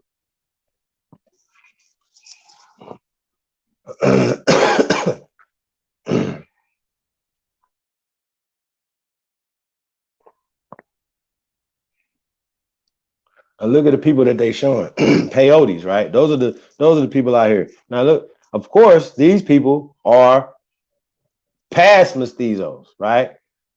Like past, like and damn near Europeans at this point. See the dude on the end right there? He is not the original people, inhabitants of this land. He is not an aborigine. He is mixed with that man right there in the middle, some type of way. So y'all got to understand that these people are mixed. They're not the original. Okay, that's why I went through extensively going through that stuff. So when we see these people, we're not confused and we think that they're the original people and that right? But like we said, that they are a mixture, some admixture of the original people, but we are the ancient one. This is the return of the ancient ones. This is the American Shogun, right? Commander in Chief, Egypto America, uncovered by yours truly, the American Shogun, Commander in Chief, Billy Goat, run this motherfucker. Look, I'm trying to tell y'all, right? It said, dressed in moccasins and rabbit skin shroud, a man was laid to rest in a cave in Nevada about 10,600 motherfucking years ago, Craig. Now his mummy is helping scientists fill in the fuzzy picture of how humans first migrated into the Americas. Sheesh. Scientists have sequenced the genome, right, of the Spirit Cave mummy, right? The oldest human mummy found in North America, along with 14 other ancient individuals from the Americas. The genome revealed that the mummy's Native American ancestry, which has always allowed his living descendants to properly bury, which has allowed his living descendants to properly bury him. We are his living descendants, not Native Americans. It's like African American. We know Native American is a created term in 1975, right? So I don't even. What are we doing here? So the mummy's Native American ancestry, which has allowed his living descendants, remember descendants, right, to properly bury him. They are the furthest away. They are further away from him than us. We are the return of the ancient ones. Okay. Now we know that genomes and all this stuff is part of Darwinism and the out of Africa hypotheses and all the racist science and stuff, right? That we know that they changed in the late 1800s. We know this. So when you're talking about Native American ancestry, we're talking about people walking across stuff and all these other social constructs, right? Amerindian, right? We know that's the original people, the Negroes of this land, period. Not the blacks of the land. I know people don't like Negro because it's associated with Africa or stuff like that. I got you. All right. We're going to get back to that. Which has allowed his living descendants. Okay. That guy on the end was closer to the European guy in the middle. You understand? Than that damn mummy. I ain't got to tell you, 10,600 years ago, it was only Negroes on the planet, not according to Chief Holiday, according to Cranium. And the reason why they're not even talking about who this dude is because they went directly into his genome. Well, wouldn't a Native American who would be a mestizo have our genome? Huh? That don't make no goddamn sense. These findings imply that the first peoples were highly skilled at moving rapidly across an utterly unfair and empty landscape. Huh? Quote, right? As in that quote, study co-author David Meltzer, right, of Southern Methodist University. Oh, where's Methodist University, huh? Is it like the African Methodist Episcopal Church? Oh yeah, those are the same people, right? Oh, Southern Methodist though University, right? Said in a statement. I wonder why you said that. Quote, they had a whole continent to themselves, and they were traveling great distances at breathtaking speed. Really? How was they traveling at breathtaking speed? Because we had the water highways, bro, that y'all dammed up with y'all 88,000 dams y'all brought around this motherfucker. What are y'all talking about? Y'all, this is really retarded, fam. Straight up. Really retarded. Hey, but right here, 10,600 years ago. Now, I ain't got to tell you that that's like damn near 6,000 years older than any mummy in so-called Kemet. Now, I don't have to tell you that mummification is Egyptian culture.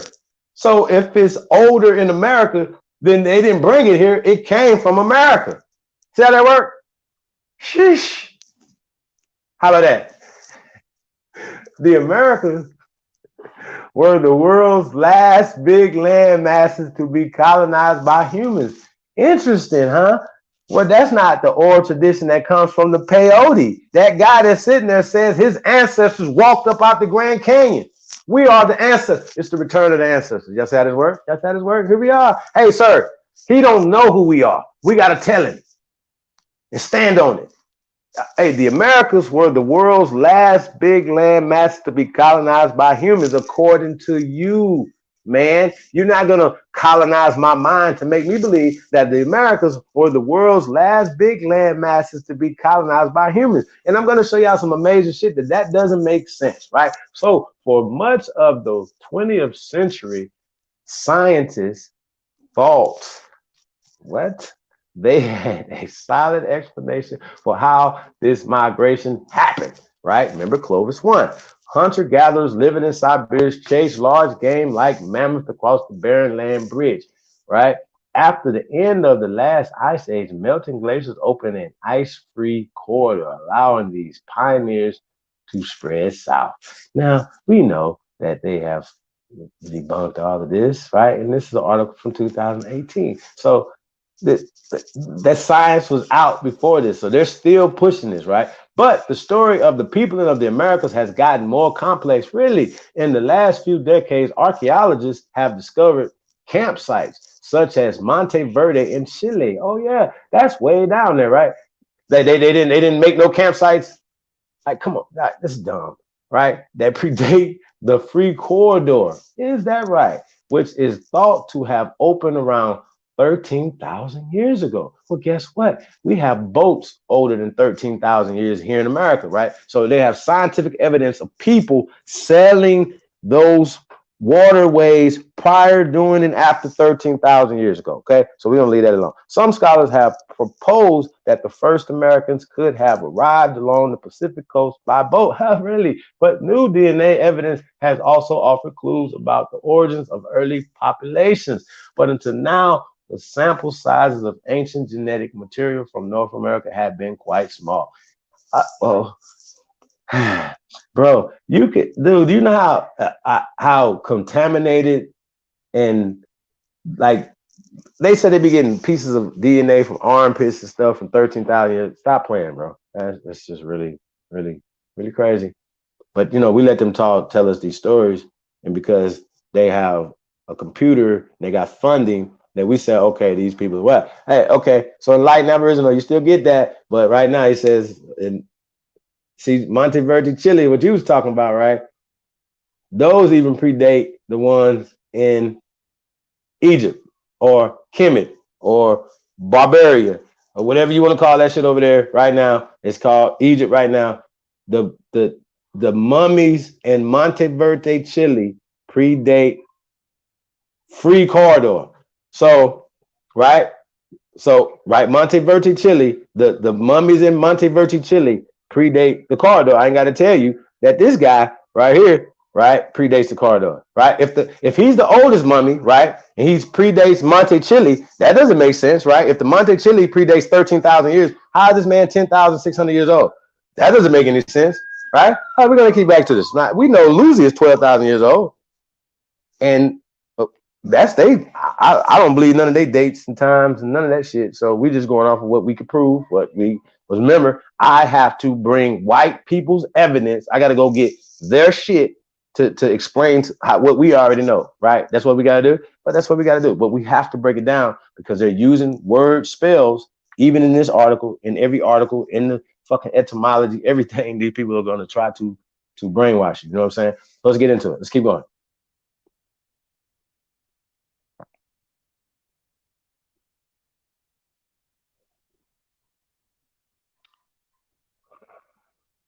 Quote, groups carrying this genetics. Wait a minute. No, I'm gonna go back. I'm gonna go back. The genetic analysis in science also showed that the ancestral Native Americans split up into distinct populations, some of which had never been detected before. Really, for example, there were some South American Native American. Yeah, they love using Native American, right?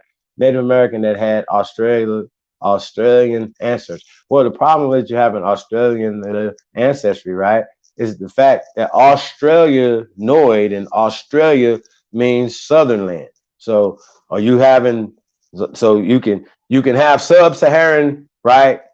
I can go South Sahara, right? I can go to South Sahara right here in Las Vegas. They got a street called Sahara, right? And I can go to the south side of Sahara. Y'all see how that work? So I'd be sub-Saharan. Y'all understand what I'm saying? This that you just made sub-Saharan. So you can't have you can't create racial categories from their social constructs. They are constructing, it's like constructing Narnia, like it's Harry Potter, bro. Like I can't make these people are fucking with us. Y'all understand what I'm saying? They are fucking with us. I can't make it up. All Native Americans, some of them had Southern peoples DNA, nigga, ancestry. Yes, you're gonna be able to match all humans up around the world at some point, right? Especially if people was moving around according to y'all. But of course, we've been here according to them, what we can prove for at least 130,000 years that they could prove. We got tools, 50,000 years, evidence of human beings, human activity, of boat making, ocean, seaworthy boats, hundreds of thousands of years old. You don't have to have the people, the bones to know that people were here. So what they are trying to say is, oh, these people had to have been monkey people, or these people had to have been, that doesn't fit their Clovis one or their Behringer Strait bullshit. That's bullshit. So niggas is smarter than that. We wouldn't have walked across the Behringer Strait. We know how to make boats. We knew how to do certain things. And stop saying that if something's older here, right, that it came here. That doesn't make sense. That's dumb. This makes no sense, bro. Like, you know what I'm saying? So it said groups carrying, right? This they quotes. This is them talking. Groups carrying this genetic signal were either already present in South America, where the Native Americans reached the region, or Australians groups arrived there. Really, end quote. The first author of the study, Victor Moreno Maya of the University of Copenhagen, right? That's in Holland, said in a statement, quote, that this signal has not been previously documented in North America implies that an earlier group possessing it had disappeared, or later arriving group passed through North America without leaving any genetic trace. Is that real? Is that real? Right. Right. End quote. He said the study also shows that a man from Spirit Cave was genetically close to contemporary Americans and other contemporary populations. We are the contemporary Americans, okay? Proving this relationship was crucial for I don't know if y'all see that bell right there. Hold on. Is that a bell on there? Yeah, it is. Okay. There you go. Thank you. Crucial for the Peyote Shoshone tribe. Now, I don't have to tell you that the Peyote Shoshone shit is new. It's created. Title 25. Civilized tribe stuff, right? Do we have to get into that? I gotta go. I ain't gotta tell y'all. Like the Peyotes have a casino, PGA golf course outside of Las Vegas. They have 2 dispensaries here that is funding their tribe, right? So they have a deal. They have made a deal with these people, same way that those people did over there in Africa when we talk about Kemet and all that shit. Same way, it was the same stuff happening over here at the same exact fucking time. So they're applying the same tactics. Okay. So when we talk about mestizos and all that stuff or whatever, it's just what we're doing right here, right? Says, okay, you got to bring it back over now. Not too far over, but just a little bit.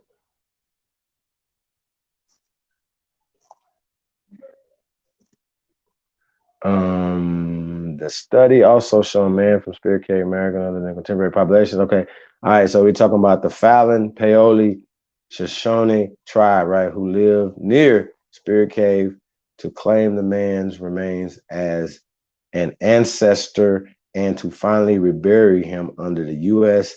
Native American Grave Protection and Reparation Act, right? So you already know we got to go see about this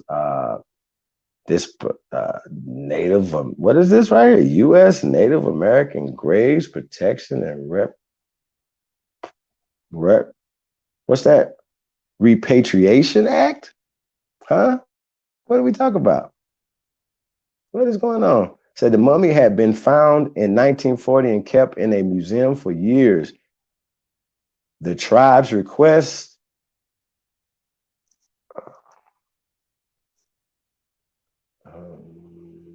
the tribe has been found in 1940. Tribe has had a lot. Hold on. Okay, so the tribe's request for repatriation was denied, with government officials disputing the man's ancestry. What? What are y'all disputing? What is this nigga doing in this ground right here? The tribe has had a lot of experience with members of the scientific community, right? Hey, these Native Americans didn't even want them to test. Like they didn't want to. They was like trying to stop him from measuring the skull, coming out with the findings, anything, doing all that. So this is why they want to hear him and put him back in the ground, right? So the tribe has had a lot of experience with members of the scientific community, mostly negative, right? That's end quote. The tribe said in the statement, adding that the new study, quote, confirms what we have always known from our oral traditions and other evidence that the man taken from his final resting place in Spirit Cave is our Native American, is our Aboriginal American ancestors. It's the rise and it's the return of the Aborigine, of the ancestors, the ancient ones. Y'all know what it is, man. So this is what they said, right? The Spirit Cave remains were repatriated in 2016 after a preliminary report from the scientists proved the link, and he was reburied in a ceremony earlier this year. Really? So that's 2018. Similar. So they had this motherfucker out from 1940 to 2018 or 16, right? 17, 18 right there, right? So the Spirit Cave remains were repatriated, right? In 2016 after a preliminary report from the scientists proved the link, right? Prove what they had to say. Harry and bury him back in there. And y'all better not pull this nigga back out. And he was reburied in a ceremony earlier this year. Okay, so we did 2016 then. Or this thing was written in 2018, so it was earlier in 2018, right? Boom. So, similarly, in 2016, DNA evidence does not prove, right? It says prove that the 85 1,500-year-old skeleton of the Kentucky man, or they call the ancient one, was indeed related to the contemporary Native Americans. Really? Now, how can you explain how that is? Okay, the Native American, if they tested, instead of going AfricanAncestry.com, right, they tested niggas here, right? And they matched you to people here. You would be matched with everybody from here to Brazil to Canada, bro. What are you talking about? This is dumb. So the Kendrick man, right, what they like to say, y'all know he's 8,500 years old. Some say about 9,000 years old, right? Do I have to tell y'all who this person is? But no, they want to play games with DNA. So they use DNA to show a picture of this white boy in Washington State 9,000 fucking years ago, right? Y'all see how this work? That doesn't make sense. And they call him the ancient one, but he can't be more ancient than the man in the spirit cave, can he? No. That'll work. That'll work. Afterwards, those remains were repatriated to tribes claiming his ancestry, right? So they talk about 25 grisly archaeological discoveries. Y'all should go check that out. 25 most mysterious archaeological finds on Earth. You should definitely check that out. And photo him just got to shed light on first Americans, right? We are the first Americans, okay? We are the first Americans. Y'all get it? Y'all understand what we're doing here? This is what we're doing. It gets better. I promise. Shout out to the tribe, man. Let's keep going. Keep going. Now, these are their artist renditions of how the people look, right? But we know that the bones don't say this. Child bones buried 40,000 years ago solves long-standing Neanderthal. What? Why is it? If humans been on the planet longer than 40,000 years, what are you talking about Neanderthal mystery? No, let's keep going.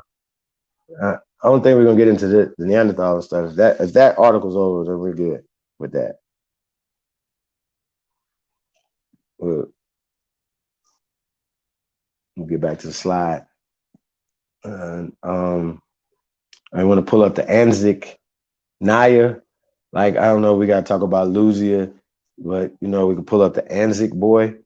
This is, you know, pretty Naya. We talk about Naya a lot, y'all, you know. We can go over Naya. They've done the reconstruction. We're going to show her pics and stuff like that. But I wanted to get into the Anzic boy, right?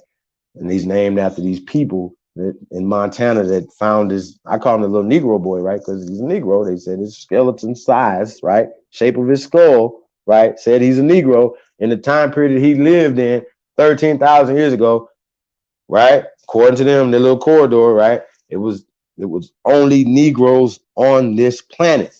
Nobody else. Only niggas, period. So y'all can argue back and forth, but we're about to show some shit that you're not going to be able to deny. You don't have more than us. You don't have older shit than us. Okay. So if there's Egyptian culture, there's Egyptian people, right?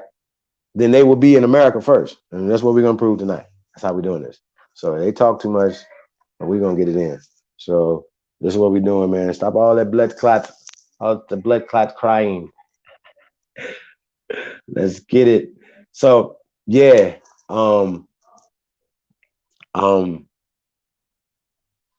Yeah, so what we're doing, man. Let's get this right here, y'all. I don't know this. What we got here? Hey, said, okay, we got here in 1968 when Sarah Anzink was 2 years old. A construction worker discovered more than 100 stone and bone tools on her family land near Wichita, Montana. The artifacts were blanketed. Hold on.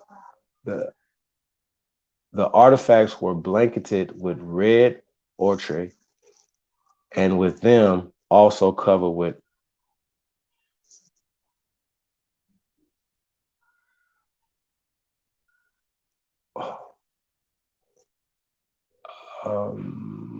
ochre was the skull of a young child.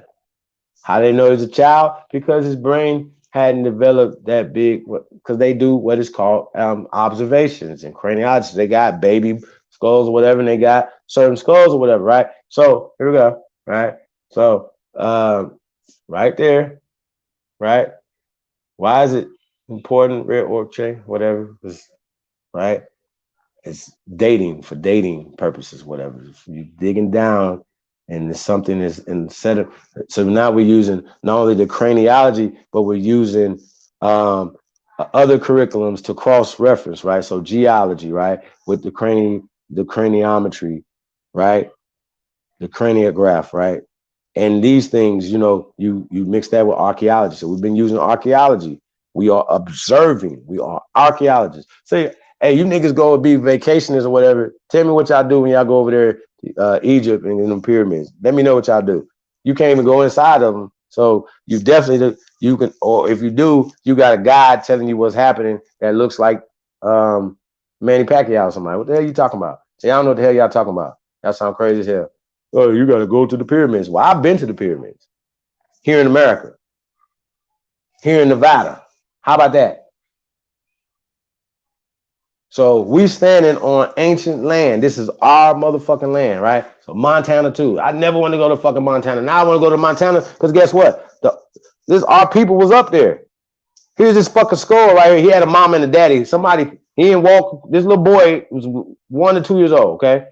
Well, we're gonna get into him. Hold on. Oh, my bad, y'all. My bad. Well, this is the skull of a young child, right? In the years since, archaeologists concluded that the skull was about 12,700 years old, the oldest known burial in North America. I'm gonna say that again. Concluded that the skull was about 12,700 years old. That makes it the oldest known burial in North America, and that the tools belong to the Clovis culture. But guess what? You don't have no Clovis culture over there like that. So then that Clovis stuff is debunked, right? So scratch the Clovis, right? That's dodge the bullshit. And that tools belong to the Clovis culture, right? No, it's Egypto nigga culture. Okay. Niggas was here, right? Because if it's a Clovis, then you tell him the Clovis built this shit there, and the Clovis came here to invent technology and math and science and did shit that they didn't do there. Just like y'all talk about Olmecs came here, but there's no evidence of this, no evidence of Clovis. Okay. So stop with the Clovis. We got the evidence of boat making 50, 60, 70,000 years ago, according to them. So who the fuck was making these boats 50, 60, 70,000 years ago here in America? This doesn't make any sense. So yes, you find a skull, but the other bones that's older than these people right here are no longer there. So whatever kept preserved this little boy's bones, right? Imagine, how about the 6,000-year-old bones? Do we have 6,000-year-old bones here, you think? How about the 4,000-year-old bones? Let me ask you a question. Do y'all think that America is filled with bones of niggas 1,000 years ago? That you will find niggas all over America 1,000 years ago? Just niggas all on the ground. Our ancestors from Canada all the way down to Brazil is in the fucking ground. Scientifically, I can prove this. I can prove this with science. Okay? With any of their little fake ass sciences, you know what I'm saying? Whatever, right? But when we talk about red crag and yellow dirt and stuff like that, whatever, we're talking about going down. So if you get down to layers, right? You know how they drill for oil, right? It's dirt, sand on top. But as further you go down, shit, not too far deep, you're going to start getting to stone. So you're going to have to drill, right? So once you start drilling into some red crag and some yellow dirt, now you're starting to get into some old shit. And so once you start finding human people in these layers, remember when we talk about Graham Hancock and or whatever, and they talk about people in Cremo and them, and they talk about people who are not funded because of digging, right? Sometimes they're trying to do development and stuff like that, like in California, and they dug too far and they found some shit that's 130,000 years old, human activity. Just in North Carolina, when they're finding activities of these different elephants and horses and stuff. And we're going to do whole lectures on these discoveries here in America. But tonight, we're talking about ancient mummies. This little boy, right? They said, right? This is what they said. Archaeologists conclude that the skull was about 12,700 years old, the oldest known burial in North America, right? They know that. They know he was where he was at, laid down in the orchard around him, right? They know how old he was. So they This little boy is old, okay? Right. But we're talking about people here just 5,000 years ago, right? You would have a lot more of these. So we know, because we've shown it over here, that they have in these burial mounds thousands of people in thousands of our ancestors in these mounds. So when the Native Americans say, well, yeah, they don't have nothing to do with those. They don't have nothing to do with the pyramids. They don't have nothing to do with the mounds and all this other stuff, whatever, right? Be, right. Because they're our ancestors. Okay. So they're trying to take credit for it with the Clovis bullshit, right? So this has been debunked. So Alexander culture, one of the first in the New World. Meanwhile, Sarah Anzik grew up, became a genome researcher at the National Institute of Health. I ain't got to tell y'all about these people, right? And dreamed of sequencing the rare bones, right? So she was like, fuck that. I'm about to sequence this, right? So this week, she is the second author on a paper in Nature, right? Nature, they love Nature, right? That's what the journal where I can go show you that the 130,000-year-old people here, it's in Nature, right? That reports that the complete sequence of the Anzic child's nuclear genome, right? All right. The sequence efforts led by ancient DNA experts, S.K. Willerslev, right? Willerslev, right? Because it's probably a slave, S.K. Willerslev, right? And Morten Rasmussen, right? Of the University of Copenhagen, right? I knew it, right? Slavs, comes to the dramatic conclusion, right? That the 1 to 2-year-old Clovis child, right? Meaning he came from Europe, now known to be a boy because of his skull size, right? Is directly ancestral to today's native people from Central and South America. Quote, their data are very, hold on, yeah.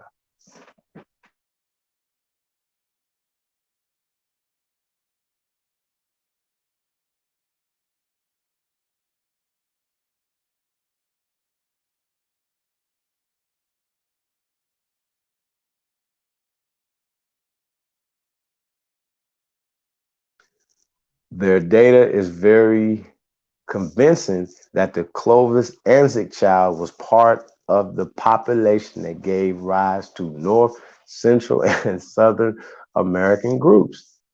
End quote, says geneticist Connie Mulligan of the University of Florida in Gainesville. Really, Connie? Okay.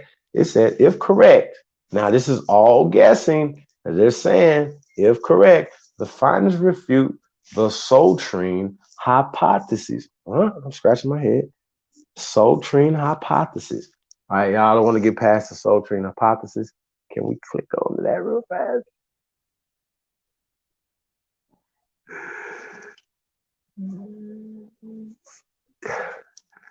Right.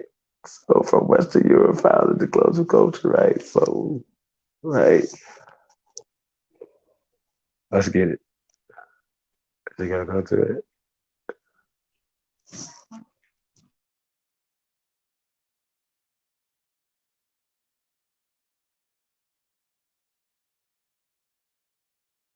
And we gotta make it bigger.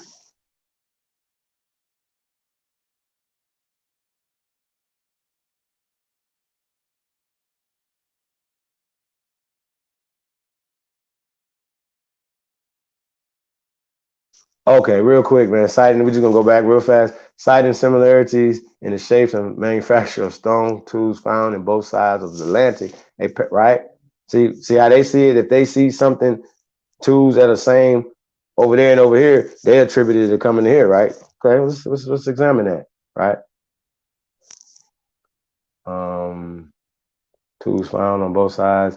A pair of archaeologists argues that at least 20,000 years ago, at the height of the last ice age, people of the Soultrine culture of France and Spain, right?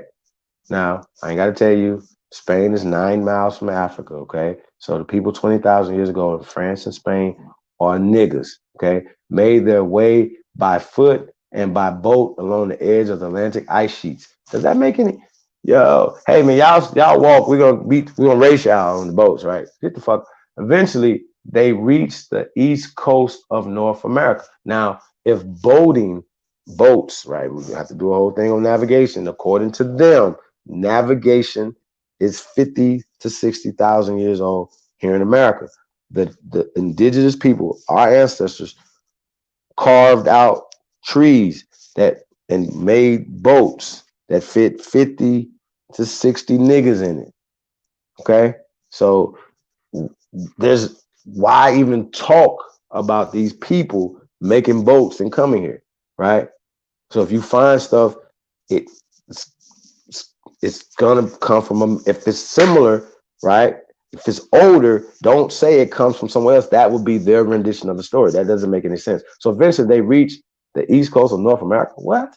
And so were the first people to be the New World. Really? So you hear somebody talk about the New World, that's like a nigga calling you an African American or something. You know what I'm saying? You know there's some bullshit attached to it, right? This flies in the face of strong, I'm gonna say this again. This flies in the face of strong evidence, particularly from genetics, that points to Asian origins for the first Americans.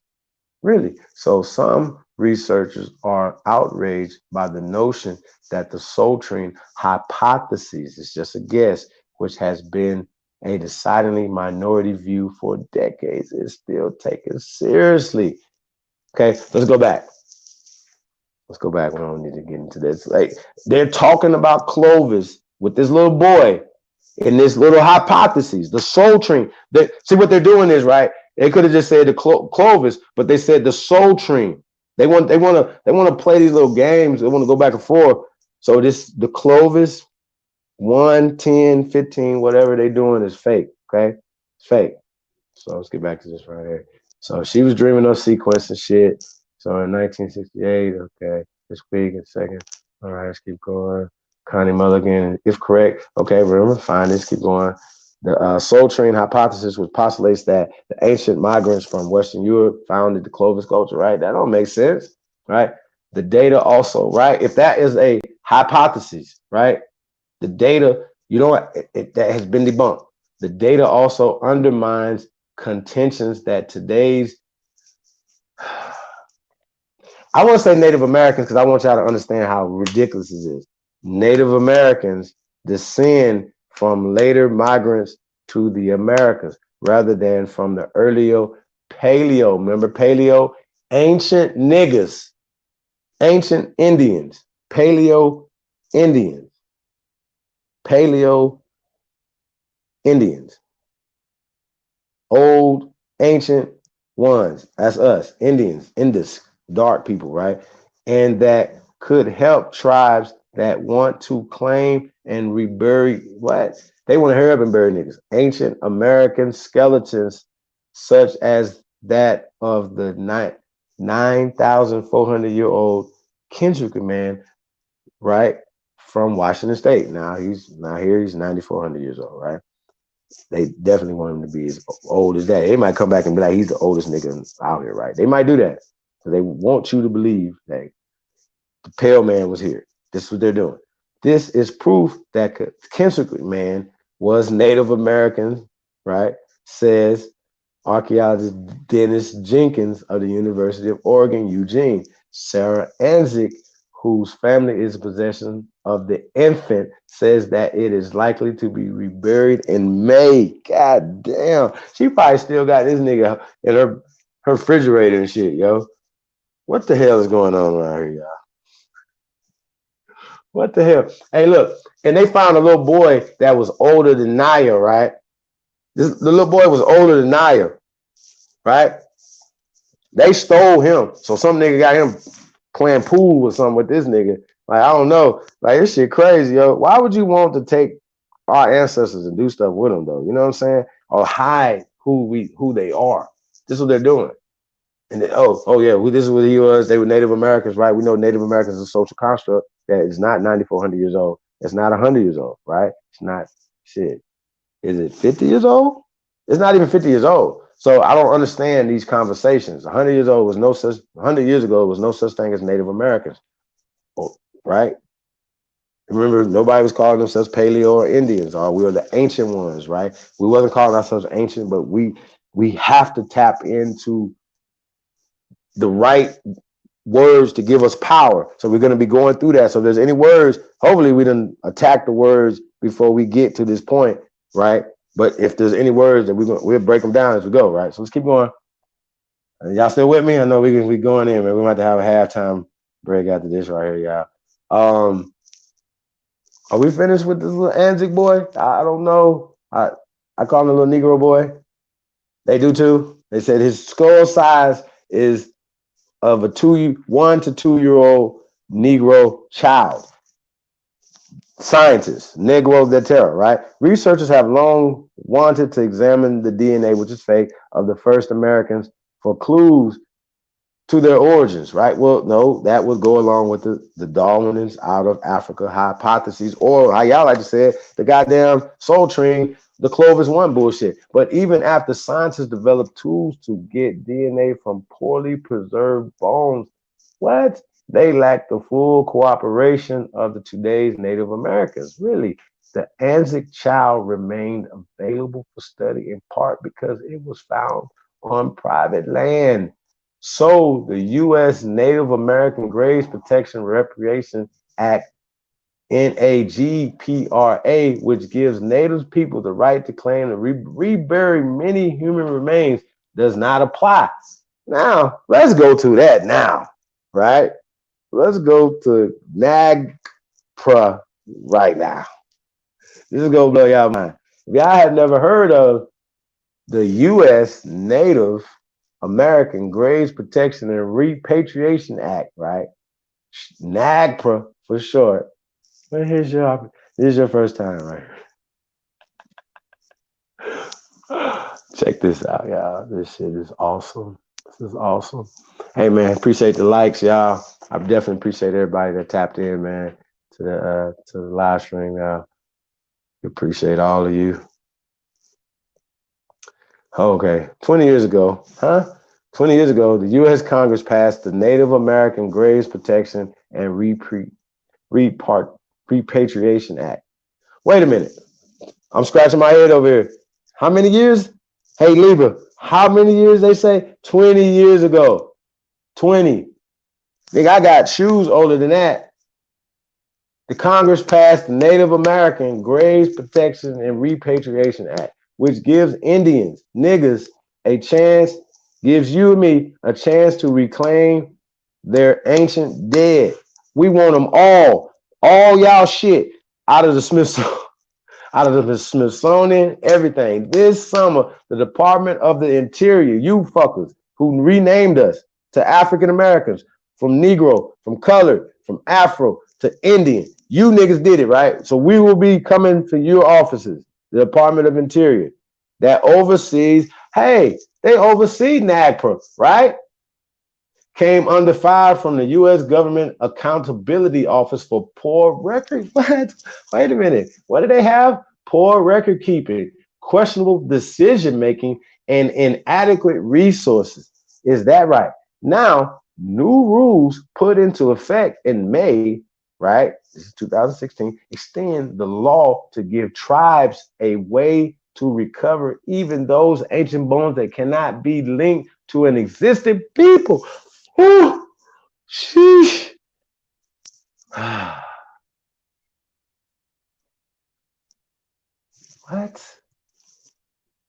What? What is happening right now? What is happening to us? What are we hearing? Let's scroll down. Wait a minute. How is this happening? Why are we hearing this? Is this real? Ancient bones that cannot be linked to any existing people, right? The controversy over the revised law exposed the divide between some Native Americans and scientists. Time out. What are you talking about? We're not even in the conversation, y'all. So we need to start interjecting ourselves into these conversations, because the scientists and the fucking Native Americans both know who the fuck we are. And we hold what is called the Trump card. We are Aborigines. We're not Native Americans. We're Aborigines, okay? Y'all see that? You see that right there? Native Americans and scientists are deciding what the fuck is going on with our ancestors on our land. That doesn't make any sense. They didn't build shit. They didn't build a fucking thing on this land. They didn't even build the reconstruction in the late 1800s, 1900s, or whatever, this country. We built this motherfucking country. So remember that. So these Willer Slavs and these people right here, whatever, they can kick rocks. How about that? And his colleagues extracted DNA from bone fragments. Yo, bone fragments. Do you know how many animals lick that them bones? Huh? Taken from the child's skull and one of his ribs, then sequenced the genome. They compared the genome with those of 143 modern non-African populations.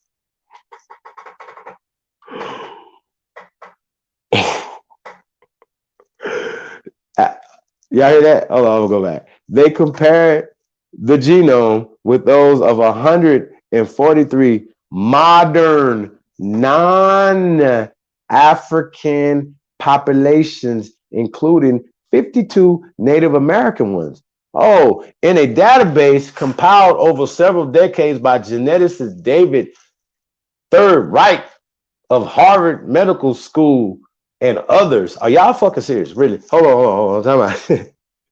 They compared the genome with those of 143 modern non-African populations, including 52 Native American ones, right? In a database compiled over several decades by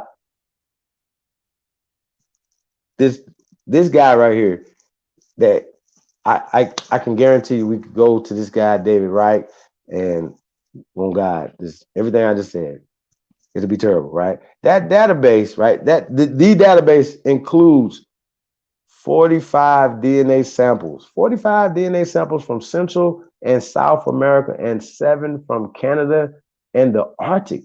45, right? But none from the lower 48 states, in part because US-based Native American groups have historically registered providing DNA samples, and because Wright felt that true informed consent was lacking for some samples. What is going on around here? Did y'all hear what these fools just said? Stop playing with us. All right, let's keep going. Hold on. NACPRA, what's going on with y'all? Despite the North American data gap, the team was able to determine that the ANZIC genome was much more closely related to, hold on, y'all. Despite the North American, Despite the North American data gap, right, the team was able to determine that the ANZIC genome was much more closely related to Native Americans than any other group worldwide. Oh yeah, really? The child's DNA more closely resembles that of Central and South Americans than Native Americans from the far north, although the relationship is still very close. Willeslave says, right? He said, comparing the ANZIC genome with that of 24,000-year-old Siberian boy and a 4,000-year-old Paleo Eskimo from Greenland confirms that the Native Americans originally come from the Northeast Asia. Is that right? Is that right? Is that right? But do y'all think that little Siberian boy, 24,000-year-old Siberian boy, he was double the age of our little boy, right? Right? He's double the age of our little boy, right? Do y'all think he's a Negro? Huh? Do you? You want to bet me? We ain't gonna go there. So how to explain the North-South difference? Really? How can we explain that? Right? The team concludes that the most likely scenario is that an ancestral population that lived several thousand years before the Clovis period, right? Remember that? The Sotrine bullshit split into 2 groups. One staying north, right? Staying lighter. One going south, getting darker. Y'all know how they think. Just where and when this split happened cannot be determined from the genetic data. Of course, you can't find migration patterns with DNA. That's dumb, right? It's dumb, right? To find the origin of people, that's dumb. So Willis Slave and Rasmussen say, right? This is what they say, that you cannot determine from the genetic data. This is the nigga that's lying about it or saying you cannot determine this, right? When this happened, when the split happened, they cannot determine that, right? Right? They can't determine shit.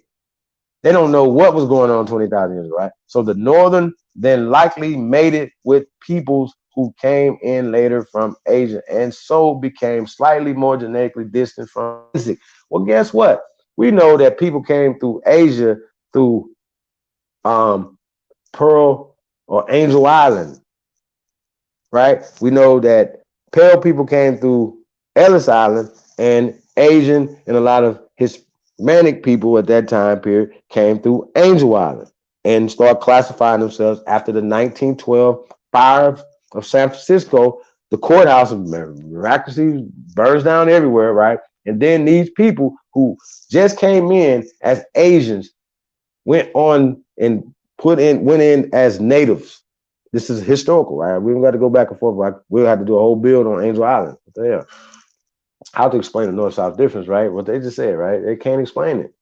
These guys that's doing the line can't explain it. They said most likely things happen. Made it with people who came in later. What do you talk about? You're mestizos. That's what we talk about. The study is a real technical and analytical achievement, quote, says anthropologist Theodore Scher of the University of Pennsylvania, who was not a co-author, right? It said it, quote, effectively puts the soul train hypotheses to rest. Please do. He says, but advocates of that idea take umbrage, umbrage, right? Definitely don't know that word. As such a dismissal, right? Right? Quote, this is a single individual and can in no way represent all that was happening, says archaeologist Bruce Bradley of University of Exeter, right, in the United Kingdom. Hey, I absolutely agree with you, Bruce. The hell? You got to have thousands of skulls to prove what you're talking about, sir, right? And to have, right, being able to repeat, like Walter Neves said, repeatedly, you can come back with the same measurements of a little Negro boy, right? Or a Negro woman, Naya, Luzia, right? They said they skull or Negro peoples and they resemble Africans, right? Dark-skinned people, right, all over the world, they like to say are African descent. And they're carefully not to call these people African descent because they don't want to mix the Native American. They could just say, oh, these people are African descent. Because even that Europe is right next to Africa, would have obviously been African descent, right? That don't make any sense. They would have obviously descended from Africans, wouldn't they? Wouldn't the Spanish descend from Africans, the Sultanes, right? Wouldn't they be Africans? But y'all ever heard of it, the Etruscans? All these are black people that descend from these so-called Sultanes. What are you talking about? So how the hell, like, yo, bro, this don't make no sense. They came here, then yo, bro, this is dumb. This is what they're doing. So this dude sure cautions that the lack of US-based Native American genomes could have biased, check it, right? Could have biased the analysis of how closely related the Anzac boy is to today's native peoples, right? Quote, the author might want to be more cautious about making such definitive statements about the Clovis cultural ancestral status, quote, without having a much broader sampling of the North American Indian population. He said, well, hold on, how about this?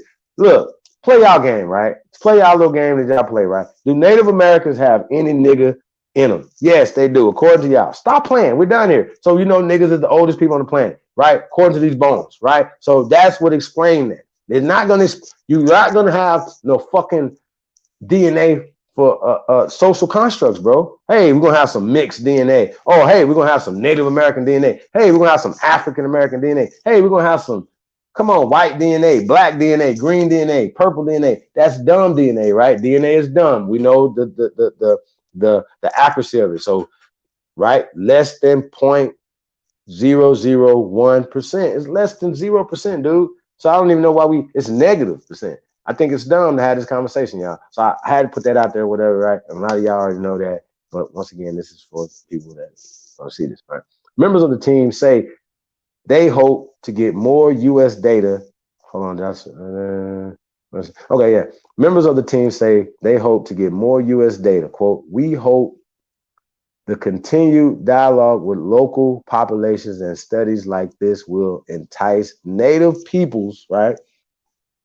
Now, wait a minute. You niggas been doing this for 1800s, right? 1900s, finding niggas, 1940s, and all this other shit, right?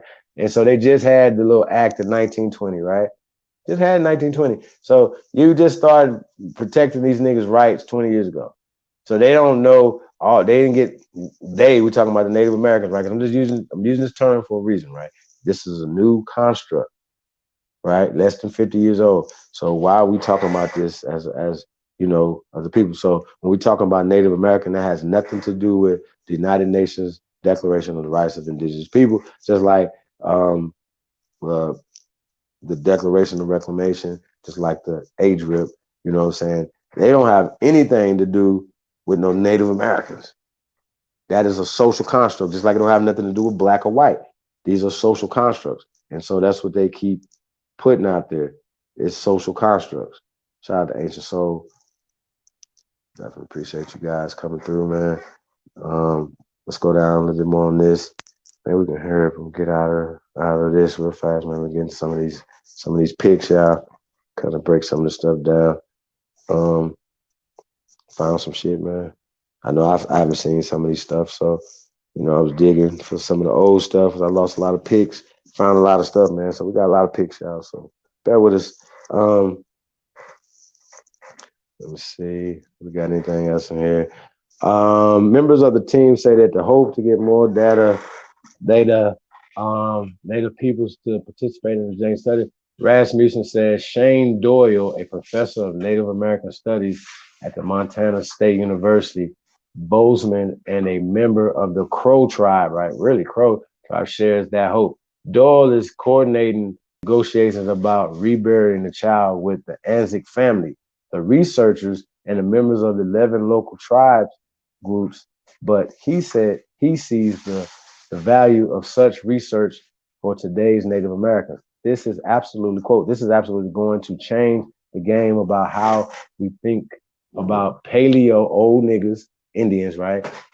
And their links to modern day tribes, right? End quote, Doyle says. This is what Doyle said. So they're linking, we're talking about the mestizo, right? So I have to go over the mestizos. The Native Americans are mixed from the Aborigines, that's us, the ancient ones, this is the rise of the ancient ones, to these people right here, the mestizos, right? So they're just writing Native American back into a time period, right? So this is what they're doing.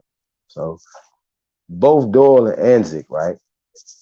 Right, who notes that she is acting for her family, not NIH, says they are agonizing over how soon the child should be reburied. Why would y'all be worried about, why y'all agonizing over when you're gonna put the child back in the ground? What type of, I understand it's your land, but it's our ancestor. Put him back in the ground. What the hell you want it for? What are you gonna do with him? It's crazy as hell. Like, why even beat? Like it's like a puppy. Like they gonna lose a puppy or something. Like, no, put this man back in the ground. What the fuck? Yo, agonizing over how soon. What? Get your ass out of here. They worried that the reburial would destroy data. Get the data and put it back in the ground. That might be retrieved years from now, where better genetic techniques continue to improve. So you don't have the genetic stuff. You can't put it back in the ground. Get y'all dumb asses out of here. Sure agree, right? Because you don't have the genetic information now to do it.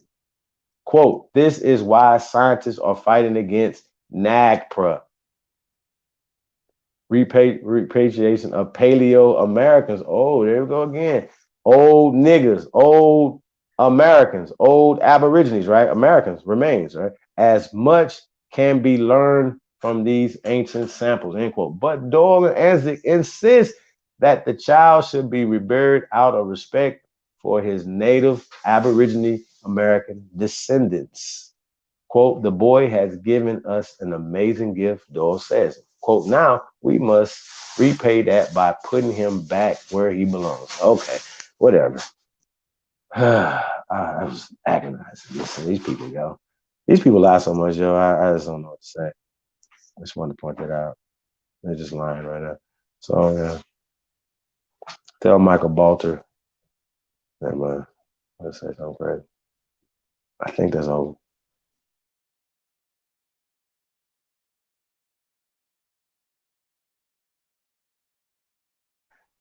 Yeah, I think that's in part two, y'all.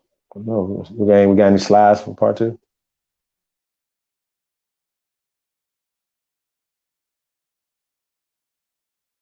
Show some mummies, stuff like that. And we're going to a little intermission.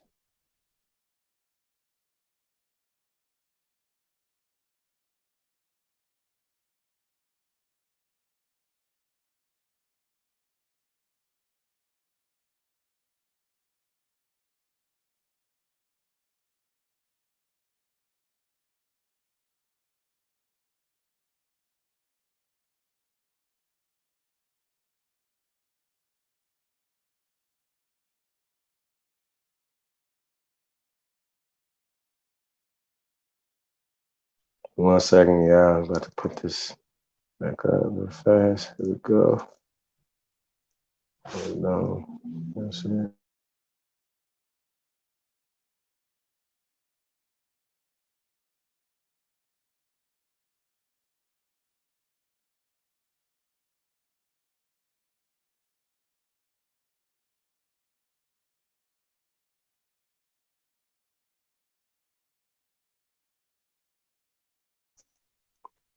Y'all see the mummy?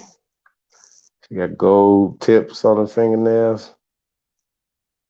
That's how she's wrapped. But she let it be known. I want these hands to be shown. I want you to show these gold tips right here. Ancient. See, they go call it an African skeleton found in the New World, discovered in the New World, right? What are you talking about? Did he have a passport in his pocket that said he was African in the ancient New World, right? What is that? How does that work? Look at that afro right there. They don't even have afros over there right now. What are you talking about? That nigga got a whole afro that's 10,000 years old. What is going on? Sheesh.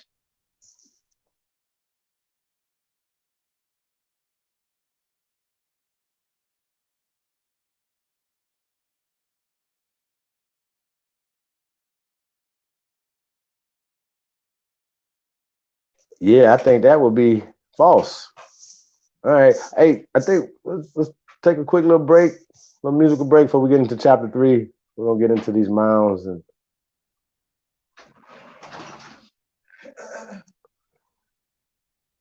yeah, pyramids. I spell right there. But yeah, hang on. Mounds, pyramids, and the Temple of Doom. Yeah. So we'll come back to that. Let's take this little break right now, and then we'll come back, y'all. We're gonna get the right commercial too for. I know we didn't have any more pics of Luzia, Naya, the Omega heads, and all that stuff. Chapter 2. Yeah, all that's going in chapter 2. So yeah, let's before we do this break, y'all, we got to show the pictures. That's we're getting ahead of ourselves right here. Chapter 3. We're going back to chapter 2, back to the pictures of the Olmecs, the mummies, Luzia, Naya, and all that.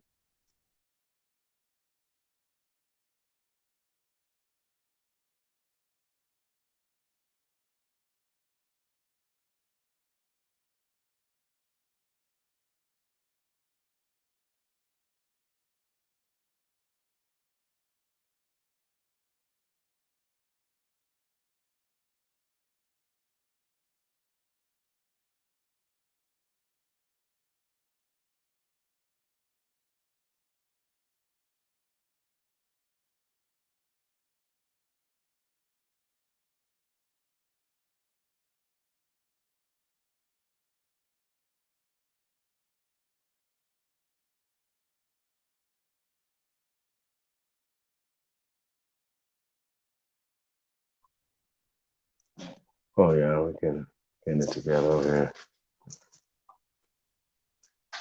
Yeah, man, we got to show these Omeg heads and Lucy and Naya and like we got a bunch of mummies over here. What's going on? Yeah, well, hold on, y'all. We got you.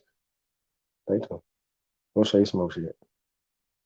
But the oldest mummies in America, 10,600 years old. Ask them about that over there. About that. How about that?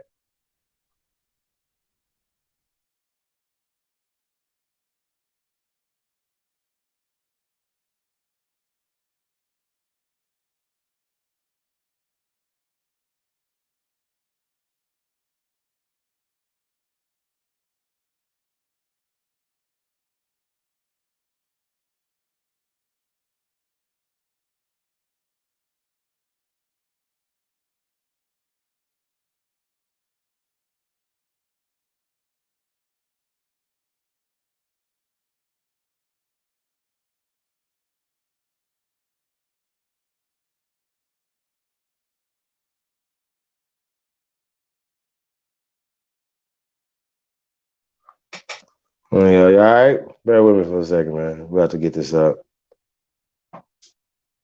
Hold on 1 second.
Yeah, that's Auntie Lucia right there.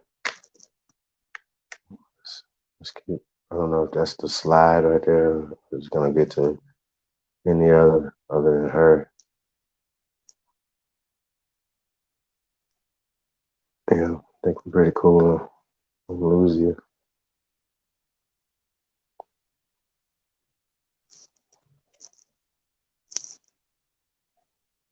Yeah, well, you can change it up for Lucia, man.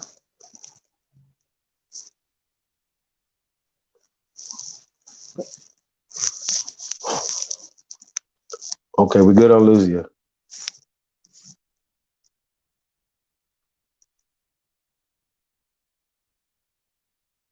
Yeah, I'm still good on her.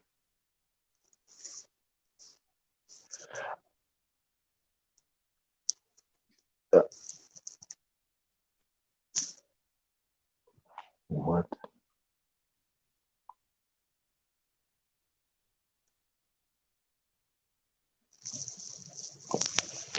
mean, we got more mummies.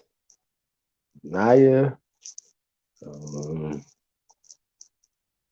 Olmec heads. Oh.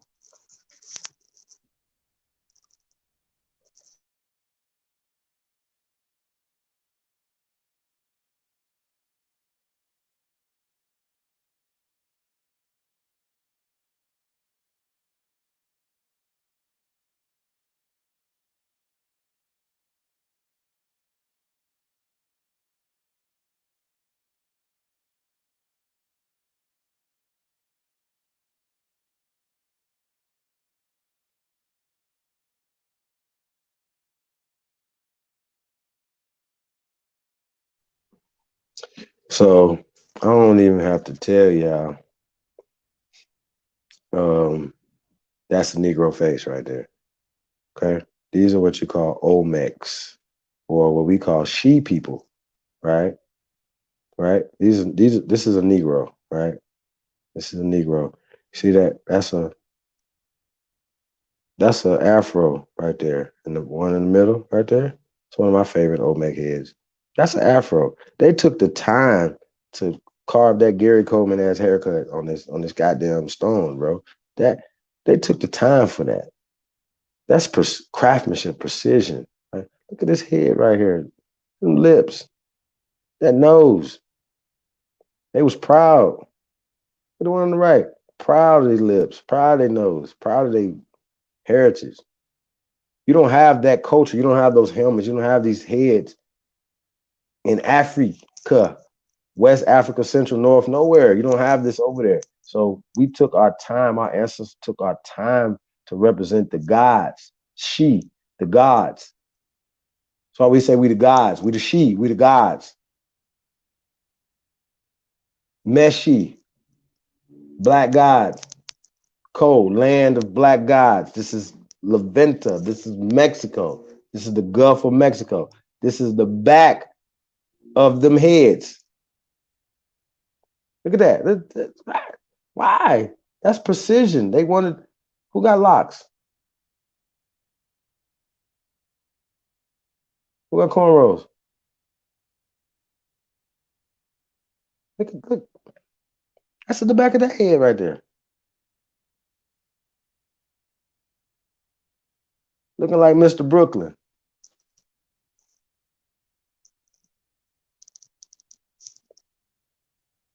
Look at that.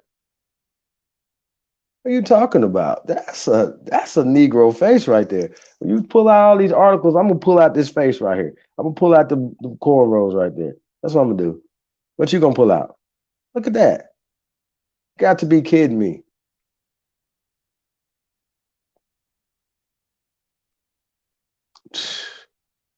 Still has swag. 1,000 years ago. 2,000 years ago, these niggas still swagged out. Look at this.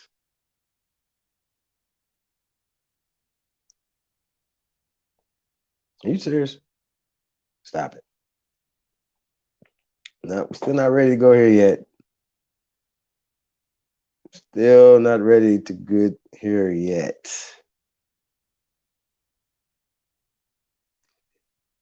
Just spoiling all the fun shit. Just showing all the goodies.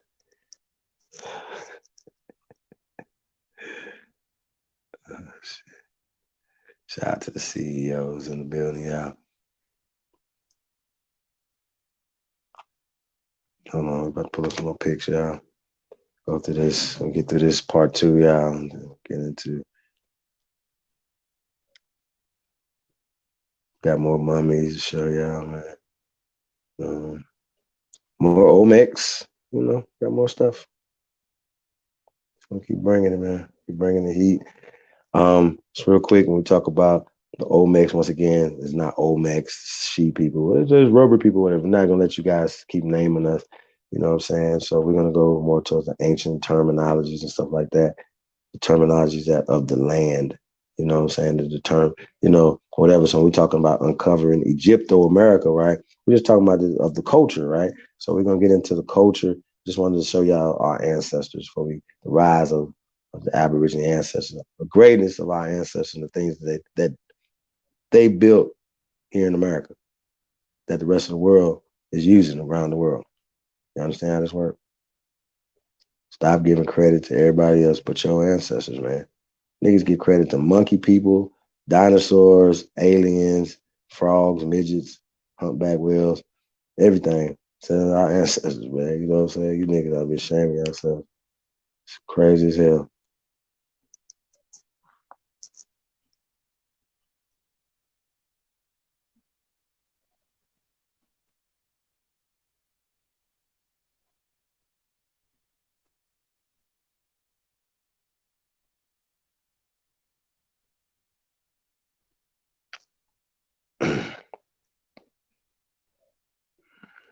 Yeah, we're gonna have to improvise, find a few. Okay. Let's type it in. Omega Edge.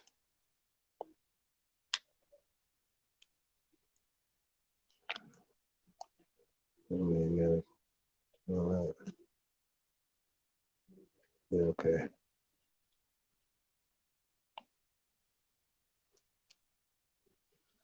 Well, it's the rise of the ancient ones, y'all. We're getting it together. Where was it?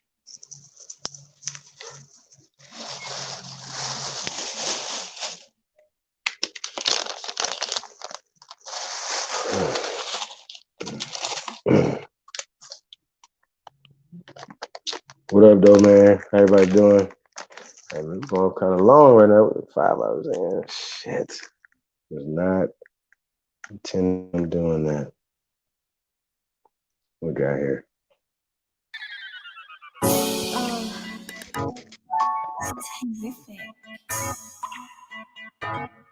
Catch me dripping, Arkansas.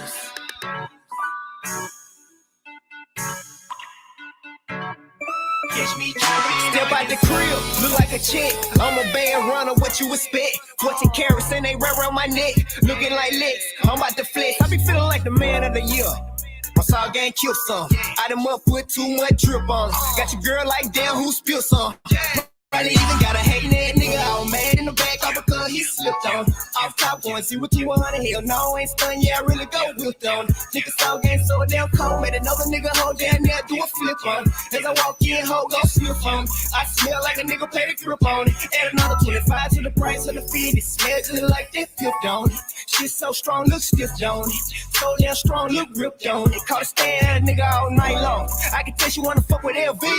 Nigga love get hit with the ice on. Fuck around and get a bitch brain freeze. LV. Arkansas, got your shakes. Hey, on my face, play a mace. Catch me dripping, Arkansas. That right. Side gang with good night. Lot of these niggas wanna bite. I said lot of these niggas wanna dripping, Arkansas. They on my place. Hey, ain't no way. But be crazy. Catch me dripping, Arkansas. My these niggas better get they weight up. Catch me dripping, Arkansas. They don't know nothing about getting no flavor. Catch me dripping, Arkansas. First thing first, I'm a band runner. So you know I had to drop a band on her. Cute slim waist with that ass on her. Swear I thought about putting a tongue on her. I'm ridiculous. Free for no reason, ridiculous. Put that dick up on her, she ridiculous.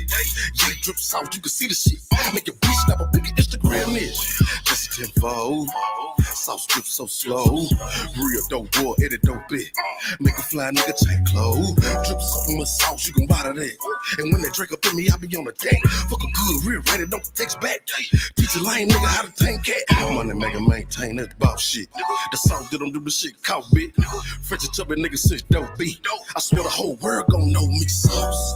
I'm dripping, baby. Since day one, I been A1, baby. Me and Max all dry the whole crate. Cause the sauce, we be doing this shit, think it great. Arkansas, got your shakes. Hey, on my face, play a mace. Catch me dripping, Arkansas. That right. Side gang with good night.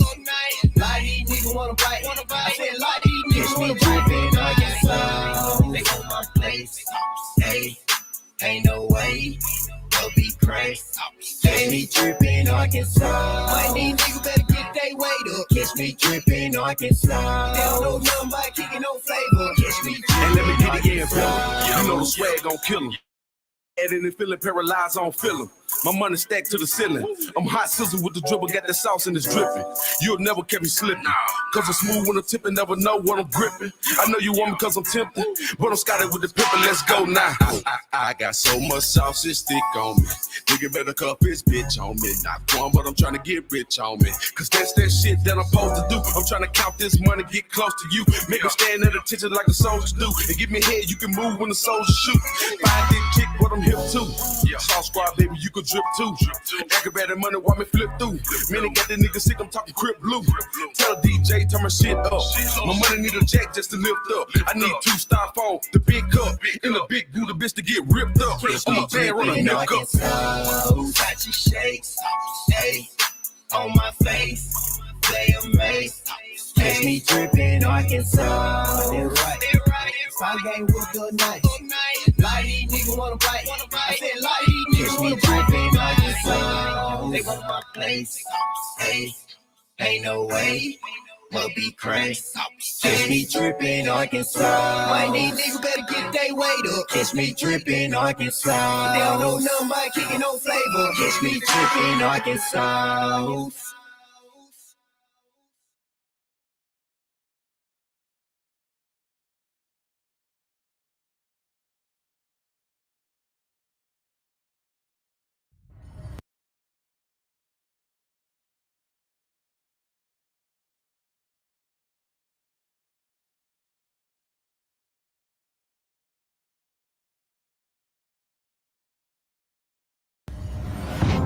If somebody wanted to do an investigation into Christianity, where would you start?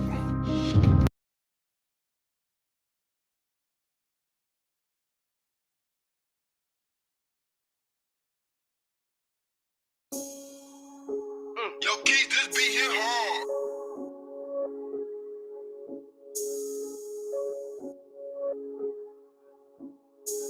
You ready? Yeah. I come from the rag, folks who want getting them a bag. Like I'm Big P with them rag, like a line bag. I'm going straight for the sand. I don't think them niggas like that. Fuck on that left. Now I got that little hoe mad. She trying to get to a tag. Bear on the shit. Fuck her and give her the boot. I feel like okay, I'm mad. Hey, fuck how you feeling? I just might roll me a feeling. Trying to take away the feeling. Back to the ceiling. Feel like I'm playing Fortnite. La Frederick pulled up a minute. Yeah, I might turn up, get the tripping. Yeah, she wanna fuck off the image. Yeah, kick her ass out when I'm finished. Yeah, now she can stand the rain like Mystic. Yeah, I know niggas heard of me. All in your bit like I'm doing surgery. I'm still on Confederate Street. Nigga mad at the kid fucking let it be. I ain't gon' get the best of me. Yo nigga dripping, hey, for what's your recipe? And when I'm here a little bit from the back, only time somebody ahead of me. Ooh, he's fresh in the party with a white chick. Yeah, I think I'm Marley. Don't get me started. Big chop, make you step back like Harden. With the gang when you see me. Niggas so scared, he don't speak no English. I'm feeling like E.T. Yeah, I'm a whole nother species. And now I don't fuck with no lane. That part of the game, young folks who I'm main. And yeah, I feel like I'm big homie with my young nigga like I'm Major Pain. Don't play me like one of these little nigga, bitch. I got status like I'm Fredo Bang. No trail when I blaze you, I'm dang. 31 shots in the heat like I'm Shane. What you just want me to do? Fuck it. Man, get on there. Big yeah, yo, I'm blend like I'm sneeze. This sauce got plenty of seeds. My waist of 40, just caught me a 40. Bitch, nigga, give me your breezy. These young nigga shooters on go. I was raised on confetti, no hope. Hey, all of my bros on parole. And they don't go see that P.O. Yeah, fuck all these hoes, no care.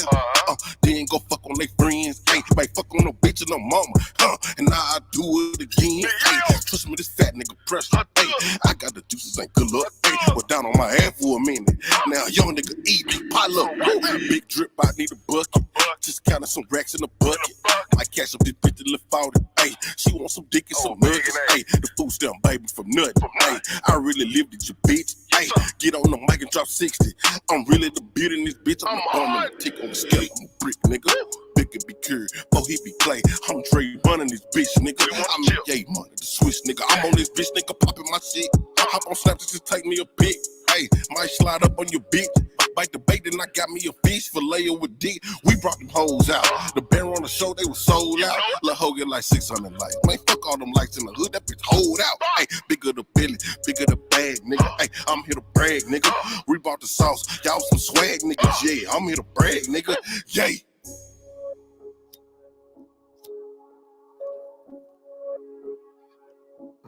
Let's go. I ain't trying to fall in no love. Want what's in your panties. You just an unwanted nut. More like a plan B. Macho, savage. I should be ready for the goodness she wanna be down. Oh, now you think you ready? Man, please hop on that beat though. Ain't nothing new. Hop with the truth. I come out the boot with a heat stroke. Put me in the jungle with more nigga crumble. I come out that bitch with a pico. I got nigga pissed. Now get off my dick since you taking shots like it's depot. You can miss me like Shaq at the free throw. Two motherfucking player. To be worried about you, you a square. If I fuck on your hoe, she won't tell. She your angel, but I give her hell. Oh, I swim in that pussy, no scale. I got dick in this killer, no well. She got hair like she studied at Yale. She gon' catch it, ain't talking no Dale. It never fail. I got that iron on me, and I got it tucked. 100 at Louis V. I got that 9 on me, and I ain't no saint, but I call it Drew Brees. Jumbo, he ride with me, and he got that double Jordan 223. Don't make him slide with me, cause she get the top and kicking like it Bruce Lee. We who they emphasize. You other little niggas they don't give a shit about. We who you can't deny. We more like the plug, and they like the middle guys. They ask how I feel inside. I ain't been the same ever since my nigga died. Like Peel say, nigga try. I'm with all that bullshit like I'm from the shop.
All right, yeah, we back, y'all. A little intermission, y'all. Hey, well, look, check this out. Like once again, next Friday, Winter Solstice, Once Upon a Time in America, hosted by yours truly. We're gonna be doing breaking down, debunking slavery, stuff like that, y'all. So stay tuned for that. Also, we're gonna be announcing the first annual Tribe Up Ancestral Awards. So be on the lookout for that. So and as well as a live performance by the infamous Trey Ali, y'all. So Trey might be coming through, drop something, say hey to everybody tonight. So be on the lookout for that. Yeah, but I wanted, before we get into this third part of the lecture, man, it's gonna go kind of fast, y'all. But this is kind of, once again, it's so much information uncovered right now, man. So we're trying to get through it and not bore everybody. We've been going over 5 hours now, so. But I wanted to play this video, man. Jeff Watchman. I'm gonna say, fuck fair use, but this is for educational and informational purposes, only. You know what I'm saying? So let's just get into it, man. And it's just an interesting video, y'all. Before we get into what we get into, because once again, we always gotta find these people to validate what we got going on. Let's go. Let's get it. History, we think in terms of Columbus.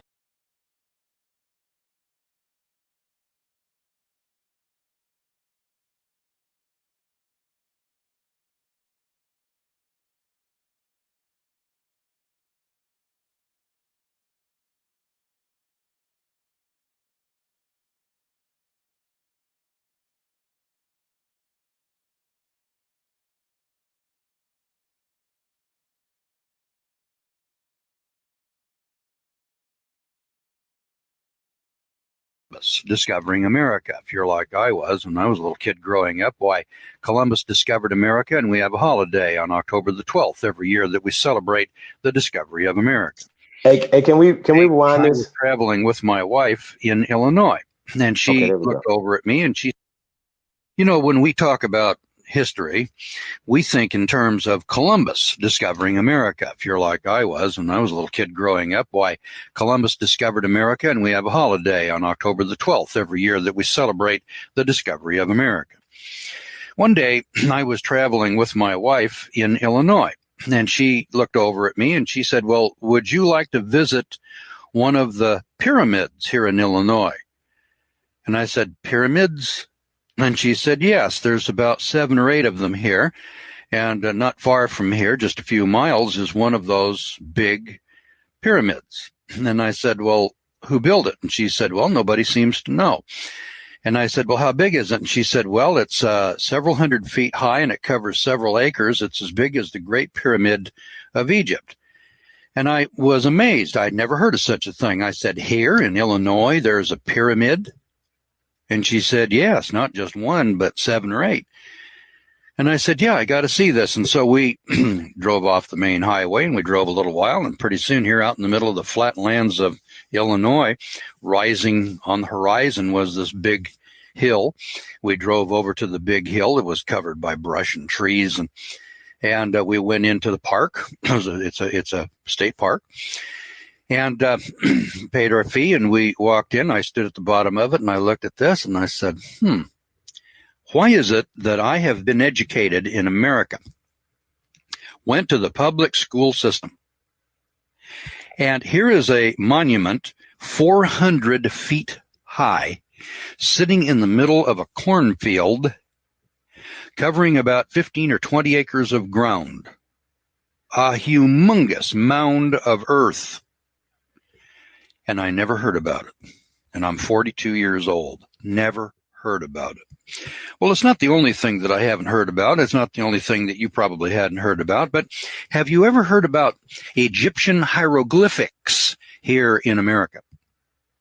Have you heard about any monuments, writings, or coins found here in America that predate Columbus? How about Irish Ogham writing, Phoenician coins, Roman pottery, Noah's burial mounds found in West Virginia, Georgia, Michigan, Arkansas, Illinois, Iowa, New Mexico, Oklahoma, and Colorado, just to name a few places where these sites and these discoveries have been found. And then ask yourself, what did you hear when you went to school, when you went to college? Maybe you're an archaeologist or an anthropologist. Did you ever hear about America BC?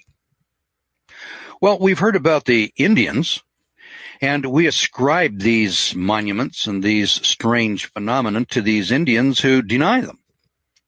And when you ask the Indians of Illinois, did you or your people or any history in the past build these pyramids out here? And they'll tell you, nope, we didn't build them. Do you know who did? And they'll say, nope, we don't know who did. We don't know who built them. We didn't, but there they are. And they are totally ignored in the literature. I mean, ignored like they never existed. It's not the first time I've ever seen this kind of hiding the truth. We see it in politics. We see it in economics. We see it in medicine. And the truth is, we find it in science also. For instance, in March of 1493, the Catholic Church was presented with an unforeseen problem. Christopher Columbus had just landed in Lisbon after an 8-month voyage that was to have taken him to the Indies, but instead of going to the Indies, it had led him to discover a new world. And the difficulty now confronting the prelates of the Catholic Church was that he had returned with passengers, American Indians, who had all of the appearance of being human beings. But how could their existence be accounted for? The biblical account of creation described 3 continents, each occupied by the seed of 3 sons, the 3 sons of Noah who survived the flood, Shem, Ham, and Japheth. Columbus seems already to have been aware of the impending theological problem because in a letter dated February 15th, 1493, written at the Canary Islands, he assured King Ferdinand that the people that he found were no monsters, but on the contrary, were very well formed.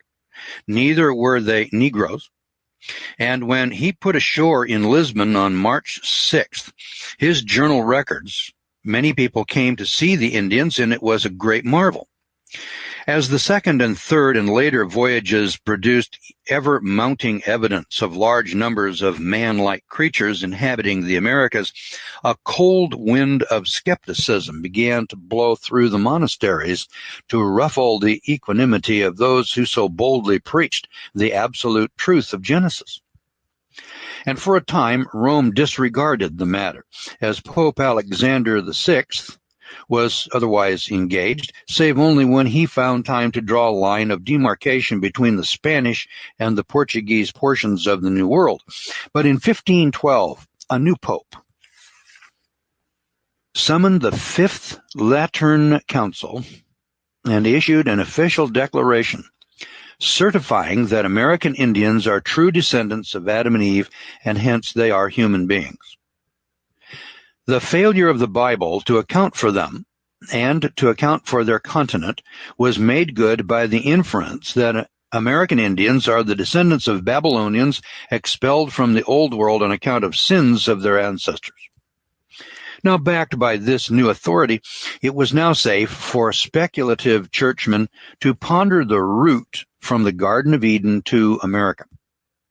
After considering the possibilities that Noah's Ark might have added an American port of call to her scheduled sailing plan, or that angels might have transported people across the ocean, holding them by the hair of the head, like to the prophet Habakkuk, a Spanish thinker, Jose de Acosta, dismissed both propositions in favor of transportation by shipwreck and accidental tempest of the weather. Now, the inquiry was now taken up by others, and by the 17th century, both Protestant and Catholic churchmen were agreed that Asia must have been the original homeland of the American Indian forefathers, because only the rude Tartars, above all nations on earth, resemble the inhabitants of America in respect of their gross ignorance of letters and of the arts, their idolatry, and above all, their incivility. Alas, for Pocahontas, there was no Fenimore Cooper on hand to defend the Six Nations, no Deerslayer yet to win hearts or minds for the dwellers in the wilderness. One dissident, Cotton Mather in Boston, in the course of a long series of extraordinary letters to the Royal Society of London, drew attention to the existence in Connecticut of a tribe of Indians which practiced circumcision, thereby showing he thought that the American Indians should be considered as the lost tribes of Israel. Voltaire, on the other hand, considered that the American Indians had arisen de novo in America by whatever mechanism had similarly caused human beings to appear upon the face of the earth in the other continents. By 1811, such scientists as Humboldt recognized the similarities between some American tribes and those of the Mongol race, and he postulated that the American Indians are descended from a mingling of ancient Americans and later in-wanderers from Asia. Later still, most of the anthropologists came to agree that all American Indians are descended from ancestors that entered the Americas by way of the Bering Strait, and that no European came to America before Leif Erikson or Columbus. Now, in recent years, one lone voice has protested this kind of oversimplification, that of Harold Sterling Gladwin. And in his various writings, Gladwin has repeatedly drawn attention to cultural features and material objects, particularly pottery, that show that American tribes must have had relatively recent contacts with the Old World of Europe and the Middle East, especially with the Mediterranean and with the Orient. The nature of the various art styles to which he drew attention is such as to point to direct voyages between the Old World and the Americas as late as classical times, about 2,000 years ago, or about the time of Christ. Gladwin's views have, until very recently, been strictly ruled out, anathema, and they have been excluded from the college curricula. Now, fortunately, this exclusionist attitude is now considerably ameliorated. His writings, once forbidden reading in colleges and universities in America, have now been and have become prescribed texts at places such as Harvard. Now, for generations, the archaeological world has been beset by the notion that only the navigational techniques introduced in Europe in the 15th century made it possible for Europeans to cross the Atlantic, although some grudging acquiescence is conceded to those who point to the evidence of the sagas, showing that the Viking crossings by way of Greenland, which occurred before Columbus, have been well documented. So at the time when Gladwin issued Men Out of Asia in 1947, he too felt compelled to bring the Mediterranean influence to the Americas by way of an Asian and or Indonesian land-hopping route. The vectors being supposedly the ships of the fleet of Monarchus, left stranded in Asia after the death of Alexander the Great. Well, in recent years, new discoveries in the Pacific caves have begun to lend much support to this facet of Gladwin's theories, but at the same time, the newer evidence also shows very clearly that the Atlantic was by no means the great barrier that earlier thinkers had supposed. So what, it is reasonable to ask then, is this newer evidence? Well, in fact, it is not new in and of and by itself, because it has lain intact for more than 2,000 years. All that is new is our ability to read the inscriptions concerned, because indeed they are written and in some sense documents, carefully engraved on the bedrock of America, on temple lintels, and on the gravestones of kings and chiefs. And they speak to us of a long-forgotten age of exploration and of colonization, which is the subject of this book. When American archaeologists first began to send me inscriptions for decipherment and translation, I was astonished to learn that such documents existed here in America. All of my earlier work had been on ancient tablets and cave inscriptions of the Old World, records of the Sea Peoples of the Bronze Age and early Iron Age, some 3,000 to 4,000 years ago.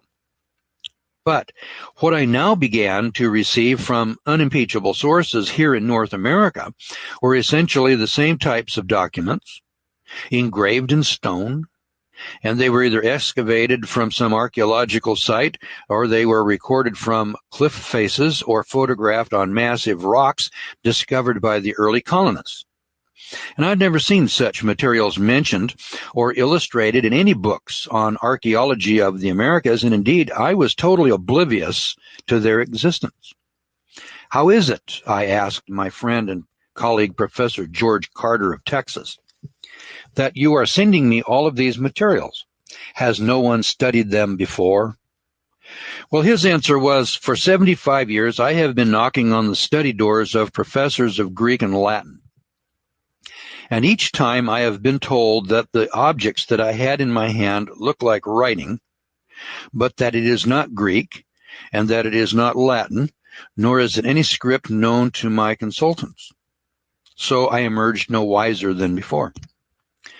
Now, the very manner in which George Carter and I were brought together is in itself instructive, because it illustrates both the difficulties now besetting communication between men working in different disciplines and the strengths of those more liberal institutions of learning that encourage their faculty to cross the lines that divide the disciplines. Carter was trained as an archaeologist at the University of California at Berkeley, but he has chosen to devote much of his life to the study of the geographical distribution of man and his domesticated plants and animals.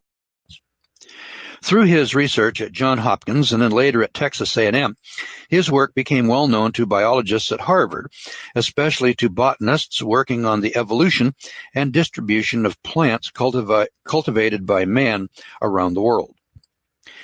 Now, I, for my part, though a marine biologist, have spent much of my life studying the ancient voyages of people who left inscriptions on remote islands, which, of course, could only have been approached by sea. As a marine biologist, I felt obliged to examine this evidence because it would have a bearing on how the dispersal of man, plants, and animals might be influenced by ocean currents and winds.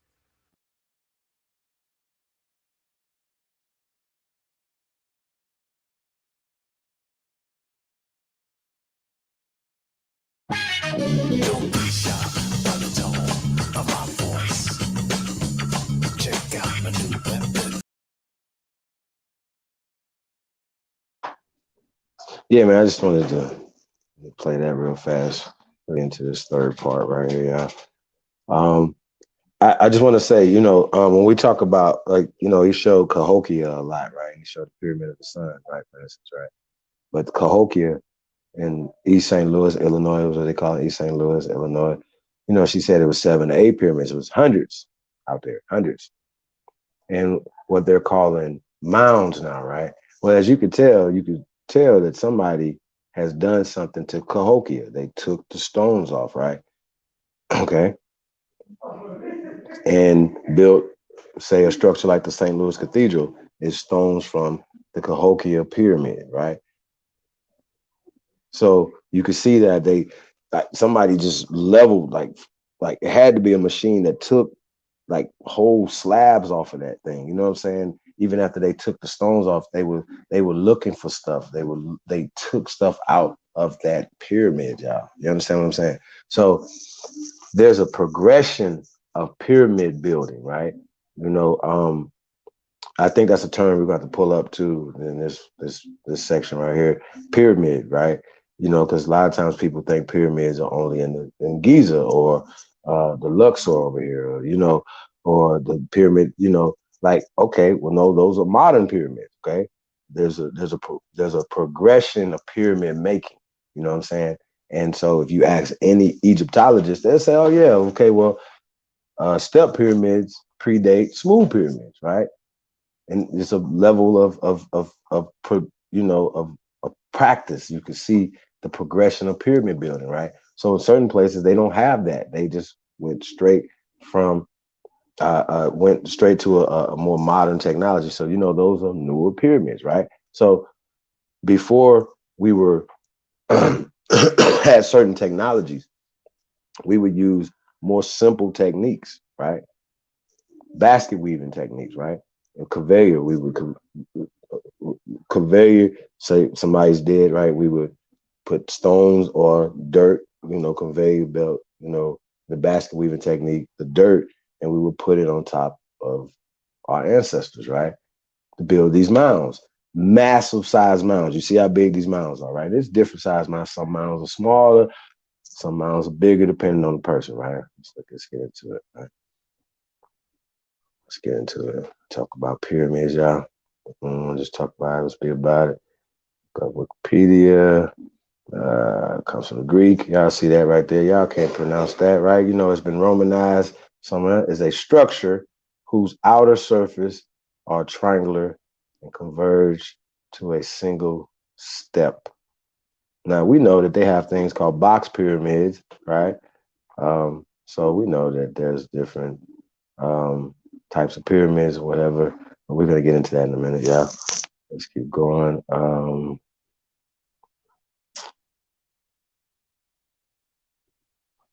Okay. Okay, what is that? Is that a step pyramid right there? What is that at? That's in Cambodia? Okay, that looks pretty old, yeah. Okay, it's showing different pyramids, right? So that one right there doesn't have it just looks like a whatever, so that doesn't go with that first definition right there. So they just show one right there in Cambodia, right? Said pyramid can be trilateral, quadrilateral, right? So quad, right? Or any polygon shape. As such, a pyramid has at least 3 outer triangular surfaces. Okay, what is that right there? It's called the Pyramid of the Moon in Teotihuacan. That's in Mexico. That's Mexico. That's North America right there, yeah. Okay, it's Mexico right there, right? With a square base and 4 triangular outer surfaces. Is the common version, right? Okay, keep going. That's the common version, right? With the majority of the weight closer to the ground, and with the what's that say? Pyramid done at the apex means that less area higher up on the pyramid will be pushing down from above. This distribution of weight allowed early civilizations to create stable monumental structures. Okay. Civilizations in many parts of the world have built pyramids. The largest pyramids by volume, hold on. Said the largest pyramid by volume is the Great Pyramid of Cholula in the Mexican state of Pueblo. We're going to get to that. For thousands of years, the largest structures on Earth were pyramids. First, the Red Pyramid in Dashur necropolis, and then the Great Pyramid of Khufu, right? Both in Egypt. Well, that has been debunked. The latter is the only one of the seven wonders of the ancient world still remaining. Think about that, John. It's interesting. They show all the different places that they have pyramids, but we have more pyramids here in America. And there they go, that word meso right there. So, pyramids, they want to put pyramids in a Mesoamerican time period. That can't be true because Meso is not ancient. Meso is modern, okay? Modern example, modern pyramids, mausoleums, stuff like that, right? Okay, I think we can come out of that. You got more?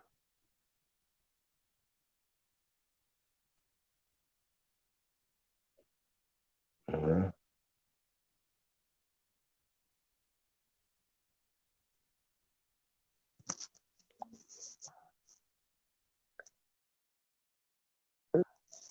Uh, I know y'all, I read fan shots, so I know y'all ain't really like me.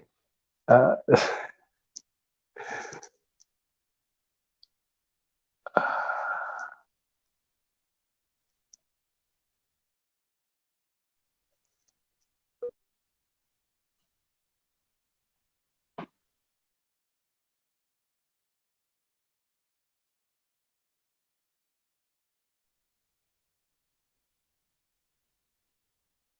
I'm having some technical difficulties. Okay, right, it's the largest in Egypt, right? So it's the largest in Egypt, right? So we know that's not the largest on the planet. We know the largest on the planet here. And then we talk about Ladanda and all these other places. We're gonna get into a lot of other things. A lot of other things have been, but the largest by volume is in Mexico. Okay, we're gonna show that in a minute. I don't know if there's anything else in here about Americas and the pyramids in here. I really don't want to get into Nigeria, Greece. Uh, Spain has some pyramids. Mesoamerica. Hold on, let's just here. Stop there. Mesoamerica. Right now, we've already talked about this. A number of Mesoamerican cultures, also Egypto-American cultures, right? Egypto-American cultures, right? Or just Aboriginal American cultures also built pyramid-shaped structures. Wait a minute, right? So we know Meso means middle. So we know that that statement by these people is wrong. But we get back to that, right? Cultures are also built pyramid-shaped structures. They send pyramid-shaped structures, right?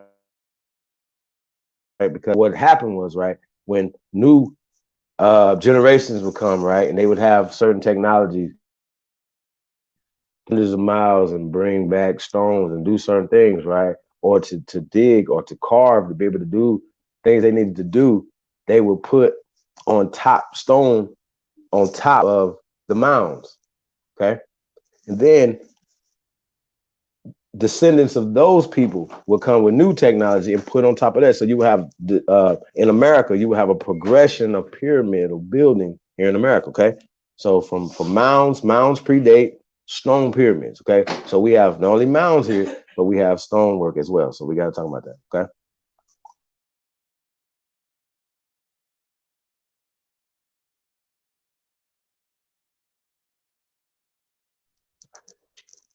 I think I want to go back to that. I'm gonna start over from there. I want to go back to that.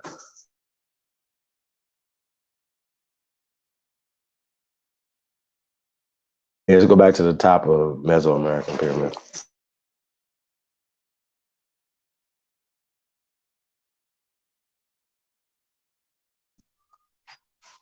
Okay, here we go.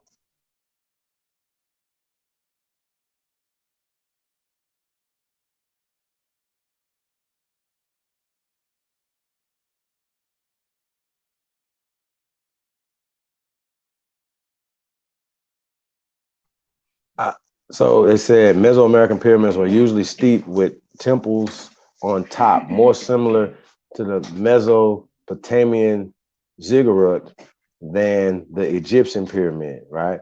The largest pyramid by volume is the Great Pyramid of Cholula in the Mexican state of Puebla, right? Constructed from the 3rd century BC to the 9th century. So it took 6 centuries, they said, to build this thing, right?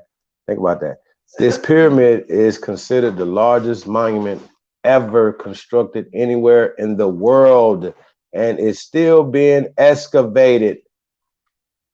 The 3rd largest pyramid in the world, the Pyramid of the Sun, at, once again, Mexico, at Teotihuacan, right? I'm terrible with that word. Is also located in Mexico. Wait a minute, though. Mexico is North America, y'all. I just wanted to let y'all know that. There is that's the 3rd largest pyramid in the world.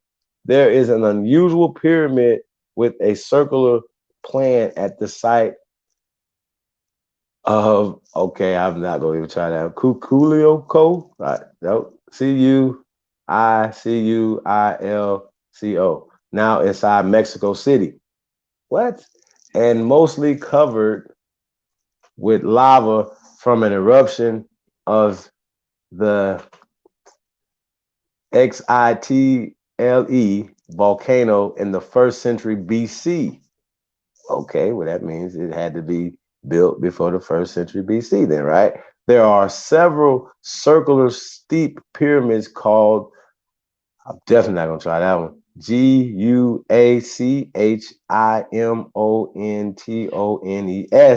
in,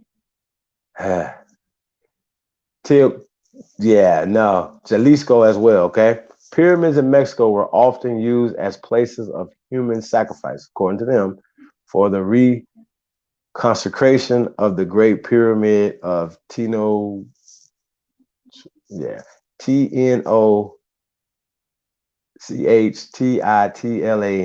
in 1487. Where according to Michael Harner, quote, one source state 20,000, another 72,344, and several give 80,400. Right? That's what they're saying, according to them. That's what they're talking about, right? So, U.S. and Canada, let's go down real fast. Many pre-Columbian, that's before Columbus, right? Native Americans, not Native American societies, Aborigine, right? Negro societies of the ancient, right? North America, that wouldn't be Meso, ancient is Egypto. North America built large pyramidal earth. Let's keep going. Earth structures known as platform mounds. Remember, Cahokia, right? They're talking about Cahokia is a mound now, but it had stones on it. They took the stones out. Okay. Now, I don't know if our ancestors seen the reason why you have mounds still here that they haven't been washed away from the rain and the weather and the wind and things like that, because they put a clay filling in them, right? And so that clay filling would get hard and brittle. They left water ports so the weather, the rain and stuff can keep the clay pliable, so the mounds wouldn't get washed away or blown away, so they don't get flooded and stuff like that or blown away by the weather and stuff. So our ancestors were very developed, and so these things are also astrologically lined up. So you know what I'm saying. So everything had and our pyramids were definitely functional. Our mounds, pyramids, our structures were definitely functional, right? And we have, we're going to get into the sheer numbers of them as well, but we're just talking about the size right now. The size. We have the largest, among the largest and best known of these structures is Monk Mound at the site of Cahokia in what became Illinois, right? What became Illinois, right? Another Aborigine term, completed around 11,000 AD, which has a base larger than that of the Great Pyramid of Giza. Many of the mounds underwent multiple episodes of mound construction at periodic intervals, some becoming quite large. They are believed to have played a central role in the mound building people's religious life, and documented uses included semi-public chiefs' house platforms, public temple platforms, mortuary platforms, charnel house platforms, earth lodge townhouse platforms, resident platforms, square ground and rotunda platforms, and dance platforms. Y'all know we like to dance. Culture who built substructure mounds included the, okay, let's see what they talking about. See what they talking about. Troyville culture, Coles Creek culture, Plaque Mine culture, and the Mississippian culture. I'm from the Mississippian culture. Shout out to the Cold Creek culture. All right, so we ain't gonna get into the Roman Empire, whatever pyramids they think they got over there. We ain't worry about those guys. Yeah, so yeah, we're gonna get into some of these structures, y'all. So hold on one second. You guys will see some of this stuff. We could talk about it, and then we pull up some more stuff. Hold on one second.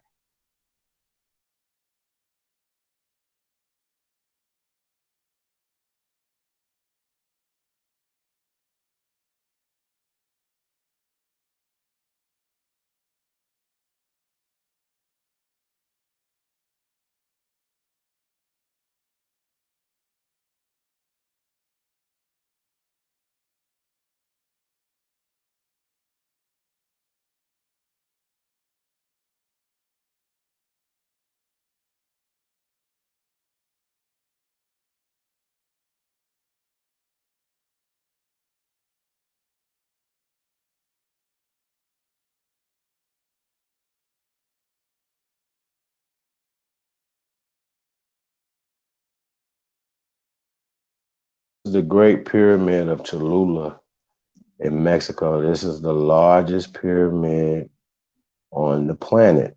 It is inside that mountain where they thought was a mountain, but now they have LiDAR and they can look inside stuff and they know the size. They, by the sheer size, this is the largest pyramid in the world, Craig.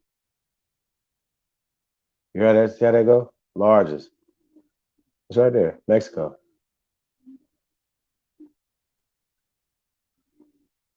That's like a reenactment right there of Cahokia. Yeah.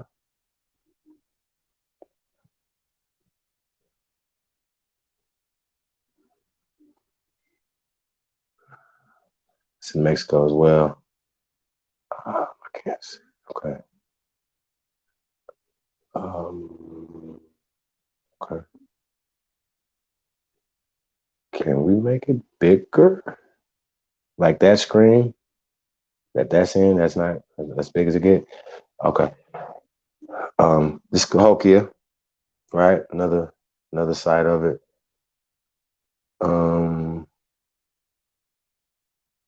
You see they got stairs all on it. Look what they did to this. So how big this is. It's Monk's Mound. Probably gonna have to put a football field on there and have a football game or something. You know what I'm saying? A stadium. Let me give them ideas, y'all. We want to do that.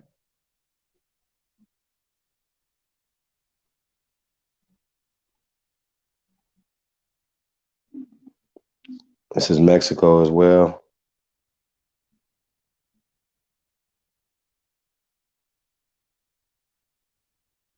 Our ancestors built this.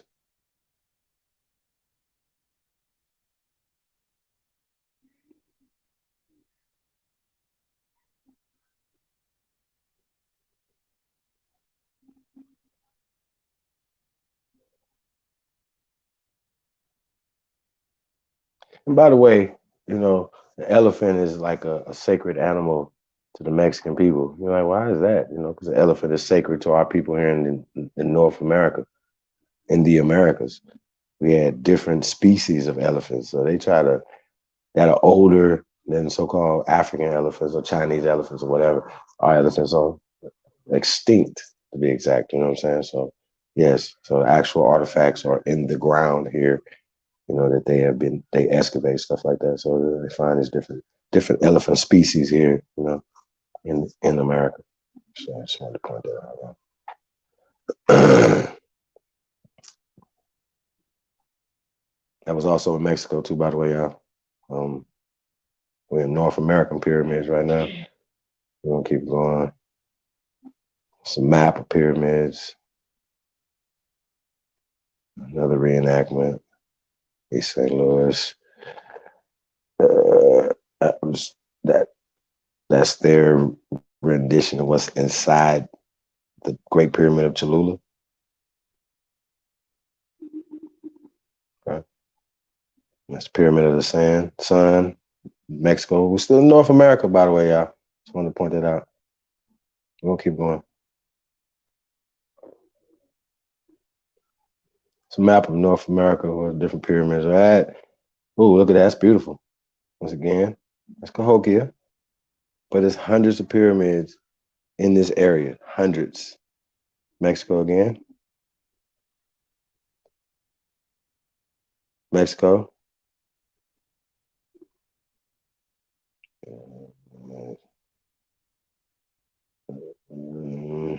Now, hold on.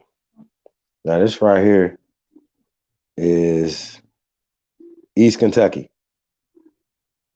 right? I'm gonna have to play that video, y'all. Yeah, I'm gonna have to go find that video. Play this video. This dude is driving and his wife driving. They showed us the step pyramid in East Kentucky right here. Like, it shouldn't surprise y'all that we got pyramids all over America, and they're using LiDAR to find stuff. We're gonna get into that technology after this, right? LiDAR and the things that they're finding with LiDAR. Yeah, this is in Kentucky right here, East Kentucky, a step pyramid. And remember, step pyramids predate smooth pyramids, okay? And if mounds are under them, that's because they're older. Oh, what is this? This is a circular pyramid in Miamisburg, Miami, Mississippian civilization, right? This is what they call a circular pyramid. This is in Ohio, United States of America. Now, I want y'all to know that the Pentagon right now is by base the largest on the planet. Unless somebody built something else somewhere else, by base is the largest building on the planet, right? They have a base left over in Ohio that's bigger than the Pentagon. I'm gonna say this again. They didn't tow the shit down, but they left the base there, okay? The base is bigger than the Pentagon. Okay, so I want y'all to understand that the Pentagon is the largest. That base is still the largest right here on the planet in North America, in Ohio. Okay, Ohio, not Africa, Ohio.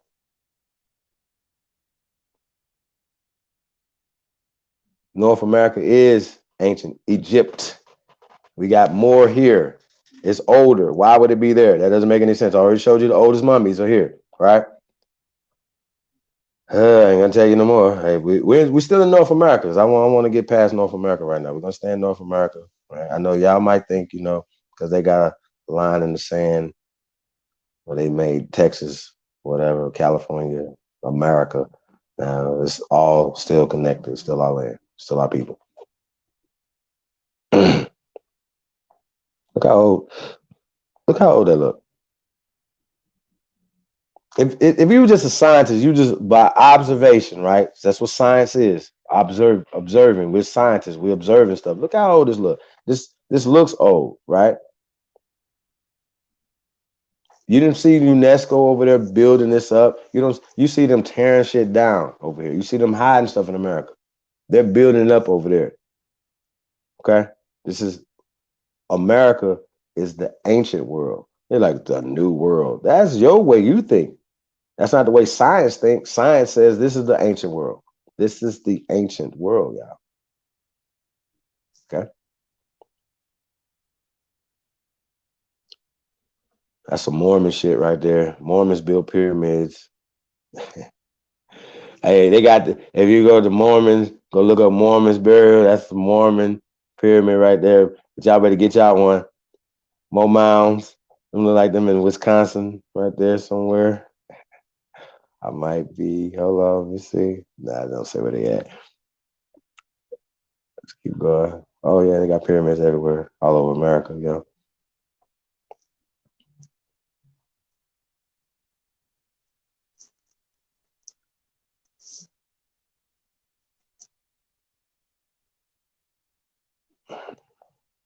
A pyramid. See the size of it, how old it looks. And I don't go off of what they say. I go off of how old the dirt is. You know what I'm saying? So America is supposed to, according to geologists, is the oldest, the first land that came out of the primordial. And they wasn't there, but just according to their little tests and stuff, the soil in America is the most the ancient and fertile on the planet. Just letting y'all know. That's where all the foods come from. Here. Looks like another um, it's a mausoleum. But get y'all one, man. Make sure y'all plan, build y'all a mausoleum, aka pyramid on top of yourselves, man. Leave something for y'all for your descendants to see, man. I think that's gonna be dope. I got you over in Giza now.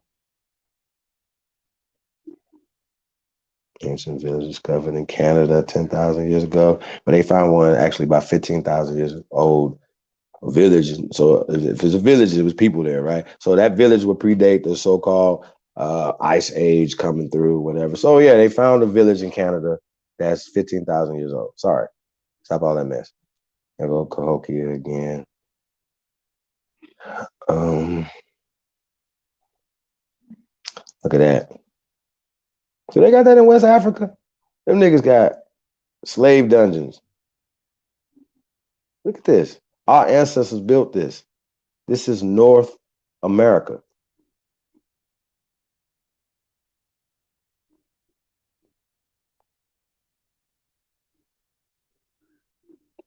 Look at the pyramids everywhere. And that map don't know the half of it. But you looking like, what the hell? What is going on? Pyramids? Wait a minute.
So I know, just letting y'all know. We're showing Mexico, right? But they say that the oldest pyramids, right, what they thought were seashells. You know what I'm saying? And they found some in Brazil, and they found out, oh, we thought this was refuge or this was garbage, you know what I'm saying, that these people put up here. Well, this is actually man-made structures that they thought was, just, well, even if it was refuge, that's what that reminds me of right there, whatever. But those pyramids go like 70,000 years. So you mean to tell me if somebody was, you have these structures that go back and are the largest structures on the planet still today, and are the oldest structures on the planet. So these images what made me start looking more into America. You know what I'm saying? And the things that came out of America and stop listening to the fairy tale that these people are telling us. You know what I'm saying? So that's the importance of this work. You know what I'm saying? And if Egypt is a descriptive term, then I'm going to describe America, especially ancient America, as Egypto-America. I'm not going to describe it as Meso, right? That wouldn't be the right term. If we're going to talk, right, we're going to talk, we got older Egyptian culture, Egypto culture here in America. We're just talking sheer volume, sheer logic in this conversation, right? So that's what we're saying. So if we had this first, then you can't take credit for it over there. You know what I'm saying? So just want to let y'all know. And they're right there sticking out the canopy of the jungle. That reminds me. Let's get to the LiDAR article real fast and we'll get back to the slides. Let's get to the LiDAR conversation. And this article, they found using LiDAR. I know you guys seen this, right? But once again, this is for a reason. We'll get into this real fast, y'all. We're gonna talk about LiDAR. We'll probably pull up some other stuff y'all don't know about LiDAR or something like that, or whatever. But for the people that don't know this, whatever. So what this is about. LiDAR, light and detection and ranging, right? So that's the acronym for it, right? So it's basically like they could fly over the ocean, they could fly over the jungle, right? Which we're about to show you. They could fly over a mountain, right? You know what I'm saying? It's covered with, they think is stone or whatever in the mountain, and they can look through, penetrating, right? Because this is what they use to look into the ground, to look for oil, to look for certain things, whatever. So they're just using this technology for archaeology, right? This is another thing that's turning archaeology up on its head because it's proven stuff, right? And disproving stuff, a lot of things, right? But what they're doing is, as you know, this man is trying to prove stuff. He's proving us right, okay? So we talk about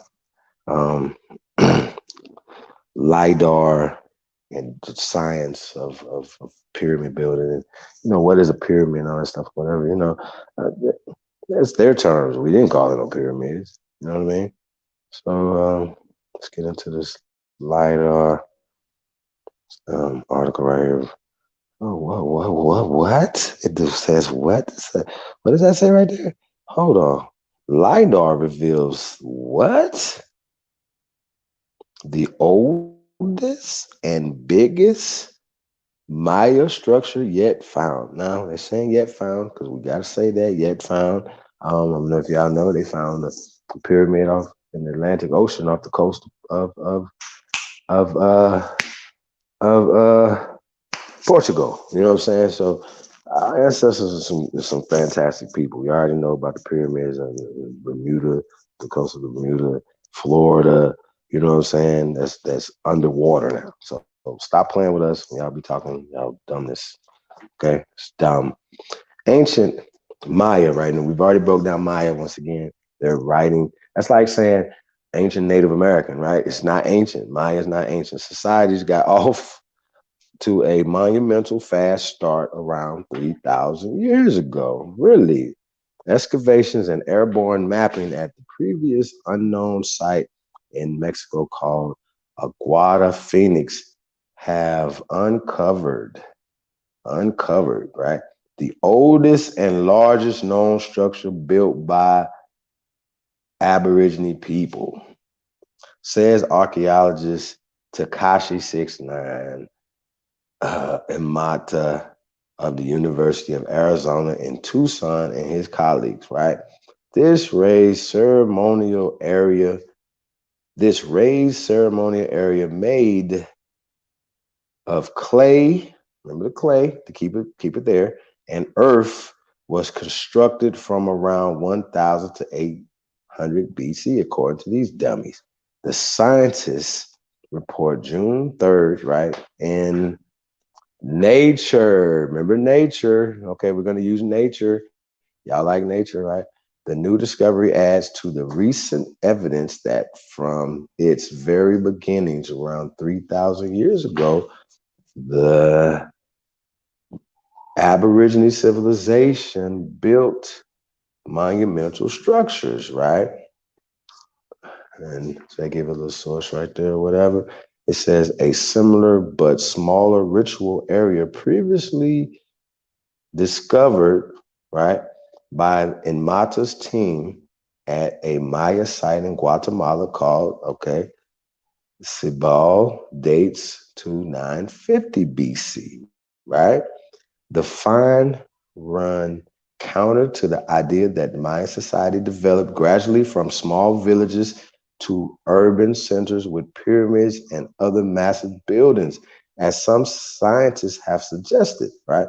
Those Maya cities and kingdoms of what's known as the classic period, right? So when we're talking about periods, they're talking about classic period, didn't flourish in parts of southern Mexico and Central America until around 250 AD to 900, right? So we're talking about classical. That's new, right? So we're not talking about that. What's more, the study is yet another example of how an airborne remote sensing technique called, right, light detection and ranging, or LIDAR, is dramatically changing how archaeology research is done in heavily forested regions, right? The technique, which uses laser pulses to gather data, right? Let's go up on the contours of heavily forested regions. The technique, which uses laser pulses, rather gathers data on the contours of the jungle, right? And the vegetation's covered land has uncovered other lost ruins at the Aborigine city of Tikal in Guatemala, right? And they give you a date right there, 9/27/18, and a vast network of connecting ancient, right? We're gonna say Egypto cities of Southeast Asian Khmer, right? Empire. Mm, that came in 2016. Y'all see that? Y'all see this right here? Y'all see that? It's beautiful. It's beautiful, yeah. Going forward. Yeah, it's difficult to see the remains of Aguna Phoenix from the area view the landscape today, but laser techniques gave the researchers a look at the site's causeways and the reservoirs in front and the ceremonial areas in the back, right? And that's Takashi 69 Mata, right? That's what he's talking about, right? He said in the new study, the researchers turned to LiDAR to peer through the forest in Tabasco, Mexico, and uncover the previously hidden surface remains of 21 ceremonial cities, including Aguna Phoenix, right? LiDAR maps shown that each site contains a round or we went too far here. Hold on. A round or square mound near a long rectangular platform running west to east, right?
All right, yeah, sorry about that.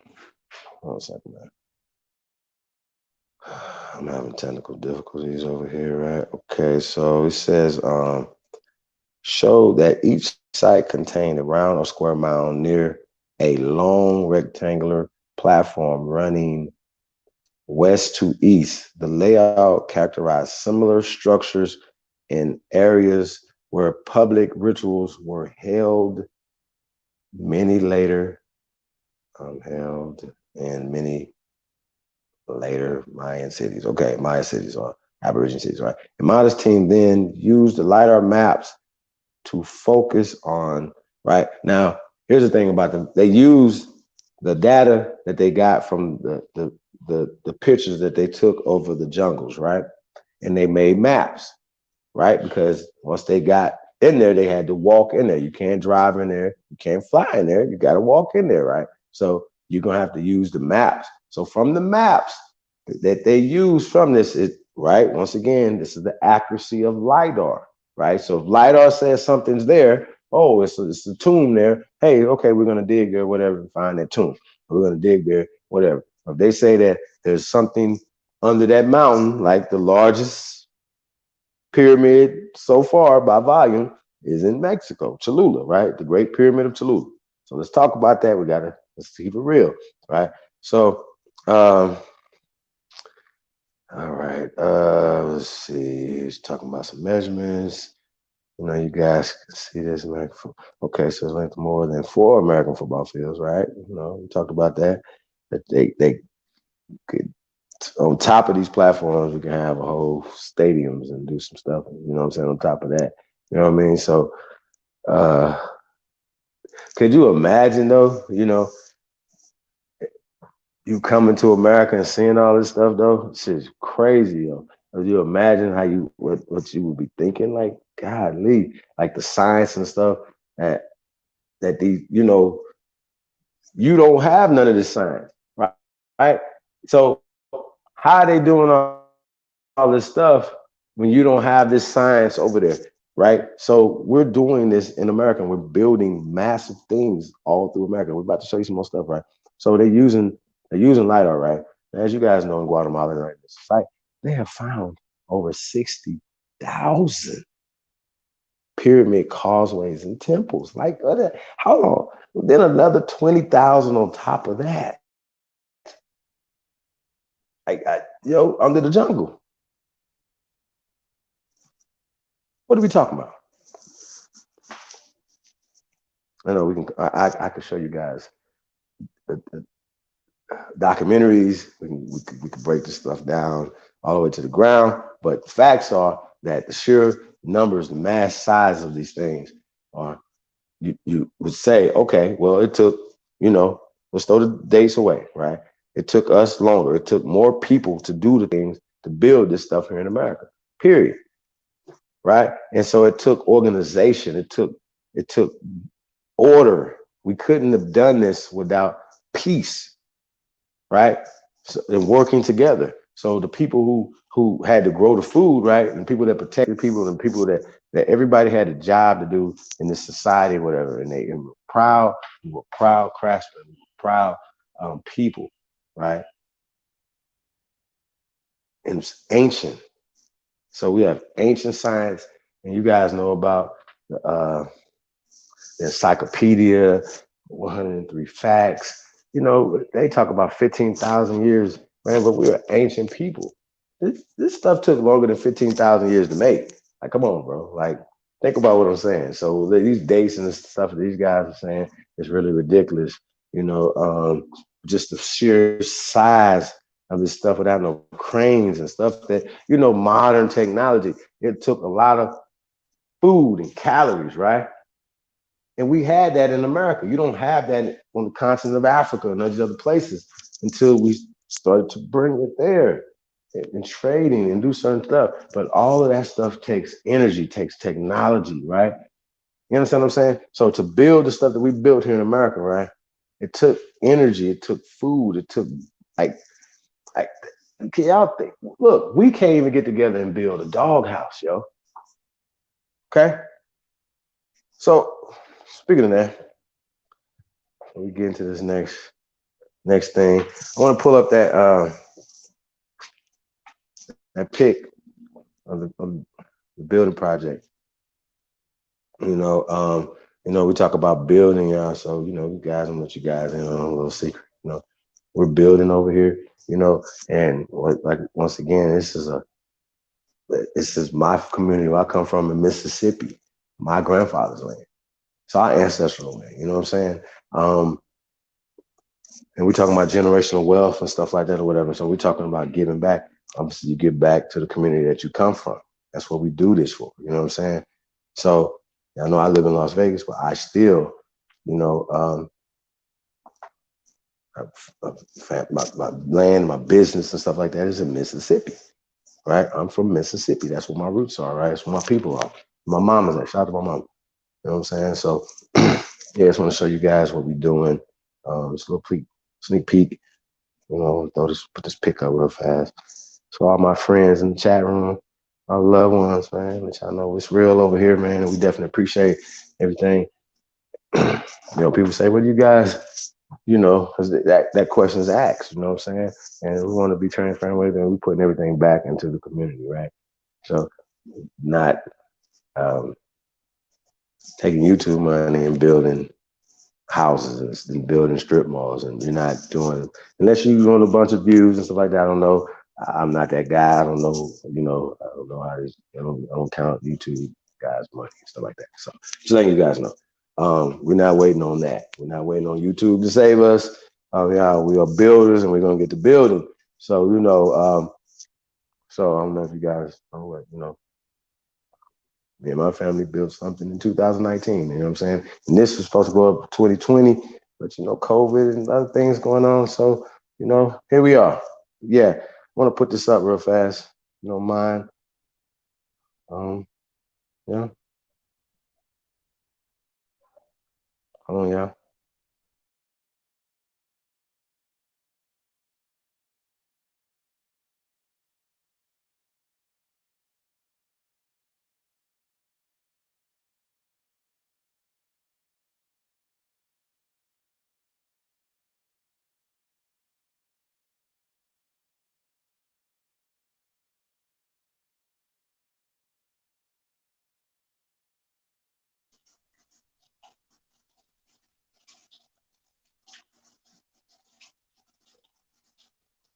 $13,500 square foot.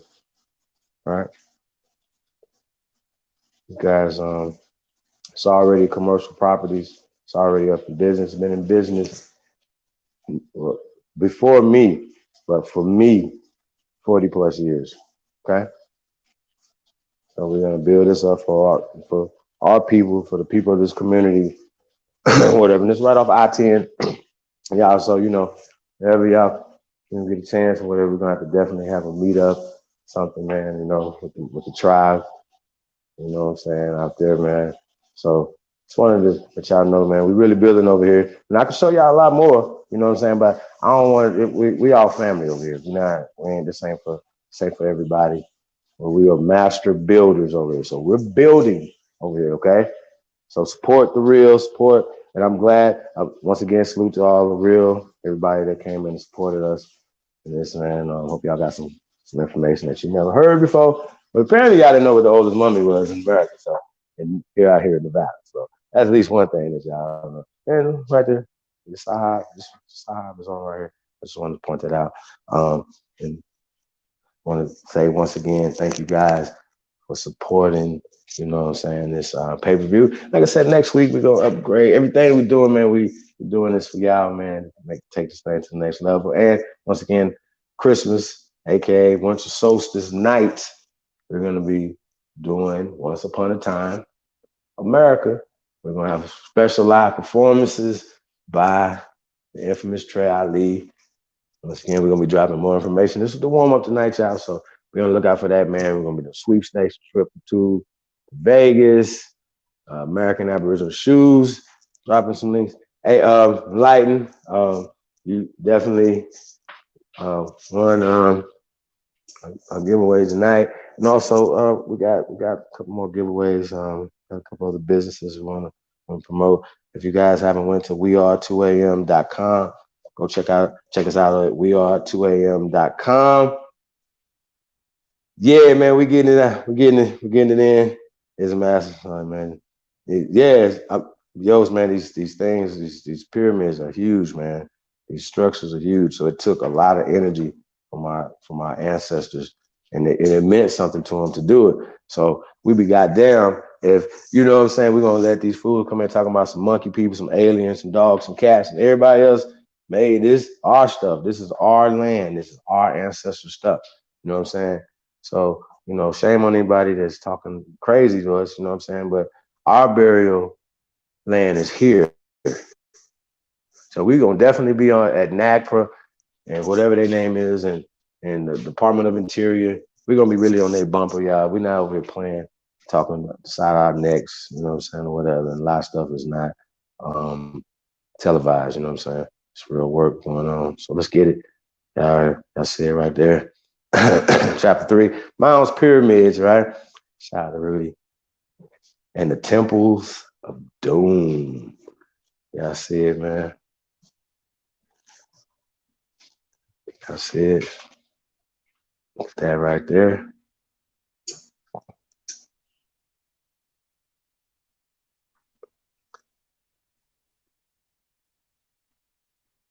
That boy's in the middle of Arkansas, in the middle of a fucking cornfield, yo. It's called Battle Mound, named after the people that own the land. Battles, you know what I'm saying? There's Mexico on the left. Y'all know that's Cahokia right there on the right.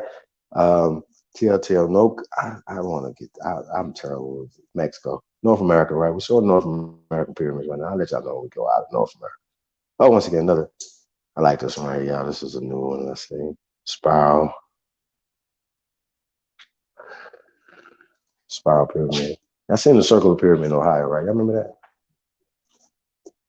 Y'all remember our ancestors right there who built this stuff? I remember what they look like, style and profiling. Huh? Styling and profiling.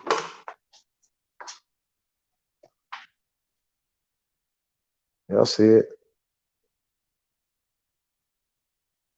Oops. What's that right there? Robert Rand? That's a pyramid, sir. Sir, that's a pyramid. Oh, uh-oh. What is this? These are our ancestors painting themselves on the walls inside these pyramids. Look at the craftsmanship. Are y'all serious?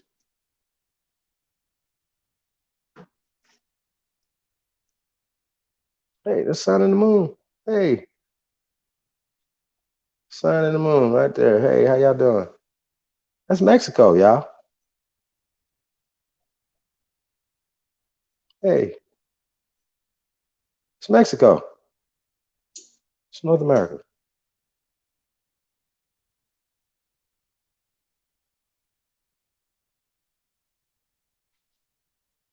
Uh-oh, more murals. What they doing?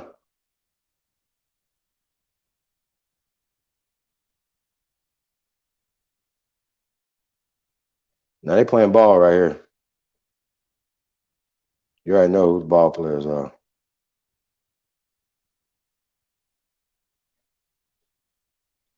And here's like the logo for the Flyers, like the NBA back in the day. You already know niggas playing the band, nigga. You already know we like to play music. Get down. But these people are brown, man. These people are depicting themselves chocolate. This is chocolate city in Mexico right here, y'all. This is Mexico. This is on the walls. Whoa. What is that? The emblem of America. This is their depiction of our people here in America, yo. Oh, yeah.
Yeah, man. Shout out to Hanu, Key L. Y'all see, man. Y'all see the images. Yeah, man. We already home, y'all. Chapter 4, man. Let's get on into it, man. Just more images, man. We already home. Yeah. This chapter, man, we're gonna get into more of the culture. You know what I'm saying? Y'all seeing some of the murals already dealing with sports. This guy right here is playing a ancient game. You know what I'm saying? Um, you know, look at him. You already know we were the best ball handlers on the planet are, you know what I'm saying? Still to this day, you know what I'm saying, who invented, and you know, American culture, man, we talk about sports. Um, we're the best at sports because we invented it. We invented hockey. We invented basketball. We invented soccer. We invented baseball. We invented everything that there you think that every sport that there could be, we invented it. Horse racing, you know what I'm saying? We're the best fighters. They try to put all this stuff in everybody else, you know what I'm saying? But this is what we got going on, right? This is what these people are doing, right? So hold on a second. I'm gonna pull up something else. Bear with us. Hold on one second.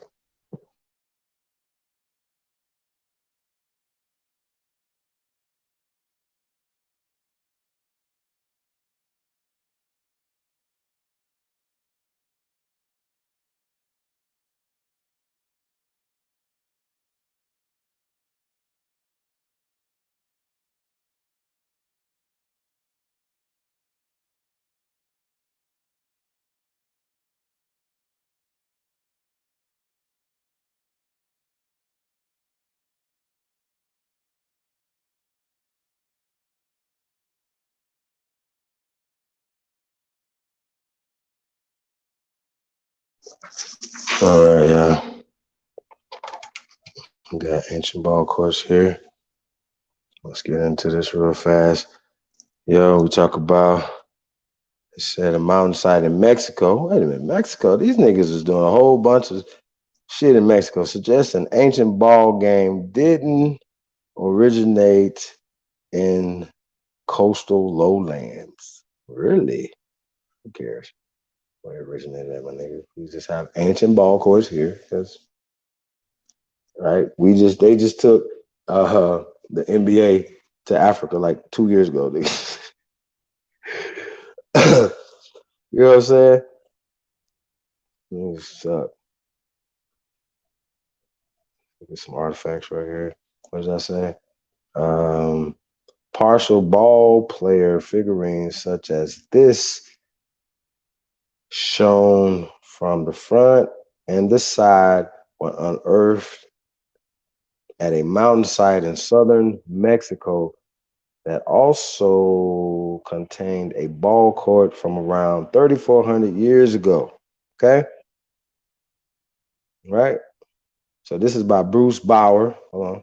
March 13th, 2020 at 2:00 p.m., right? So a roughly 3,400-year-old ball court in the mountains of southern Mexico has been scored, surprising insights into a game that later played a big role in, they say, Maya and Aztec society, right? I say she because they didn't name Mayako or Azteco. It's Mexico. The ancient ones, right? It's the return of the ancient ones, right? So we are already home, right? Maya and Aztec societies, right? So they like to play games. Y'all know that. Maya and Aztec are just descriptive terms, and they didn't exist 3,400 years ago, period. So you can't call these Maya and Aztecs because they did not exist 3,400 years ago, period, okay? Excavations at a site called, yeah, I'm not going to do that one.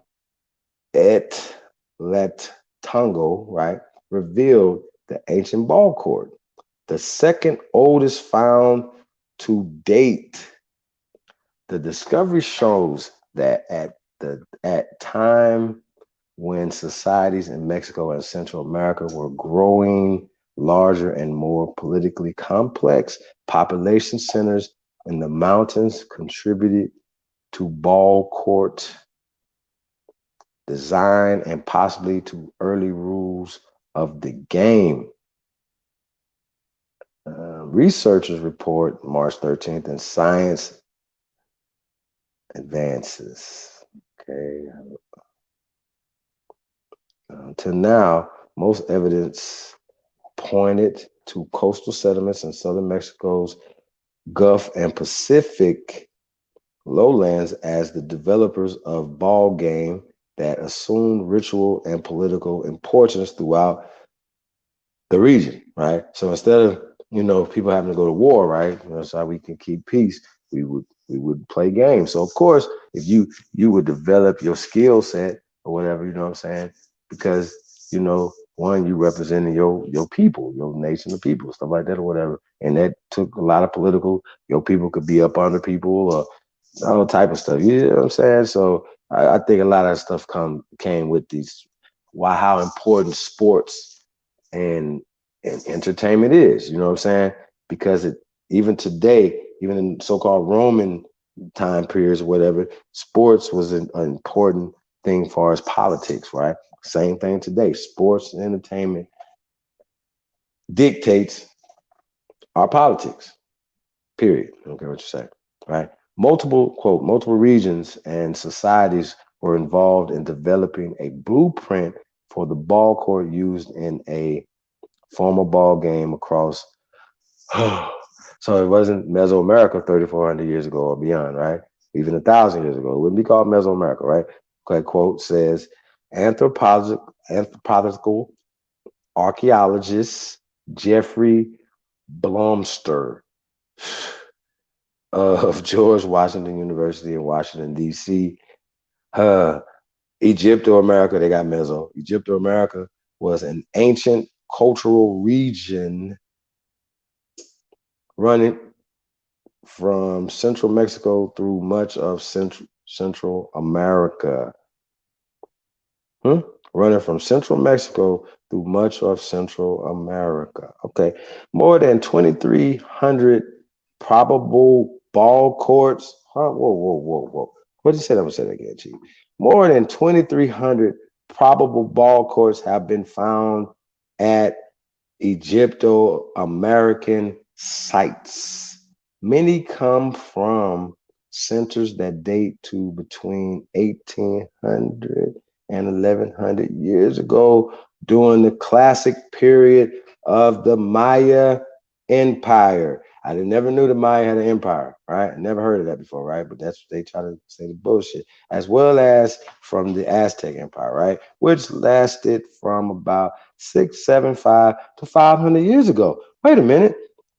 675 to 500 years ago is not 1,800 and 1,100 years ago. Y'all see the difference? Or 2,300 years or 3,400 years or whatever fucking 100 years, right? It's not hundreds or thousands. It's 675 or 500 years ago. See how that works? Shit is crazy as hell. These niggas crazy, bad shit. They just say whatever the fuck they want to say. But we here. We got y'all. Don't trip. We got you. Let's keep going.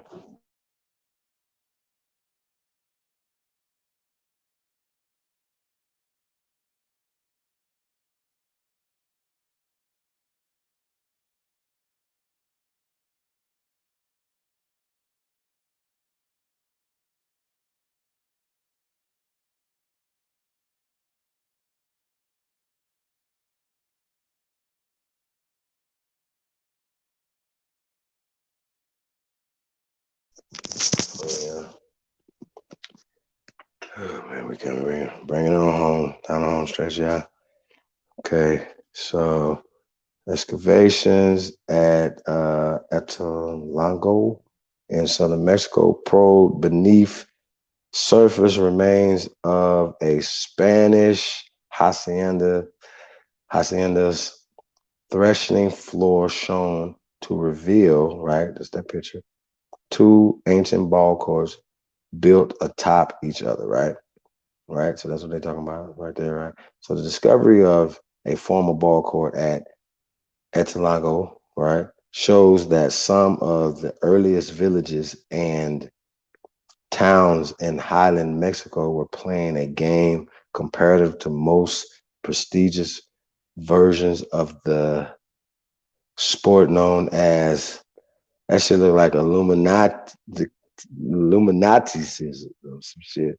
Some 3 millennia later by the Aztecs, says Boston University and archaeologist David Carballo, right? Crowds of spectators as Aztec ball games sometimes watch politically tense contests between teams from rival kingdoms, as well as games punctuated by human sacrifices, right? Versions of the right, Egypto American ball games are still played in Mexico, adds Carballo, which did not participate in the new study. Quote, this could be the oldest and longest lived team ball game in the world. Craig, whew, he says, shit. Oh, man. It's hot in here. It's getting hot in here, y'all. It's getting hot in here. Oh, shit. Bring it on home, y'all. We're bringing it on home. Let's bring it on home, man. Let's bring it on home, y'all. I know y'all getting tired here. We're gonna see what's happening. Okay. Hey, hold on. Are we finished with this one? Let's see. My bad, y'all. My bad. Shit.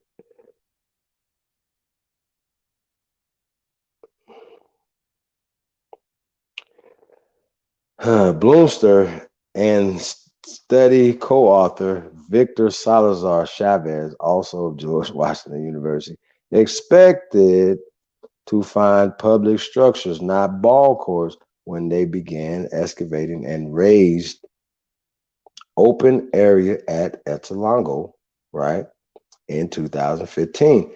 But work continued through 2017, uncovered 2 ball courts consisting of a later one built over an earlier one, right? They said radiocarbon dating of burned wood bits recovered from sediments placed the age of the older ball court at approximately 1374 BC, right? That estimated pushes the appearance of ball courts in the Mexican highlands back about 800 years. Okay.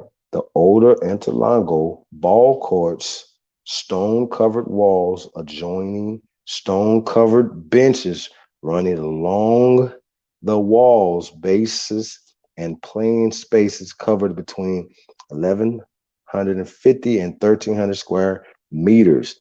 At Telongo residents, now we're getting into it.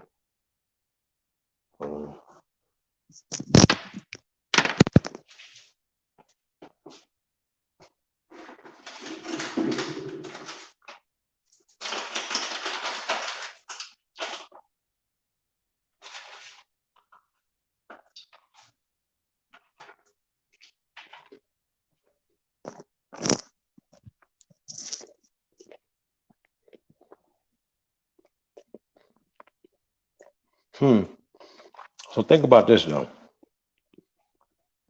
That's crazy.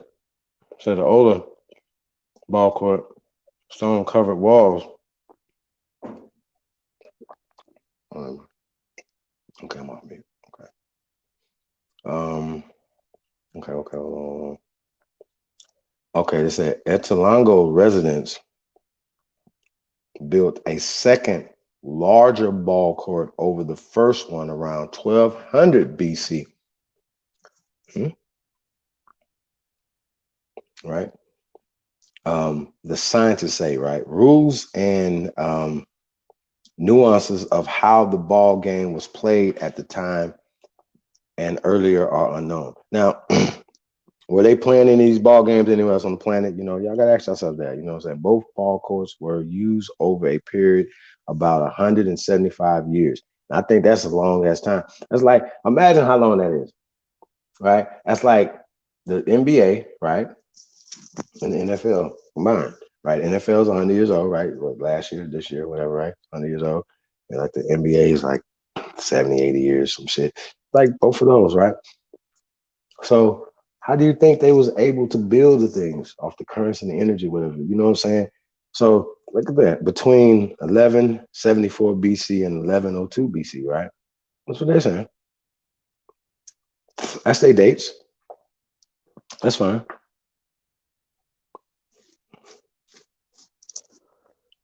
Yeah, we almost out of here, yeah.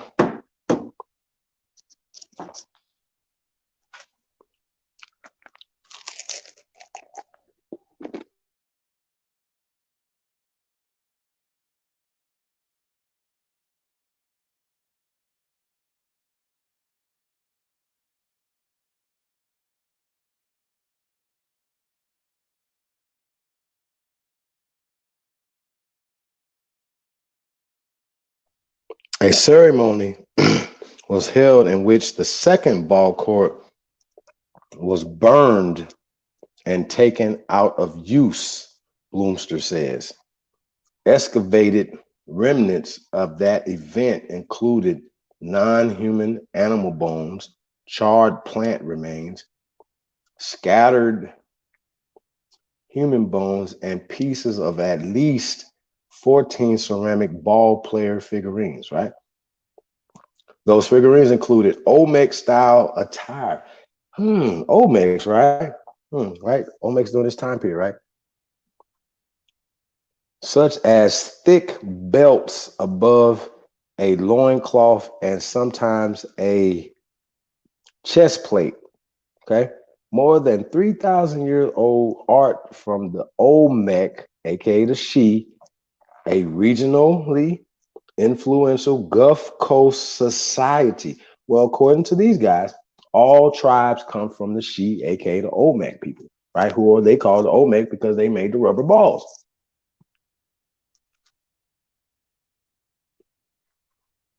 You don't make that connection? No, you don't? Okay. Well, y'all do.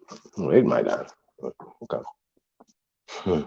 Shows players bouncing balls off their hips against a ball court's walls, but no court have been definitively identified at Olmec sites, and that's talking about 425, 2013, right? Said the oldest known ball court dates to about 3650, Jesus, years ago at a non-Olmec Pacific Coast site called, okay, look, how would you call something a non-Olmec when if everything comes from the Olmec culture? So you're going to call it a Mayan when it doesn't fit in that time period. So don't put labels on stuff. It said non-Olmec because they don't want it to be Negro. Y'all understand what they're doing? Okay, it's only Negroes here this time period, according to the archaeology, the craniology, stuff like that, or whatever, things that we can prove.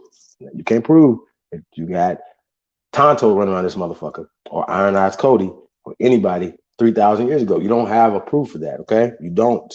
So we have proof, something that you don't have, sir.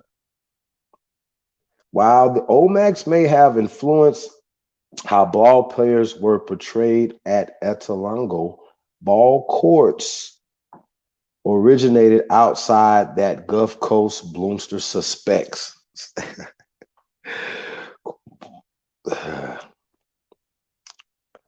Shit, Bloomster, don't know what the hell you talk about, y'all. Hey, man. You heard it here first, man. Hey, man, peace to the tribe, man. Say shout out to everybody, man. Came through, man.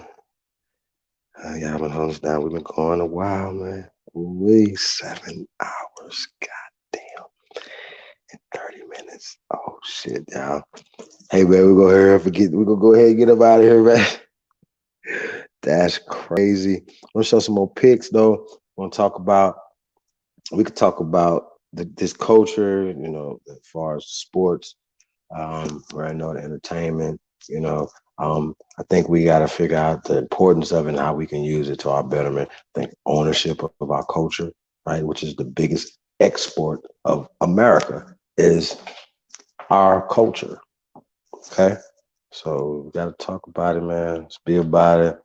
Let's look at some of these structures right here, y'all. Hold on a second. Look at that. When you have to hit the ball with your hip to get it through that little bitty hole right there, nigga. Sheesh. You had to be skilled. Think about that.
Can you blow that up a little bit?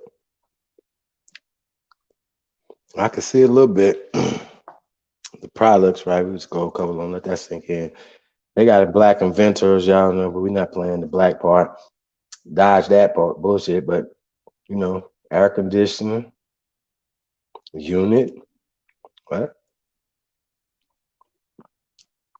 So we get to this. What are we talking about right now? Yeah, look at that. Almanac, auto, cutoff switch, fishing device, baby buggy.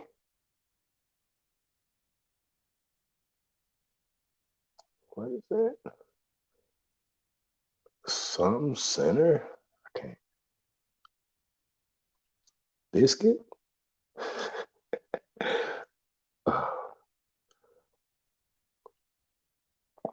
Blood pressure ring, chamber, commode, huh? Clothes dry, curtain rod.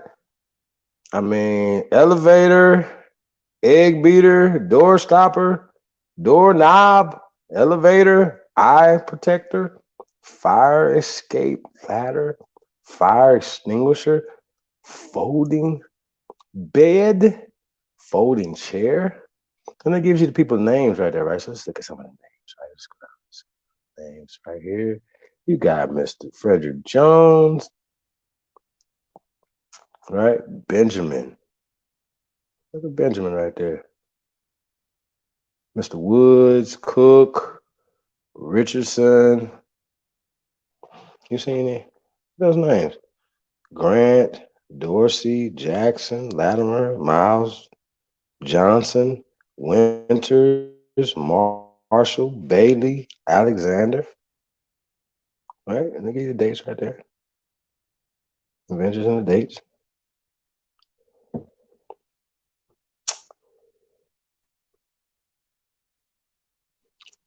I mean, I didn't know about the ice cream scoop though. The insect destroyer gas, keychain, lantern, lawn sprinkler. Speaking of that, right? I'm talking about lawn sprinkler, right? using LiDAR, right? They have taken pictures of you know, of the land, right? And say, whoa, wait a minute. They have irrigation systems and agriculture that would have fed 10 million people. You're like, well, wait a minute. What are you talking about? How is this possible? Right? That this is there at this time period. So a lot of these inventions and stuff, from Madam C.J. Walker with the pressing iron and stuff like that, she just took old things that was passed down. And just like they do, they patent stuff and they own the pressing iron, they own the air conditioning, they own the scoop, they own everything on this goddamn page. Y'all understand? Everything. So let that sink in. Look at everything they took. Spark plugs, nigga. The mailbox, where the mailman come to. Mailbox, nigga. Did you know that? I didn't.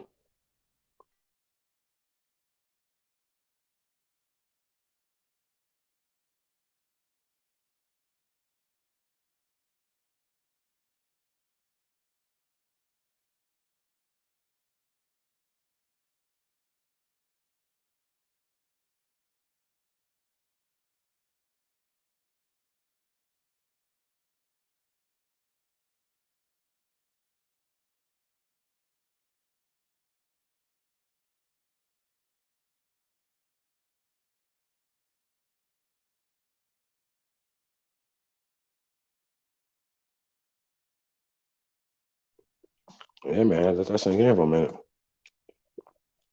Damn, the street sweeper, phone transmitter, thermostat control. Come on, bro. I bet you did not know.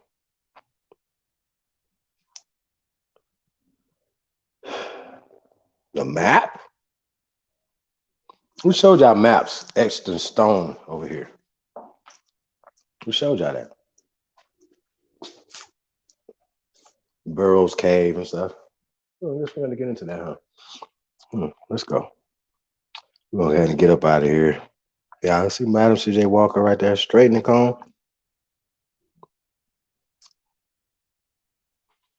And I think we just had straightening combs in 1905. Y'all gotta be kidding me. Stop it.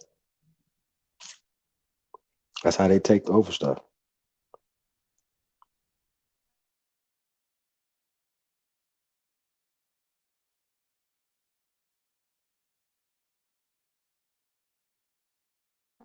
Thank you, guys.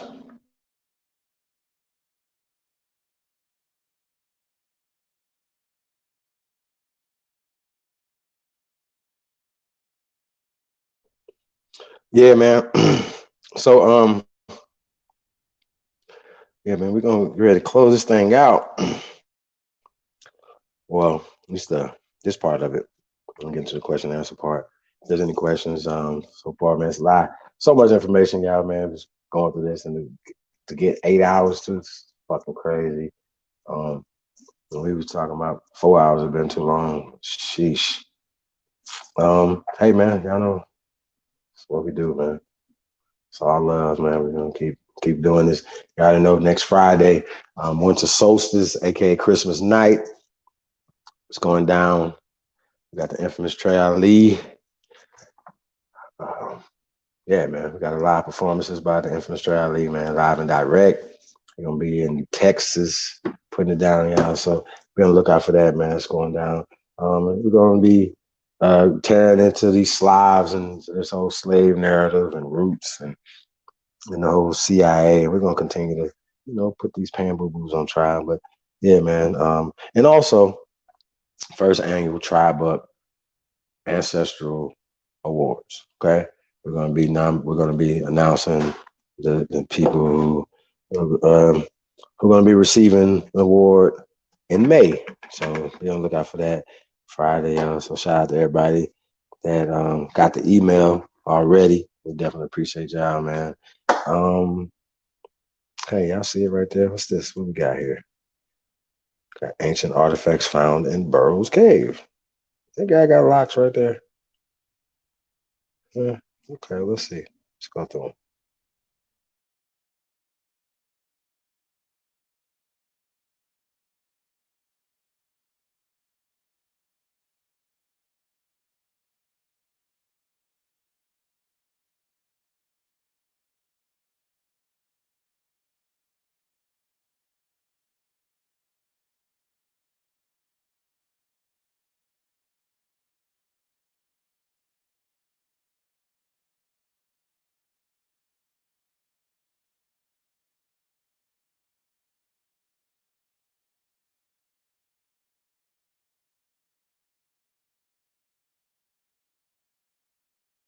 That hat.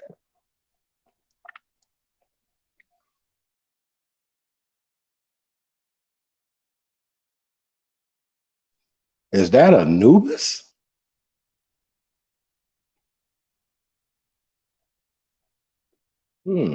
Interesting.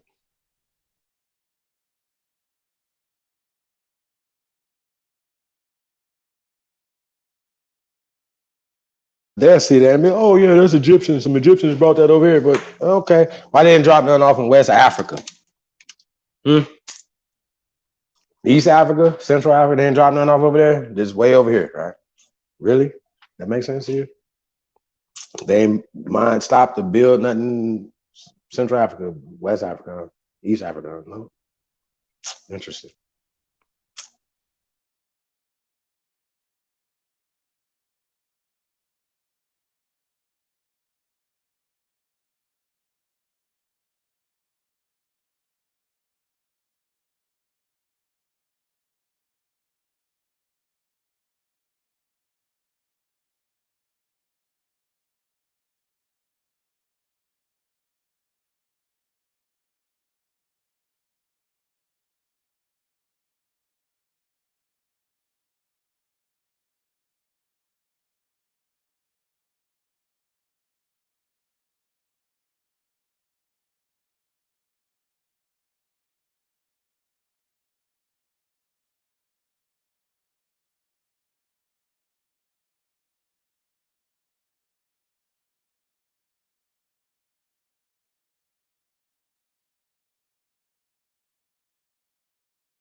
Like a playing card right there, huh? Trump, nigga. What is happening?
So they brought over 3,000 and counting artifacts here? Really?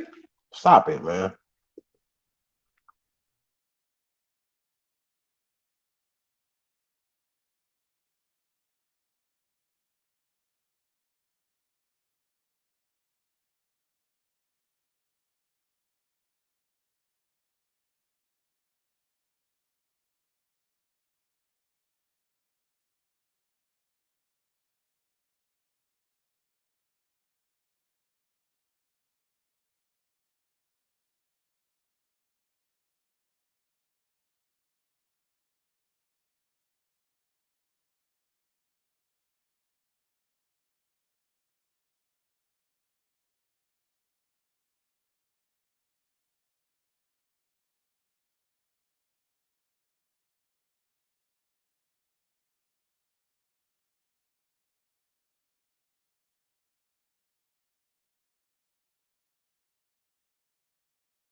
Hey, what are you doing to that animal, sir? What is going on here?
Yeah, I mean, so many artifacts, found here in America, and so many things that they're hiding.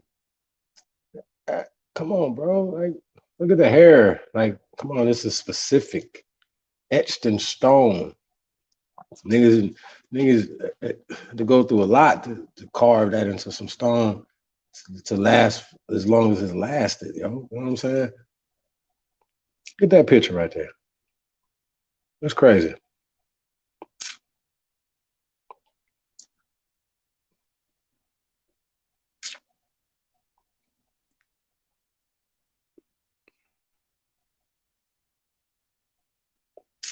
Took a lot of work to do this, yo.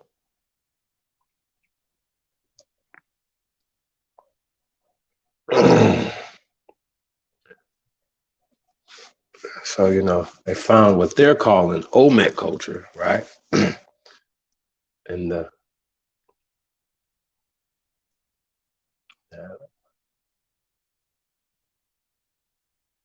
Jesus.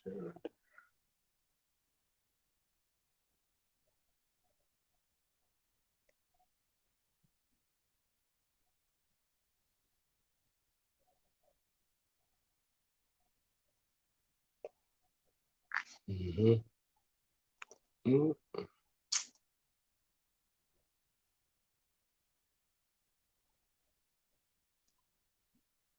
Oh, these are called petroglyphs, by the way.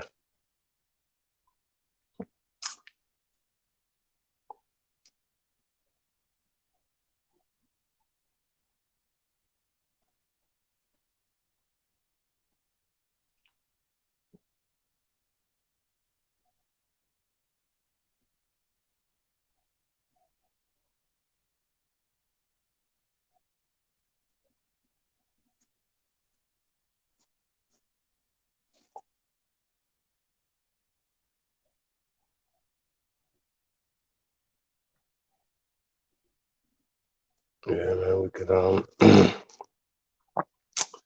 I think I mean, there's so many pics out of Burroughs Cave, yeah. Um, it's just ridiculous.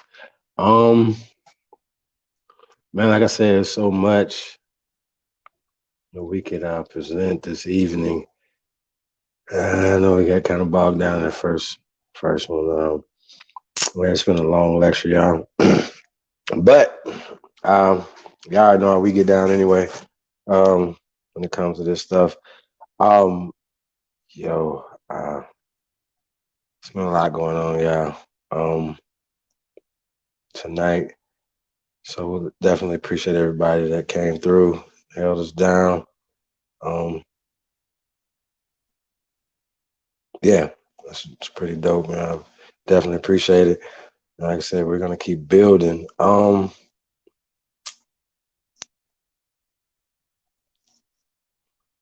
I think got anything else on this this last where we Open up the panel for question and answers. We're about to get up out of here, y'all. It's running kind of late. Should have been did that. So we're almost at 8 hours. We've been going entirely too long, y'all. Shout out to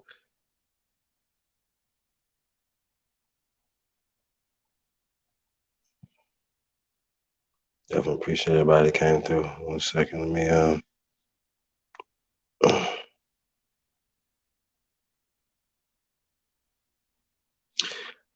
can we play the other American Aboriginal Shoes video commercial, if you don't mind?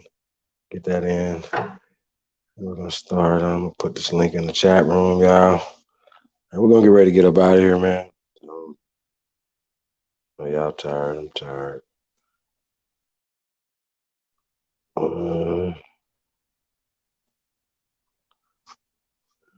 Fun.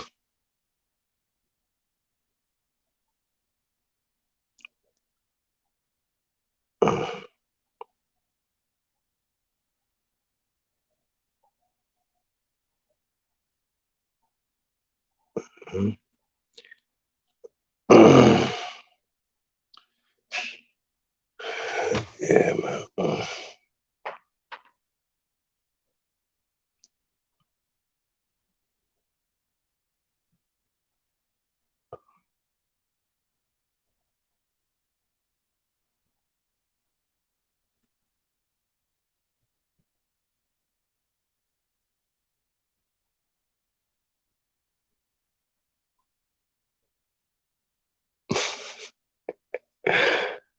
Hey, it's so funny shit to tell you. So funny.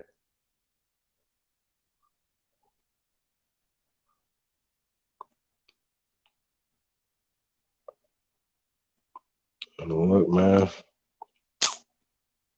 guys, we definitely appreciate shout out to Ancient Soul.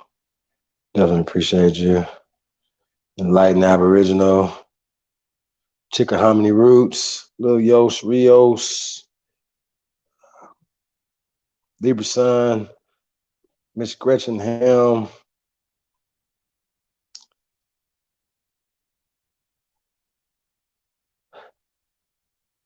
Task Code, the CEO,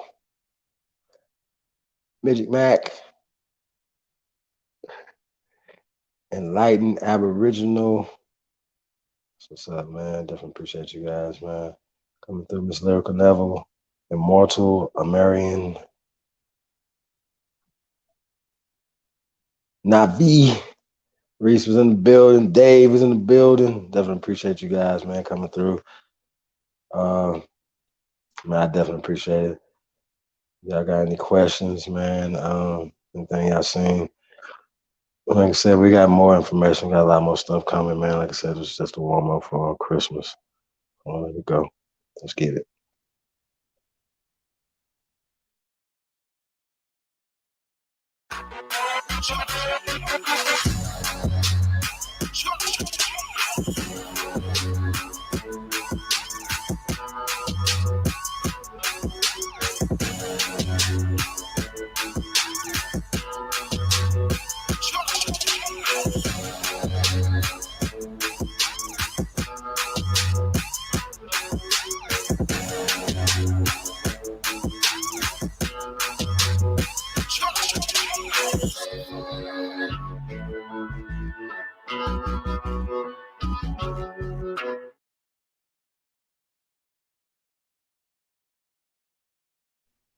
Yeah, man. American Aboriginal Shoes, man. Walk like a god, walk like a goddess.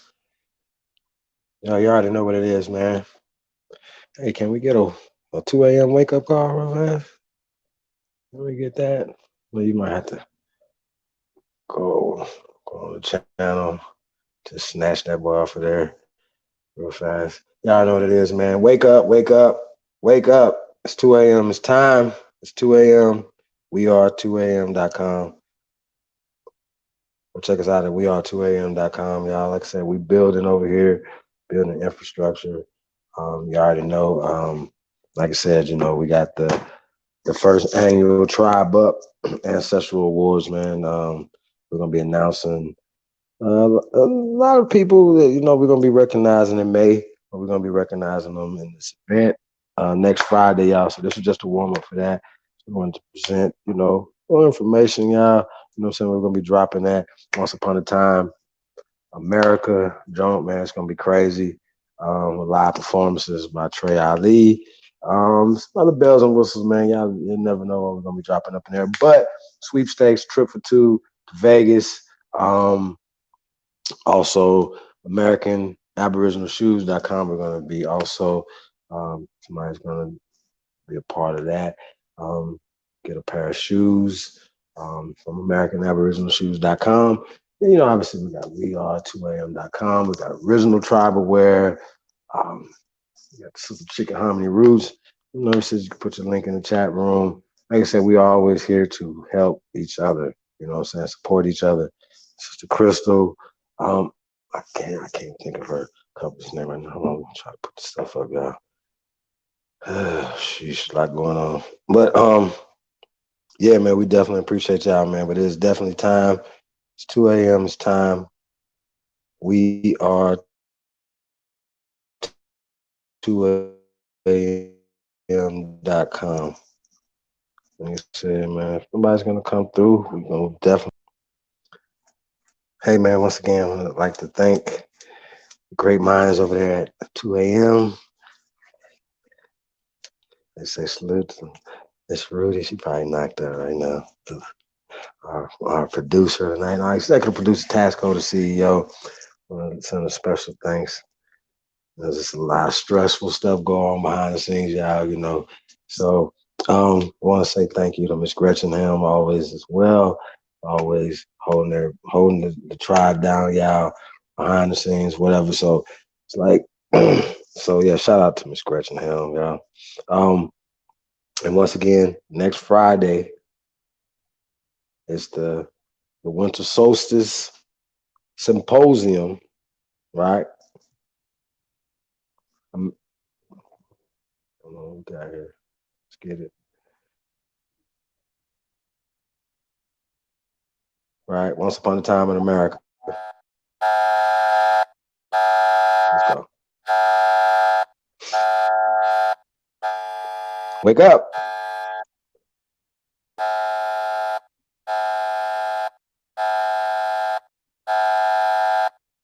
Everybody up real fast. It's time. It's 2 a.m. Let's get up. Let's get going. Let's get the building, yeah. Let's get the building, y'all. Hey, man, we definitely appreciate everybody coming through tonight. Like I said, man, shout out to everybody that do this work. Like I said, man, y'all gonna see a lot of people, man, gonna be presenting as well for the event Friday. Like I said, this is just a warm up for that. So be on the lookout for that. Like I said, man, we're building over here, so you guys are gonna see it. You're gonna see real progression. It's gonna seem like it's like a lot of new stuff, but you gotta keep in mind we've been working for a while, so we got clips, we got banana clips with a bunch of shit coming. You know what I'm saying? So we dropping, and we're gonna keep dropping. You already know about Cowboys and Indians, the return of Doc Holliday, Legends Never Die. You know what I'm saying? That's gonna be crazy. Y'all know it's gonna be, the music's gonna be crazy. Y'all know featuring Trey Ali, Miles G, Jazzy Tuck. Y'all might see some few people y'all might know here, there, whatever. But for the most part, man, yeah, man, we in the paint, man. It's book one. That's 4/20/21. Like I said, we're dropping a lot of other things, man. We're gonna keep coming back to back, back to back, back to back. So Friday, December 25th, it's the Winter Solstice Symposium, right? Once Upon a Time in America, right? You know what I'm saying? It's going down. Special live performances by the infamous Trey Ali. Few other bells and whistles, man. So like I said, we're gonna be honoring a few greats that a lot of you great ones. And I want to honor all you guys, you know what I'm saying? So I want to say that on behalf of everybody, honor everybody that came through and supported this event tonight. Like I said, we're gonna keep building. So any technical things, whatever, like I said, just don't charge it to our heart, you know what I'm saying? We love y'all, you know what I'm saying? So just understand that. Love on who love you, and we definitely gonna love on y'all back. So we definitely appreciate everybody that came through and supported this. Even the people that supported it that couldn't even be a part of this. Definitely thank you guys. Hey man, we had a successful evening in my book, you know what I'm saying? So hi, I would like to say, um, hey, God bless you and good night. As Russell I'm gonna say. I'm gonna say peace and love to everybody. And like I said, we'll be back next Friday with a fire event, y'all. So be on the lookout for the promotions and stuff for that. On the socials symposium. Like I said, man, we out. Peace.